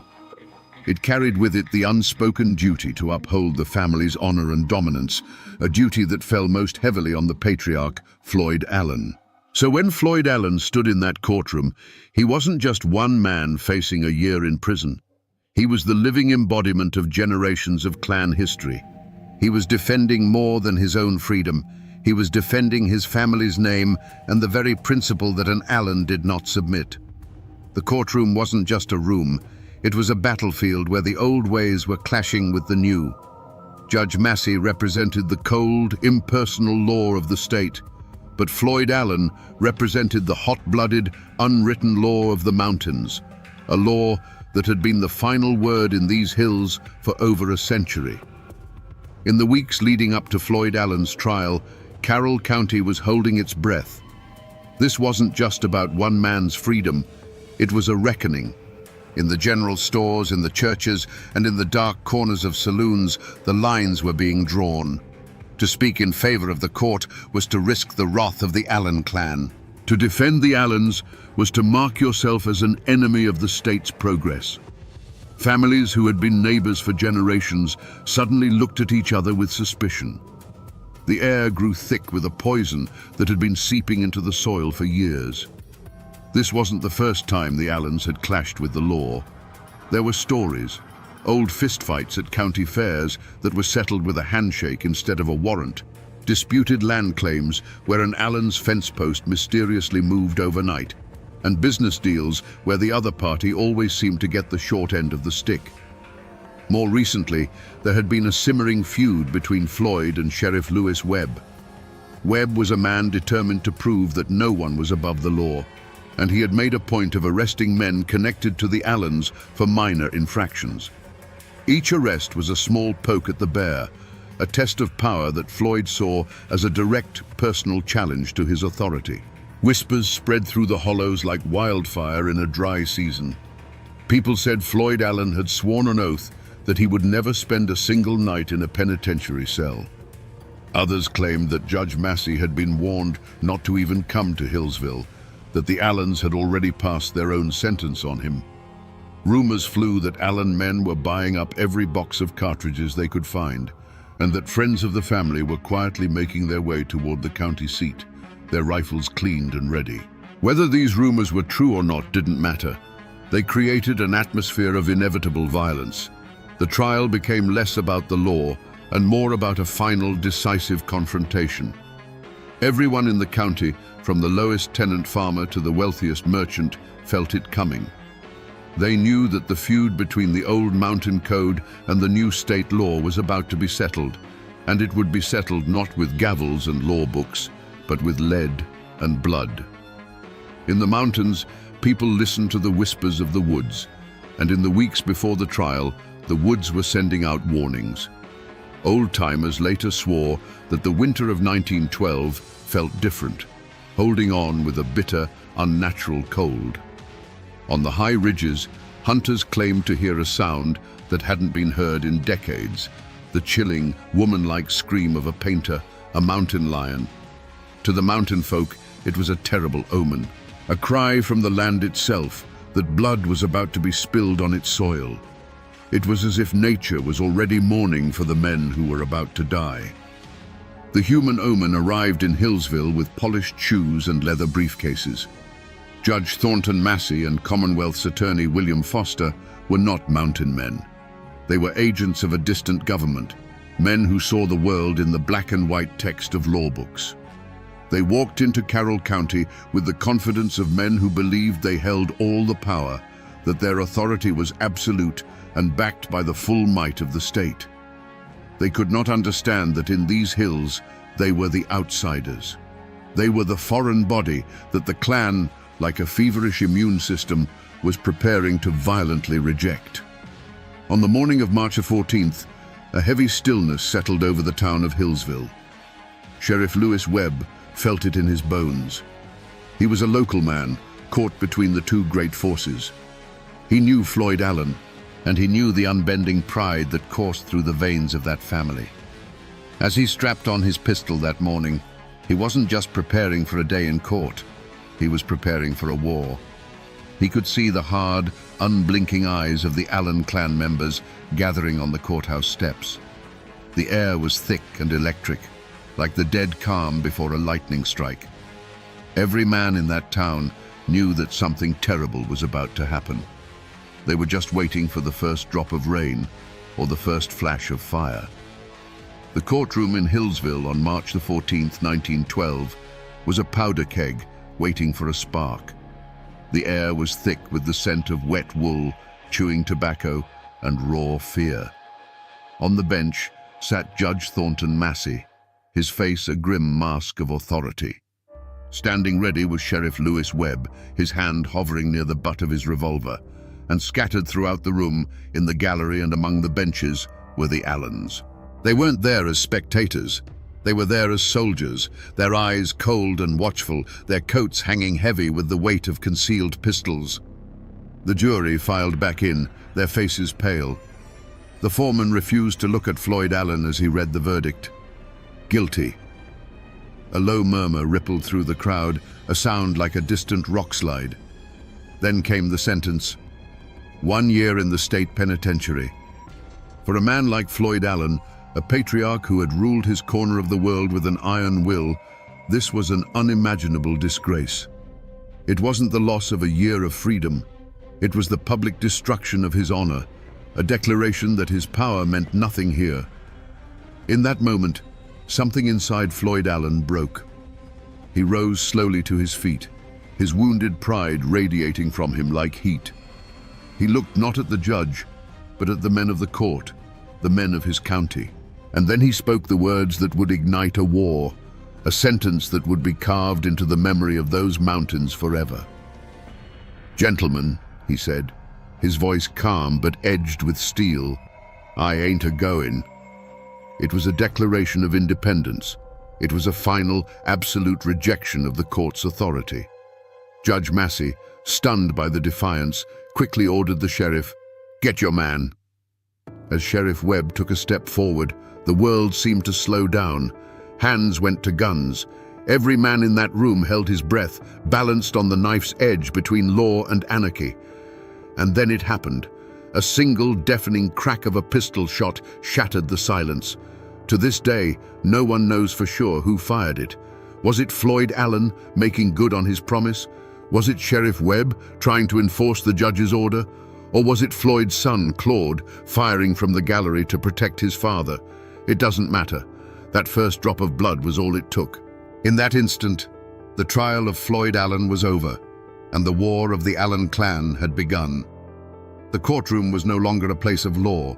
It had become an execution ground. That first gunshot did not begin a duel.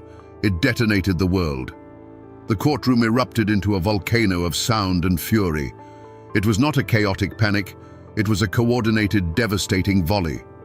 From the gallery, from behind benches, from the doorways, the Allens unleashed a storm of lead. The sharp cracks of pistols blended into a single continuous roar, a deafening thunder that shook the very foundations of the building and the law it represented. Through the eyes of a terrified witness huddled on the floor, the scene was a nightmare of flickering shadows and brilliant flashes of fire.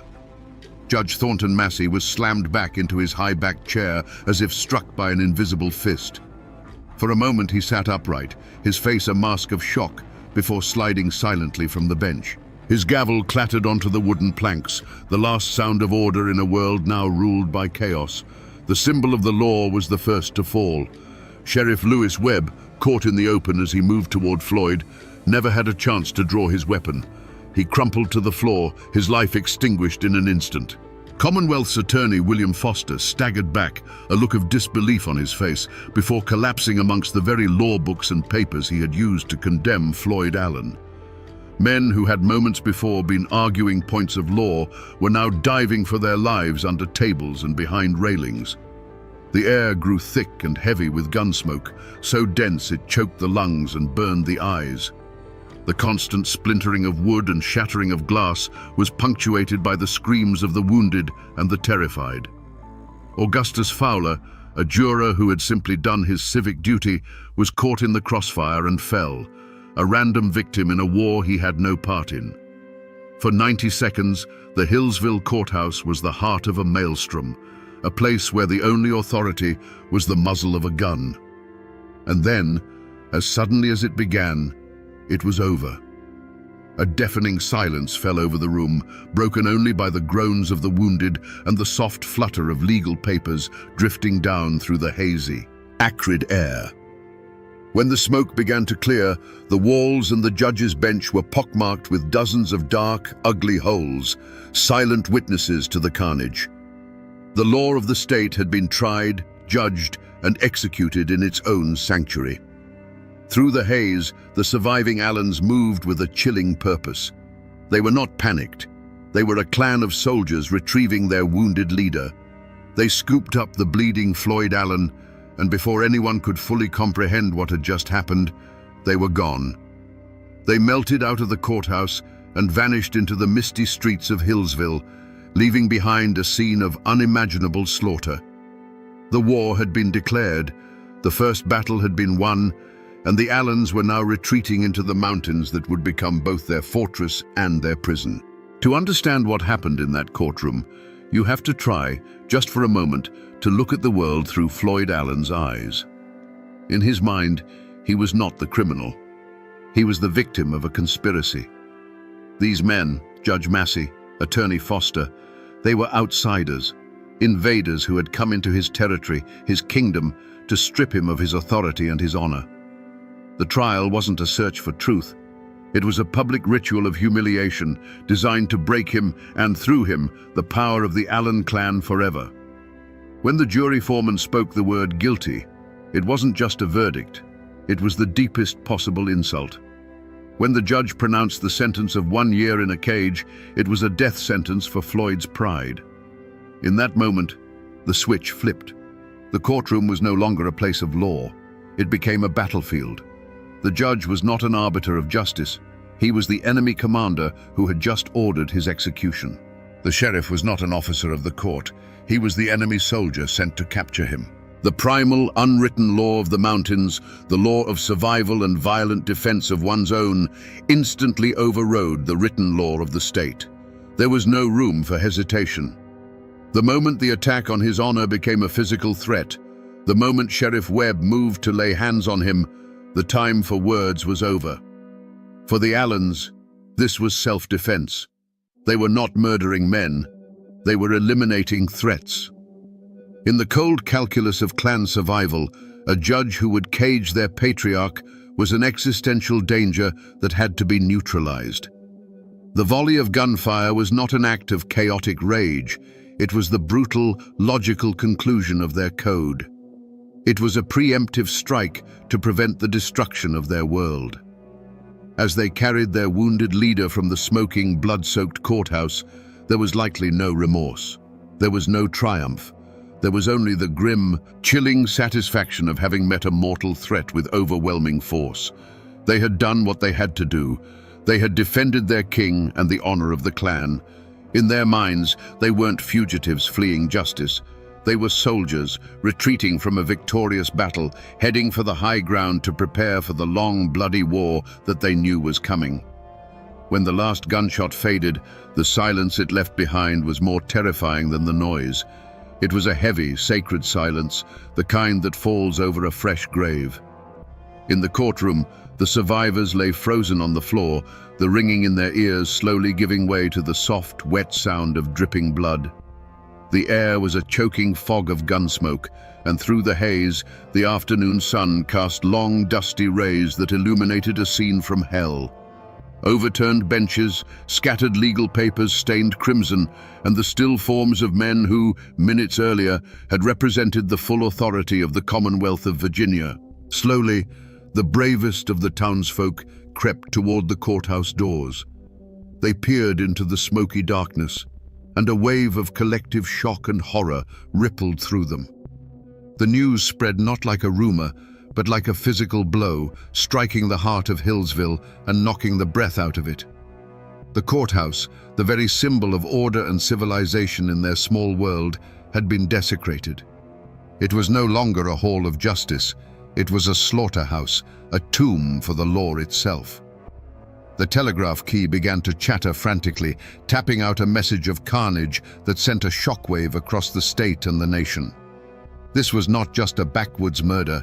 This was an open insurrection. The governor of Virginia, William Hodges Mann, declared it a direct outrage upon the civilization of the state. He vowed that this act of rebellion would be met with the full, crushing force of the government. The honor of Virginia was at stake, and it would be redeemed in blood if necessary. An immediate and furious manhunt began. Local posses were hastily formed, filled with men fueled by a mixture of civic duty, outrage, and a lust for the staggering reward money that was immediately offered. They were armed, angry, and determined, but they were local men plunging into a wilderness that the Allens knew intimately.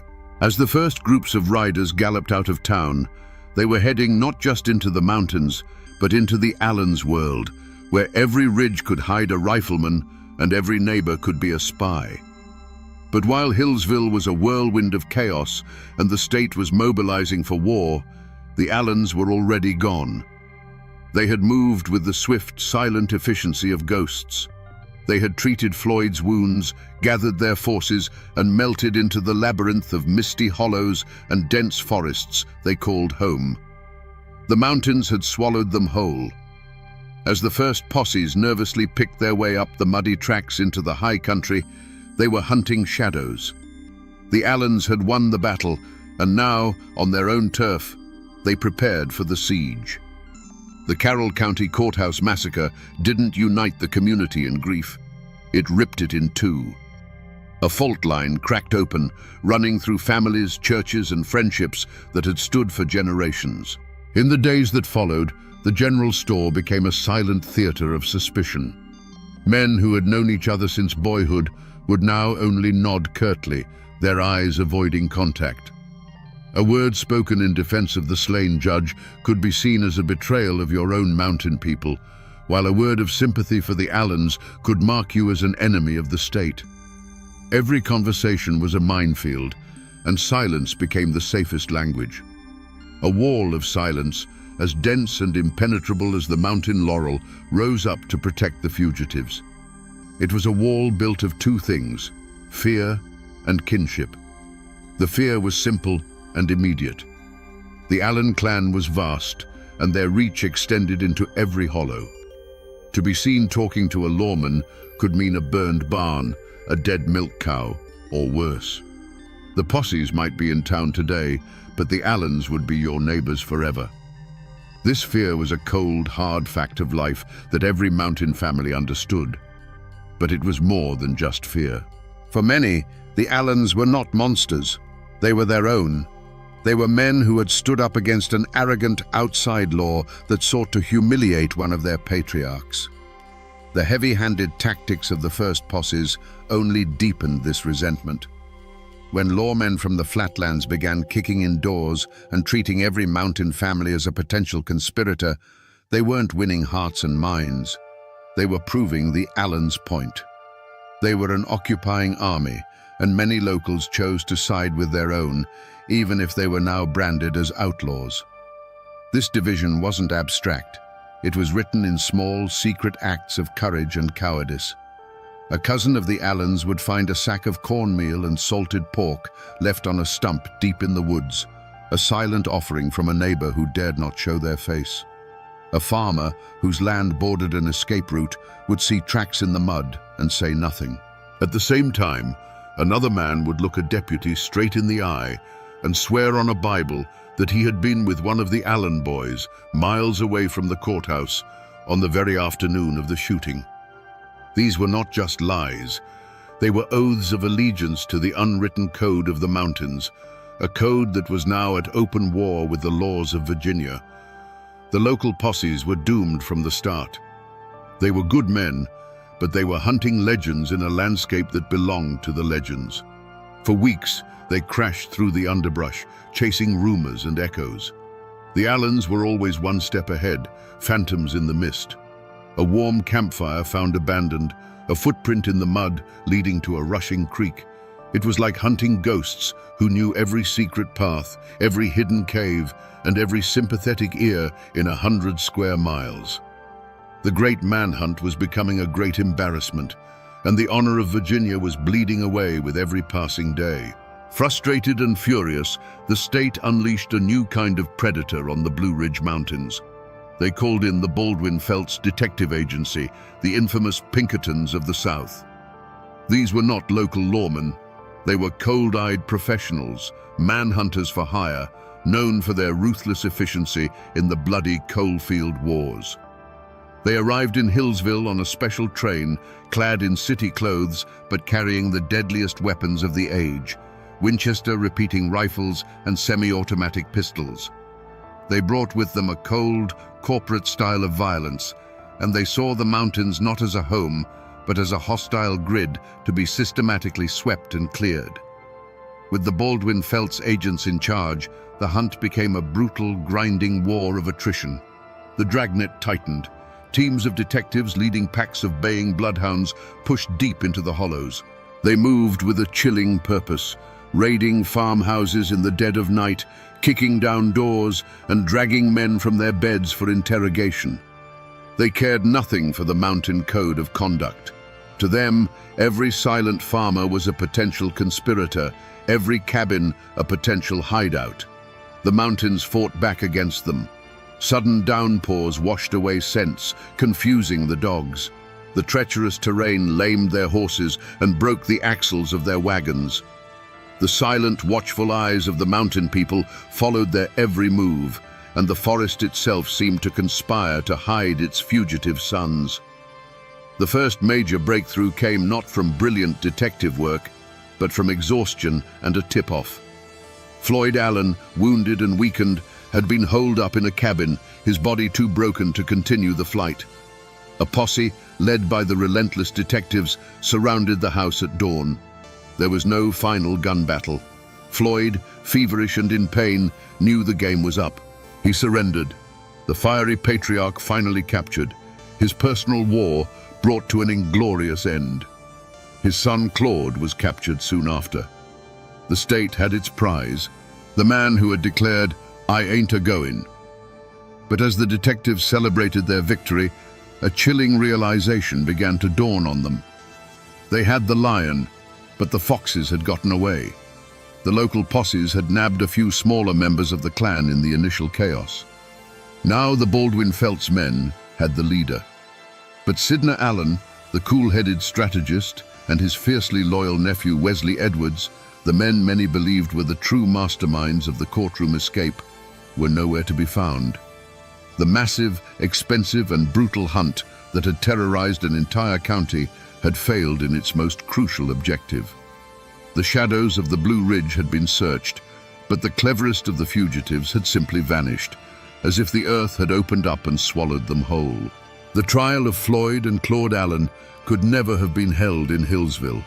The ghost of Judge Massey still haunted that blood-stained room, and the town was a tinderbox of raw nerves and divided loyalties. Instead, the proceedings were moved to Wytheville, and the trial began under the watch of armed militia. Sharpshooters were posted on the courthouse roof, their rifles glinting in the sun. Inside, every spectator was searched for weapons. This was not a simple trial. It was a show of force, a demonstration by the state that its authority, once shattered, had been restored with steel and gunpowder. Floyd Allen was carried into the courtroom each day, a wounded lion in a cage. His body was broken, but his eyes still burned with the same defiant fire that had lit the fuse of the massacre. He showed no remorse, no fear. He sat there as a captured king, listening to the legal arguments of a system he had never recognized as his own. Beside him, his son Claude was a study in stoic loyalty, his face a hard mask, ready to share his father's fate. They were not begging for mercy. They were facing the consequences of their war, their silence a final act of defiance. The trial itself was a theater of conflicting truths. The prosecution, backed by the full power of the state, painted the Allens as savage anarchists, a clan of killers who had declared war on civilization. Their lawyers, in turn, fought back fiercely, arguing that the first shot had come from Sheriff Webb, that the Allens had been caught in a trap and had only fired to defend their patriarch's life. Witnesses took the stand, their hands trembling, their testimony often shifting like shadows depending on which lawyer was asking the questions. The truth of those 90 seconds was buried under an avalanche of fear, loyalty, and intimidation. But in the end, the outcome was never truly in doubt. The state needed a conviction. It needed to prove that its laws were supreme. The jury, after deliberating under immense pressure, returned with the inevitable verdict: guilty.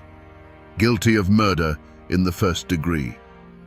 As the foreman spoke the words, a heavy silence fell over the packed courtroom. Floyd and Claude Allen received the news without flinching. They had gambled everything on their code, and they had lost. The sentence was death. Not by the rope, the old way of the mountains, but by the new, clean terror of the electric chair. It was the final, modern symbol of the state's power. But as the verdict was celebrated in the state capital, a deep and troubling question hung in the mountain air. Was this justice for the men who died in the courthouse? Or was it a calculated act of state vengeance, an execution designed to break the spirit of the mountains and make a terrifying example of the Allen clan? Was the state simply answering one massacre with another, more methodical one? The law of men had won its victory, but many felt it was a victory that left the scales of true justice unbalanced. The state of Virginia was not content with a verdict. It required a final, undeniable demonstration of its power. On a cold spring morning in 1913, Floyd and Claude Allen were led from their cells. They walked to the electric chair not as broken criminals begging for mercy, but as defeated soldiers facing a firing squad. They met their end with the same stoic defiance they had shown in the courtroom. With the pull of a switch, The fire of the Allen clan's rebellion was brutally and officially extinguished. The state had made its point. The old code of the mountains was dead, and this was its public execution. But while the state was executing its prisoners, two ghosts still haunted the law. Sidney Allen and Wesley Edwards had vanished. The great manhunt had failed. For 6 months, they were whispers in the wind, their escape feeding the growing legend of the clan's cunning. But they weren't in the mountains. They had slipped through the net and made their way hundreds of miles west to Des Moines, Iowa. Shaving their mustaches and taking on new names, they lived a quiet life, working as carpenters. Their fatal mistake was not a slip of the tongue, but a longing for home. A letter, forwarded from a relative, was traced by a patient postal inspector. There was no grand shootout. On a quiet September morning, Baldwin Felts detectives and local police burst into their rented house and captured the two most wanted men in Virginia without a single shot fired. Their trial was a foregone conclusion. With Floyd and Claude already executed, the public's thirst for vengeance was largely slaked. Sidney Allen and Wesley Edwards were spared the electric chair, but were sentenced to long, hard years in the state penitentiary, a living death in a stone cage. They were sent away, and the state of Virginia closed the book on the Carroll County massacre. The Allens were finally, completely broken. And here, my friends, the story takes its final, tragic turn. In prison, Sidney Allen, the cool-headed strategist, became a model prisoner. The fire that had fueled the feud seemed to have been quenched, replaced by a quiet, weary resignation. Years turned into a decade, and his health began to fail. In 1926, the governor, seeing a broken old man, granted him a pardon. Sidney Allen returned to Carroll County a free man, but he came back a ghost.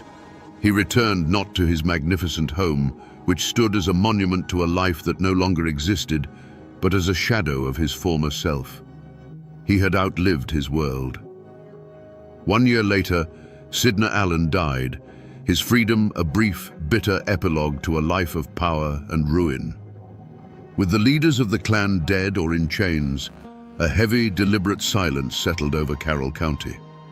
The story of the courthouse massacre was not something to be discussed. It was a wound too deep, a memory too divisive. People had to go on living together, had to trade at the same stores and attend the same churches. And so, the story was buried. It was locked away in the attic of the community's memory, an unspoken horror that everyone knew was there, but no one dared to mention. They tried to move on, to plow over the blood-soaked ground and plant anew, but some scars are too deep to ever truly fade. And what is left of this epic war today, more than a century later? The names are still there. Drive the winding roads of Carroll County, and you will still find the names Allen, Webb, and Edwards on mailboxes. The descendants of the clan and their victims still walk the same land. For them, it is a heavy inheritance, a legacy of both fierce pride and terrible violence. The story isn't told with the old fire anymore. It is a quiet history, a family secret shared in hushed tones, a reminder of a time when the blood ran hot and the law of the mountains met the law of the state in a fatal collision. If you go to Hillsville today, you won't find the old courthouse. It was torn down decades ago, and a new one stands in its place, a symbol of a more orderly world. The 57 bullet holes that scarred its walls exist now only in photographs and memory, the physical wounds of that day finally erased. But drive a few miles out of town, and you will find it. Sidney Allen's magnificent house still stands. It is a private home now, but it remains a silent, brooding monument to the ambition of a fallen dynasty. Its sturdy walls and grand design, a testament to a future that was burned away in a few minutes of gunfire. In the local cemetery, the final chapter is written in stone. Here, the feud is over.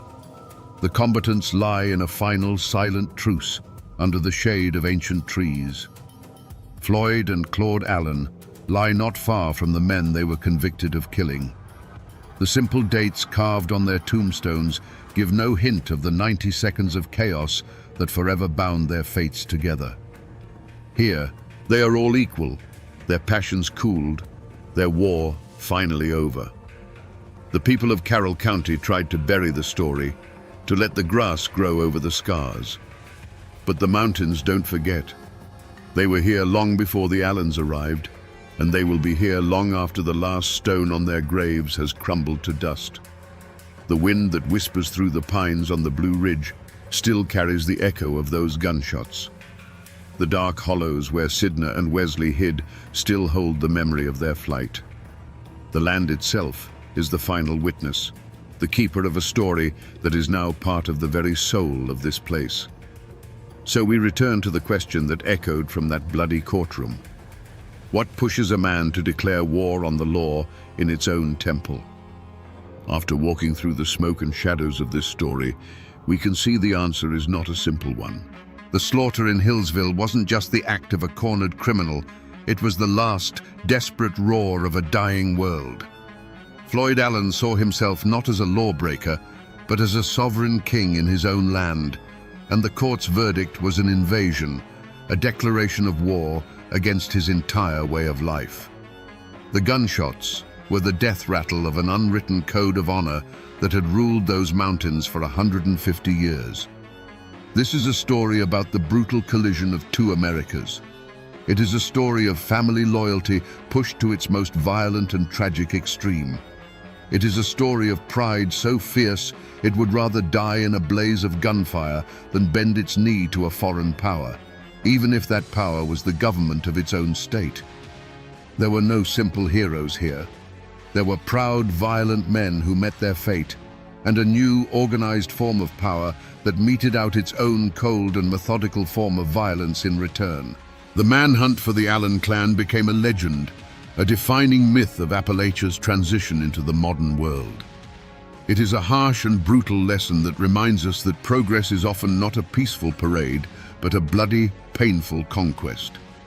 The world of the Allens is gone now, buried in the past, but its memory lingers. It serves as a stark reminder of a time when the mountains bred a different kind of man, and when justice was not a matter of law books, but of blood. And now, my friends, you know the rest of the story.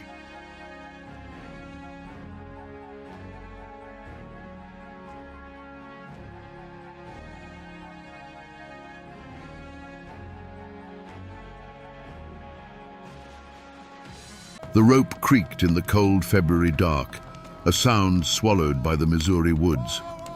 The body of Ben Bolin swung from the limb of a white oak, a grim pendulum marking the end of a bloody Ozark chapter. To the men who put him there, he was a monster, a tyrant who terrorized the hills under the guise of justice. But just a few years earlier, many of those same men, or their neighbors, would have called him a savior, a dark angel sent to deliver them from chaos. So which was he? A righteous crusader who lost his way? Or a brutal killer who simply found the right mask to wear? Today, we're not just telling the story of a vigilante's death. We're peeling back over 100 years of rumor and legend to find the man himself, to understand how the iron fist of the bald nobbers became a ghost, forever riding the haunted backroads of the Ozarks. To understand the firestorm that was the bald nobbers, you must first walk through the world they burned down. Imagine the Ozarks in the 1880s. This wasn't a land of gentle hills and quaint cabins. It was a fortress built by nature. Light struggled to pierce the dense canopy of oak and hickory, leaving the hollows in a state of perpetual twilight. Creeks cut through limestone like silver knives, their waters running cold and clear. A man could get lost a mile from his own home and never be found. The land was beautiful, but it was a hard, unforgiving beauty that demanded respect and bred a deep sense of isolation. The people were as rugged as the land they worked. They were farmers, loggers, and hunters, their hands calloused and their faces etched by sun and hardship. Their lives were governed by the rhythm of the seasons, plowing the rocky soil in the spring, enduring the suffocating humidity of summer, harvesting their meager crops in the fall, and hunkering down for the long, cold winter. Their world was small, often no larger than the valley where they were born. A trip to the county seat in Forsyth was a major event. The law, headquartered in some far-off city like Springfield, was less than a rumor. It was a ghost, a thing that had no power here. But beneath this quiet surface of toil and survival, the poison of the past was still at work. The Civil War had never truly ended in these hills. It had simply shattered into 1,000 personal feuds. Neighbor had fought neighbor as bushwhackers and jayhawkers, and the memories of burned-out farms and midnight raids were passed down from father to son like a cursed inheritance.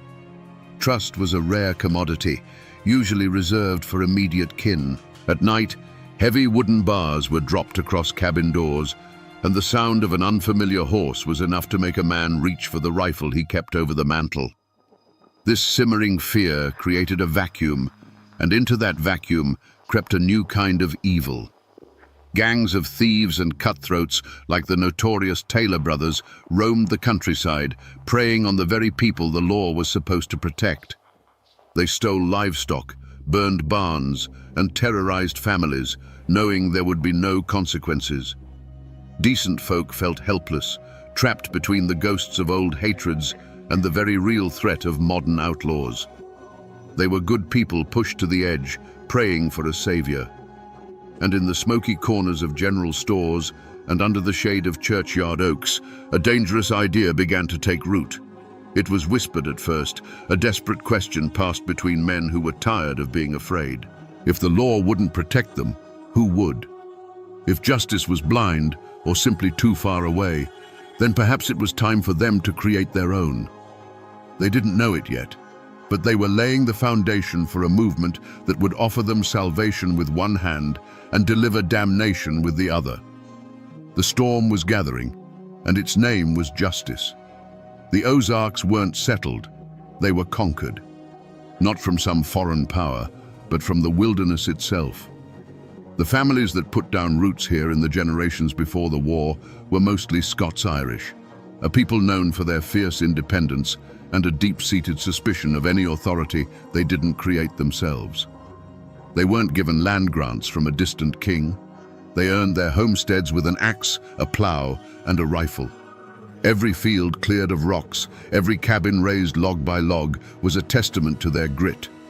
This land wasn't just property to them, it was a part of their identity, paid for in sweat and blood. To threaten a man's land was to threaten his very soul. Then came the Civil War, and it fell on these hills not like a conventional war, but like a plague. Missouri was a border state, and that border ran straight through the heart of every family and every town. This wasn't a war of blue and gray armies marching in formation. It was the war of the torch and the rope. It was a war of neighbors.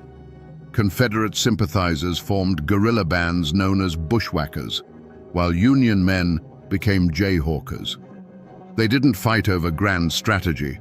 They fought over livestock, loyalties, and long-held grudges. A midnight raid could leave a family homeless, or worse. The violence was intimate, personal, and it left scars that wouldn't heal for a century. When the war officially ended in 1865, the fighting in the Ozarks didn't stop.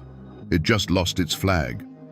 The men who had spent 4 years living by the gun found they couldn't simply go back to the plow.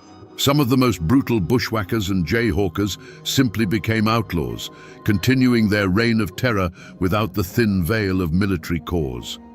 They knew the secret paths, the hidden hollows, and the fear in people's hearts. They were the war's bitter harvest, and they choked the life out of the fragile peace.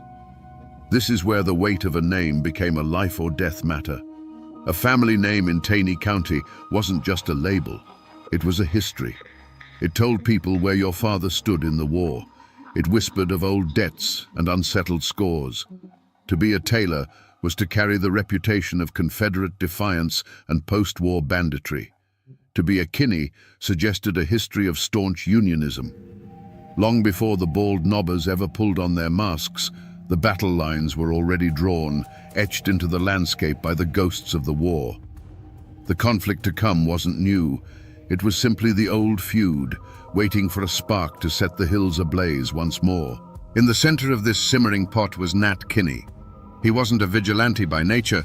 He was a Union veteran, a respected farmer, and the Sunday school superintendent. People listened when he spoke.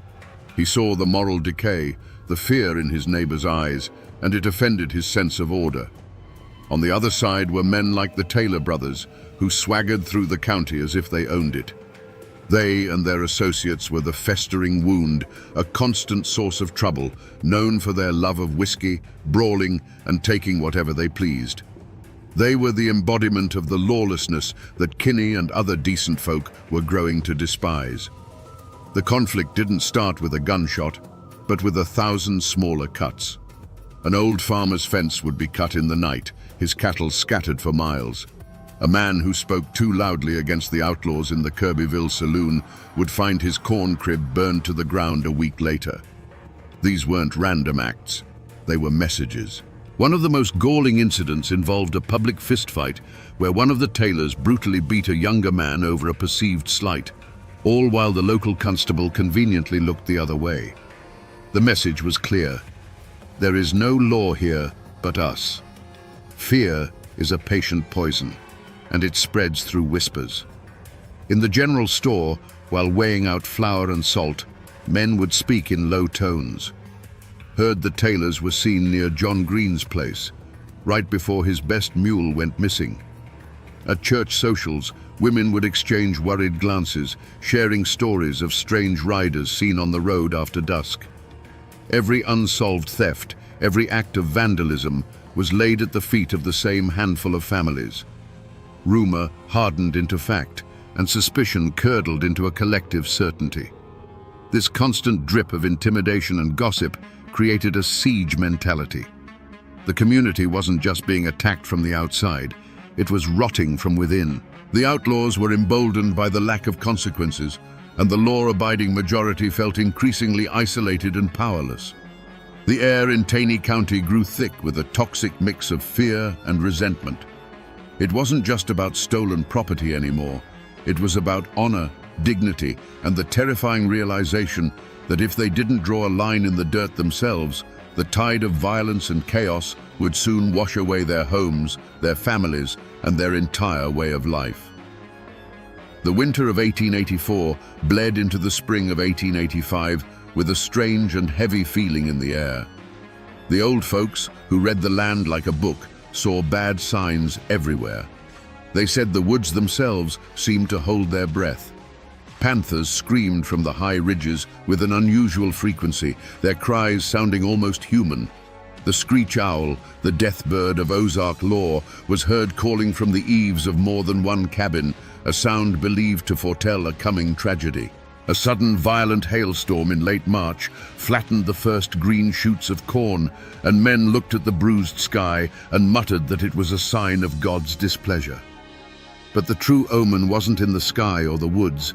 It walked on two legs and reeked of cheap whiskey. The Taylor gang and their ilk grew bolder, their crimes escalating from nighttime thievery to brazen daylight intimidation. The final straw came when one of their crew publicly horsewhipped a well-respected farmer in front of his own family over a disputed line fence. They didn't just injure the man, they humiliated him, stripping him of his dignity in the eyes of his children and neighbors. The act was a declaration: "We are the law, and your honor means nothing to us." It sent a shockwave of rage and fear through the county. This was the moment the dread became a living thing. You could see it in the eyes of men like Nat Kinney. He felt the immense pressure from his community to do something, to lead them out of the darkness. But as he looked at the hard, desperate faces of his friends and neighbors, he felt a chilling premonition. It was a gut-wrenching feeling that in order to fight the monsters who plagued their hills, they would have to become monstrous themselves. He knew that the path they were about to choose was a one-way road, and he couldn't shake the feeling that it led straight into a darkness from which none of them would ever truly return. The public humiliation of a good man was the spark that finally lit the fuse. For Nat Kinney, the time for talk was over. Word was sent out, not by letter, but by quiet visits after dark.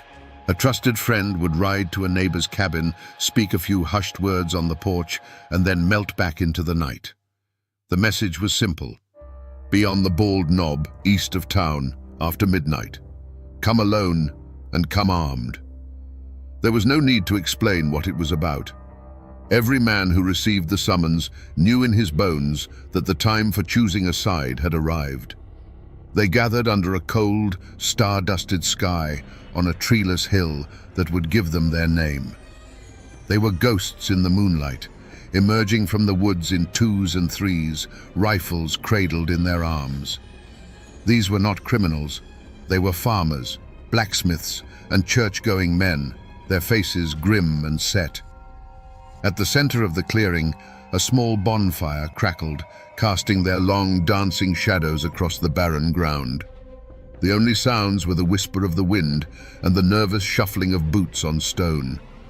Nat Kinney stood before them, his large frame silhouetted against the flames. His voice, when he spoke, was not a shout, but a low, steady rumble that carried a weight of cold fury.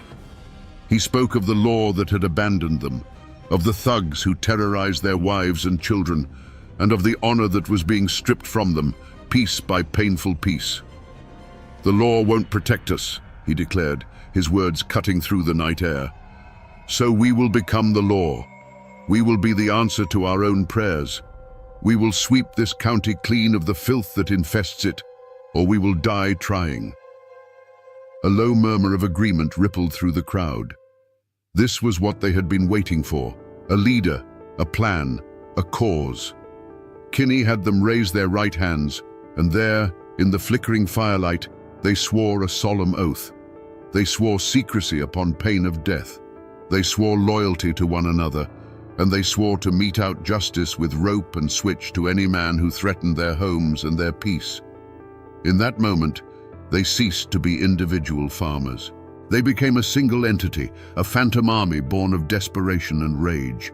They were the Bald Knobbers, and as the men dispersed, melting back into the darkness from which they came, a new and terrible power was unleashed upon the Ozarks. They had a name, an oath, and a list of targets.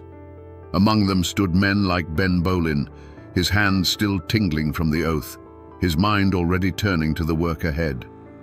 He and his brothers were not thinkers like Kinney. They were doers. The first drops of blood had not yet been spilt, but the promise had been made. The hunt was about to begin, and the hills would soon echo with the sounds of their swift, brutal justice. Their justice was a terrifying ritual, repeated in dozens of darkened hollows.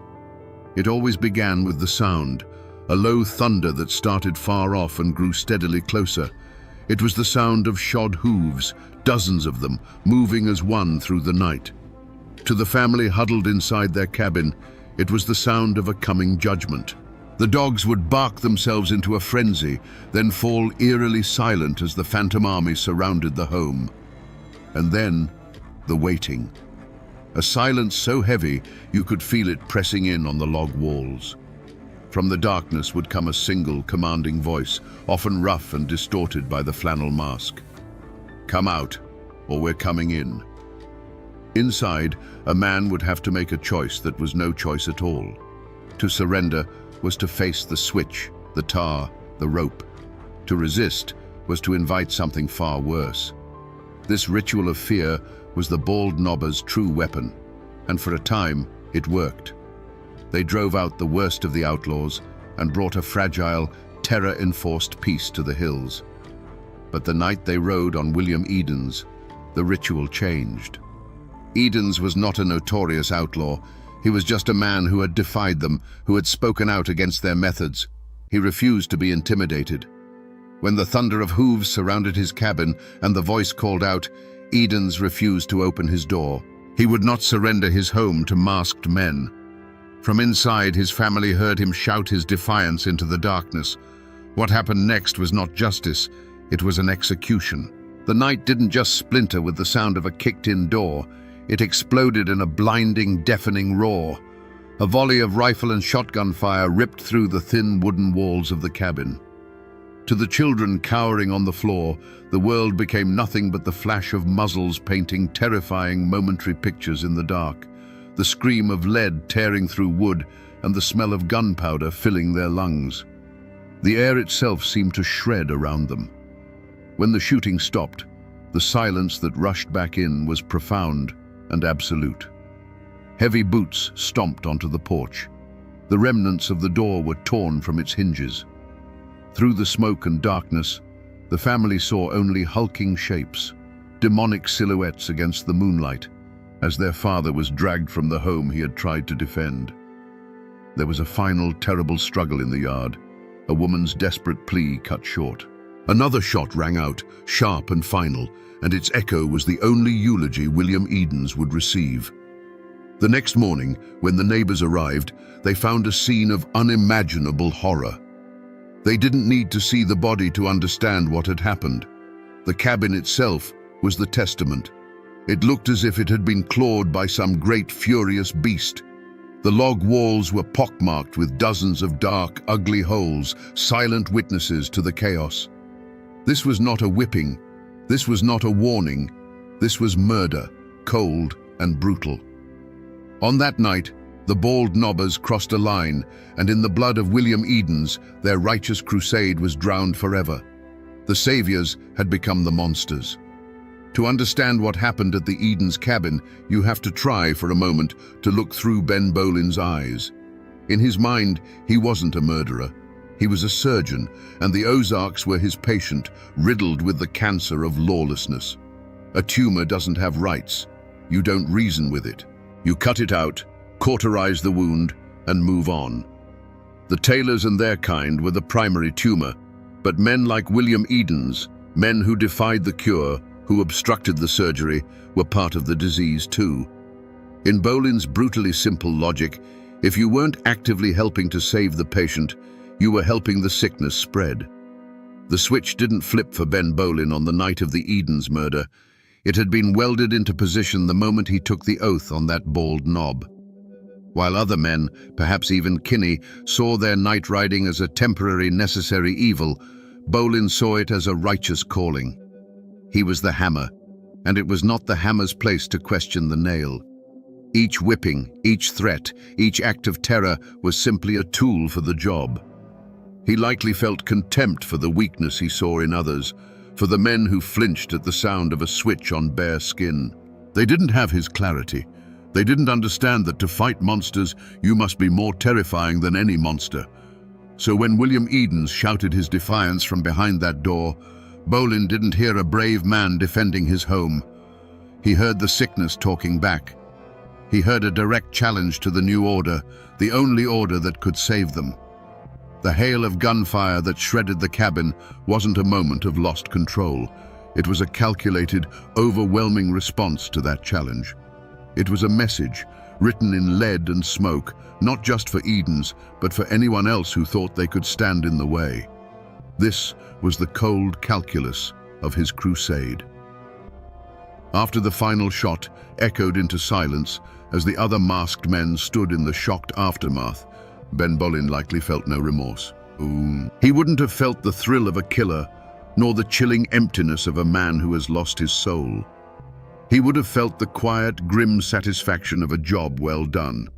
A problem had been solved, a lesson had been taught. He was the iron fist of the bald nobbers, and that night the fist had come down hard. In his own mind, he hadn't committed a crime. He had enforced the only law that mattered. Dawn broke over the Edens homestead, but the light brought no comfort. It only served to illuminate the full scope of the horror. The silence that had followed the final gunshot was a heavy, suffocating blanket. The first neighbors to arrive walked onto the property as if treading on cursed ground. They saw the cabin first, its log walls looking like they had contracted some terrible disease, a pox of dark bullet holes. On the porch, a shattered butter churn lay on its side, a mundane casualty in a night of unimaginable violence. Inside, they found what was left of the Edens family. The widow sat on a low stool, not weeping, but staring into a space beyond the walls, her mind shattered by the events she had been forced to witness. The children were huddled together in a corner, their faces pale and streaked with soot, their eyes wide with a terror that might never leave them. But it was in the yard, lying in the cold, dew-covered dirt, that the finality of the act was laid bare.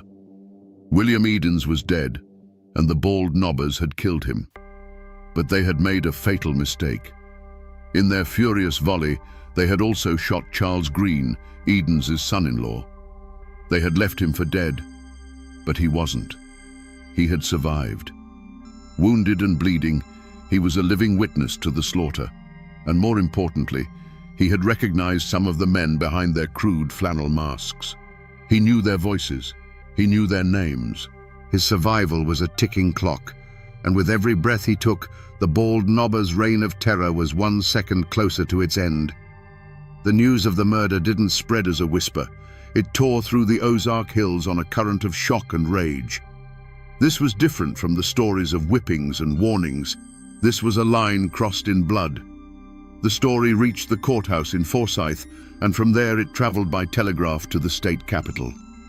The tale of the bullet-riddled cabin and the defiant man murdered in front of his family was so brutal, so brazen, that the state of Missouri could no longer afford to look the other way. The law, which had been a distant rumor for so long, finally awoke with a vengeance. The governor authorized the militia. Warrants were drawn up, bearing the names of the most prominent bald nobbers, including Nat Kinney and the Bolin brothers. A substantial reward was offered for their capture, dead or alive. The official documents went up on posts and walls in every town, turning the masked riders from a secret society into a list of wanted men. The hunters had become the hunted. The murder of William Edens split Taney County down the middle like an axe splitting a log. There was no more middle ground, no room for quiet neutrality. You were either for the nobbers or against them, and you had to choose a side right now. The pot-bellied stove at the general store, once a place for shared stories and friendly gossip, now radiated a cold silence. Men who had known each other since childhood would now pass on the road with a curt nod, their eyes hard, each wondering if the other had been among the masked riders that night. The church itself was divided, with some praying for the souls of the vigilantes and others praying for their swift damnation. From the ashes of this division, an opposing force rose up, calling themselves the anti-bald nobbers. They were not lawmen. They were the friends and family of men who had been wronged by the nobbers, joined by those who were simply horrified by the Edens killing. They armed themselves and swore their own oaths, promising to hunt down the vigilantes and deliver a justice of their own. The old Civil War feud was reborn, but this time without uniforms. It was neighbor against neighbor once more, and the hills became a checkerboard of loyalty and hate, where taking the wrong path or trusting the wrong person could get a man killed. A thick, suffocating fear settled over the county, creating a conspiracy of silence. Many people knew the truth. They had seen the riders gather, heard the boasts in a saloon, or recognized a man's horse tied up outside the Edens place. But the bald nobbers' power, even when they were fugitives, was immense. Their kin were everywhere, and the threat of a burning barn or a midnight visit was far more immediate than the protection of a distant law. When the sheriff and his deputies came asking questions, men would suddenly suffer from bad memories, their eyes cast down to the floorboards. To speak the truth was an act of incredible courage, because everyone knew the nobbers had a very simple law for informants. Amidst this climate of fear, small acts of profound courage and startling cowardice played out in the shadows. One neighbor, at great risk to his own family, would leave a basket of bread and salted pork on the Edens widow's porch before dawn, a silent gesture of support. But another man, bound by blood or fear, would stand before a magistrate and provide a false alibi for his cousin, swearing he was playing cards with him on the night of the murder. The community was tearing itself apart at the seams, its moral fabric tested and frayed. It was in this fractured, paranoid landscape that the real hunt for Ben Bolin and his brothers would have to begin. While the official law, The state militia and the county sheriff made a great show of organizing and searching. They were outsiders. They knew the main roads, but they didn't know the hollows. But the real hunters, the men who moved with a purpose that was colder and sharper than any legal duty, were the anti-bald nobbers. These were men who had lived in the shadow of the nobbers' terror. They weren't hunting for a reward. They were hunting for revenge. And they knew the mountains just as well as the men they were chasing. For months, Ben Bolin and his brothers were ghosts. They slipped through the deep woods and limestone caves they had known since childhood, a landscape that was now both their sanctuary and their cage. They reverted to a primal existence, living off poached deer and foraged nuts, their clothes turning to rags. Every snap of a twig, every rustle of leaves in the wind sent a jolt of adrenaline through them. They tasted paranoia in every bite of squirrel meat and felt it in the cold dampness of the caves where they slept. The familiar woods, the kingdom they once ruled with masked terror, had become a labyrinthine prison. The hunt was a slow, methodical strangulation. The anti-bald nobbers were patient. They had men among them who could track a single man across solid rock and read a broken twig like a page in a book. They moved in small, quiet groups, checking the remote cabins of known sympathizers, finding the faint traces of a recent campfire, and slowly, painstakingly, tightening the net. A farmer who gave the Bolins a slice of cornbread might find his fence cut the next week, a quiet message that help was no longer an option. The fugitive's world shrank with every passing day. The end for Ben Bolin came not in a hail of bullets, but in a moment of exhaustion. It was February 1889, and the cold had gnawed at him for months. He had risked getting close to his brother's cabin, perhaps seeking a moment of warmth, a real meal, a sliver of the life he had lost. It was a fatal mistake. A tracker for the anti-bald nobber posse had found his trail in the thin layer of snow. They didn't storm the cabin. They simply waited, melting into the grey woods, becoming part of the landscape. When Bolin stepped outside, perhaps to fetch water or check the perimeter, he was allowed to walk 20 yards into the clearing. Then, a single voice cut through the cold air. "That's far enough, Ben." He froze. From behind every large oak and limestone outcrop, a man rose, rifle already at his shoulder. There was no shouting, no chaos, just the quiet final click of a dozen rifle hammers being pulled back. In that instant, Ben Bolin, the enforcer, the Iron Fist, saw the faces of his neighbors, his enemies, and knew that his war was over. He didn't reach for a weapon. He just stood there, a gaunt, tired man surrounded by the cold, unforgiving justice of the hills he once ruled. There would be no judge in a black robe for Ben Bolin. There would be no clever lawyers arguing points of law, no jury of his peers weighing evidence in a dusty box. The men who captured him, the anti-bald nobbers, had seen what passed for justice in the Ozarks. They had seen how a well-connected man could intimidate witnesses, how a sympathetic jury could ignore facts, how the slow, clumsy machine of the law could let a monster slip through its gears. They didn't trust it. They believed that to bring a man like Ben Bolin into a courtroom would be to mock the memory of William Edens. They had decided in the cold silence of the woods that Bolin would face a different kind of court. His trial was the long, grim ride from the place of his capture to a sturdy white oak tree on the side of a lonely road. The woods were his courtroom, the pale moonlight his only illumination. The jury was the silent procession of armed men on horseback who rode beside and behind him, their faces set like stone.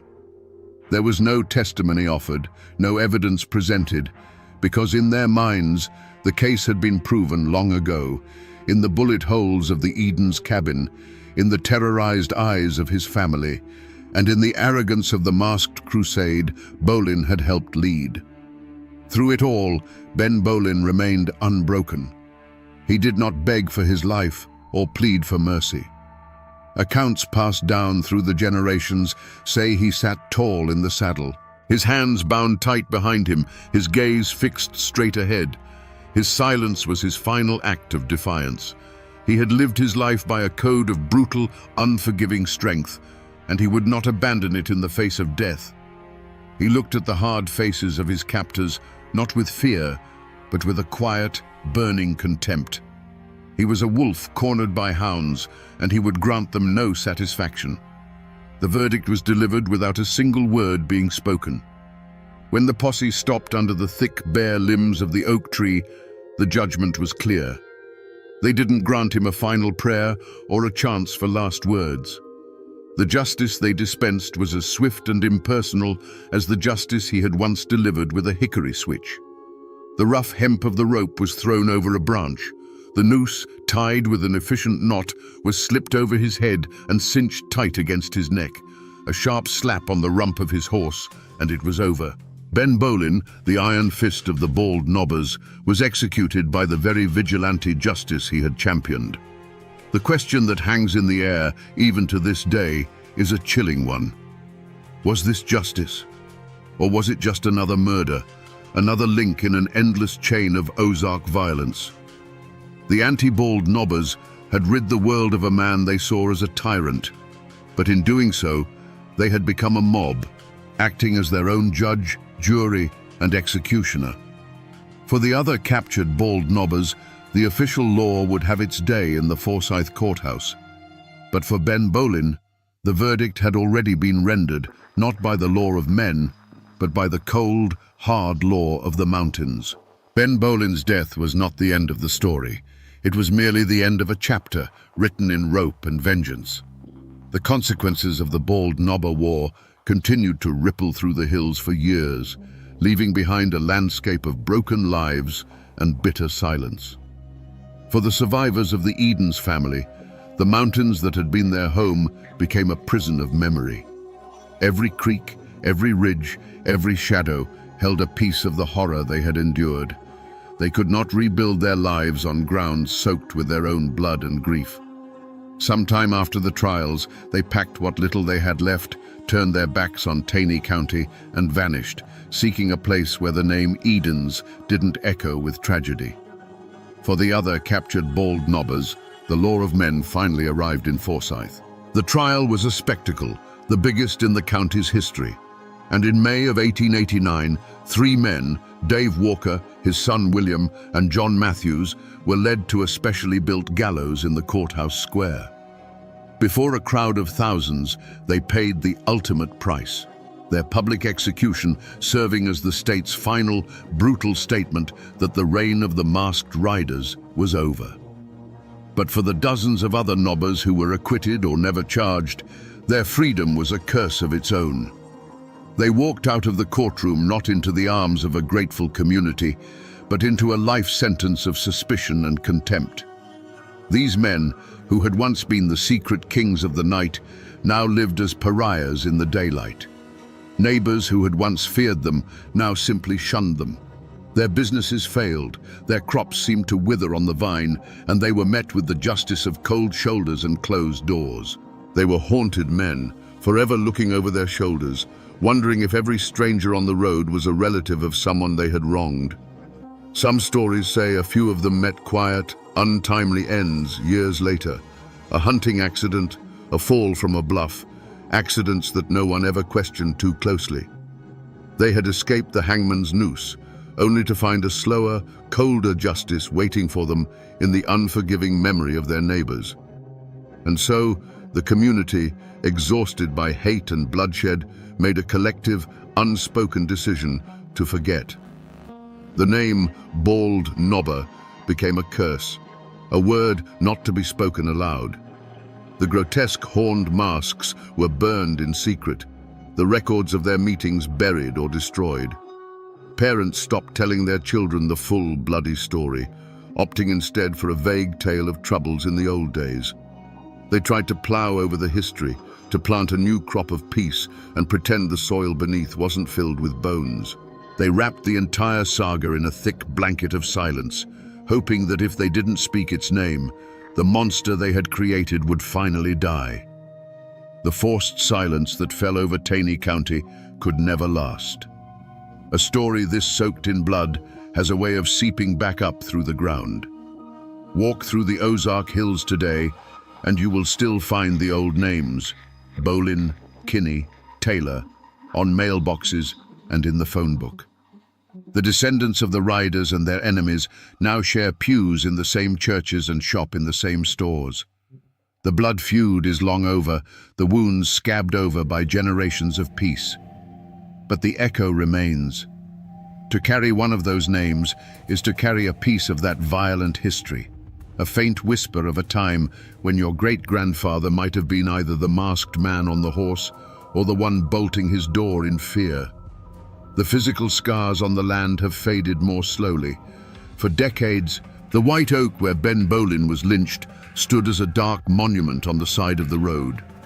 Locals knew it as the Bolin tree, and it became a place of dread, a landmark to be passed quickly, especially after dark. It was said that nothing would grow in its shadow. Eventually, time and nature did what the community could not. The old tree withered, died, and was cut down, its wood likely burned to ash. But even today, the old-timers can still point to the exact spot where it stood. The tree is gone, but the ground remembers.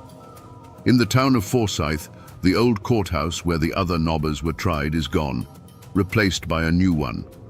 But in the local cemetery, you can find the graves of the 3 men who were legally hanged.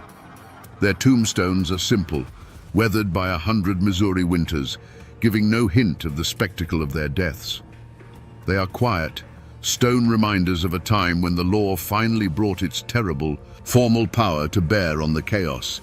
But the most powerful remnant of Ben Bolin isn't made of wood or stone, it is the ghost story. As the facts were buried under the community's silence, the man was replaced by the myth. History became folklore. To this day, on the dark roads around where he was killed, people still tell stories of the Phantom Rider, a lone, gaunt figure on horseback, seen on moonless nights, forever repeating his last fatal ride. Ben Bolin the man is dead and gone, but Ben Bolin the spectre became immortal, a cautionary tale whispered to children to keep them from straying too far into the woods after dark. The people tried to forget, but the story simply refused to die. So we come back to the question that hung in the air at the very beginning, a question that has haunted these hills for over a century. Was Ben Bolin a righteous crusader who lost his way? Or was he a brutal killer who simply found the right mask to wear? The honest truth, buried under years of myth and silence, is that he was both. He was the inevitable and terrible answer to the chaos that surrounded him. He was a man forged in the crucible of a lawless land, and he became the very thing he sought to destroy. The story of Ben Bolin is the story of a cure that becomes its own disease. This is more than just a tale of Ozark vigilantes. It is a timeless warning about the desperate hunger for order and the terrible price that is sometimes paid to achieve it. It is the story of what happens when good, frightened men, abandoned by the law, decide to walk the razor's edge between justice and vengeance, only to lose their balance and fall into the abyss. The bald nobbers rose from the dirt to give their community hope, but their legacy is a stark reminder that a society's saviors can all too easily become its tyrants, and that a revolution born of righteousness will almost always end by eating its own. And so the story returns to the darkness, to a lonely road and the sound of a single horse. The ghost of Ben Bolin isn't just a campfire tale meant to scare children. He is the restless spirit of this lesson. He is a permanent warning, etched into the very landscape, a silent testament to a brutal truth. In a land without law, the man who promises to save you from the monsters is often the first one to become a monster himself. And now, my friends, you know the rest of the story.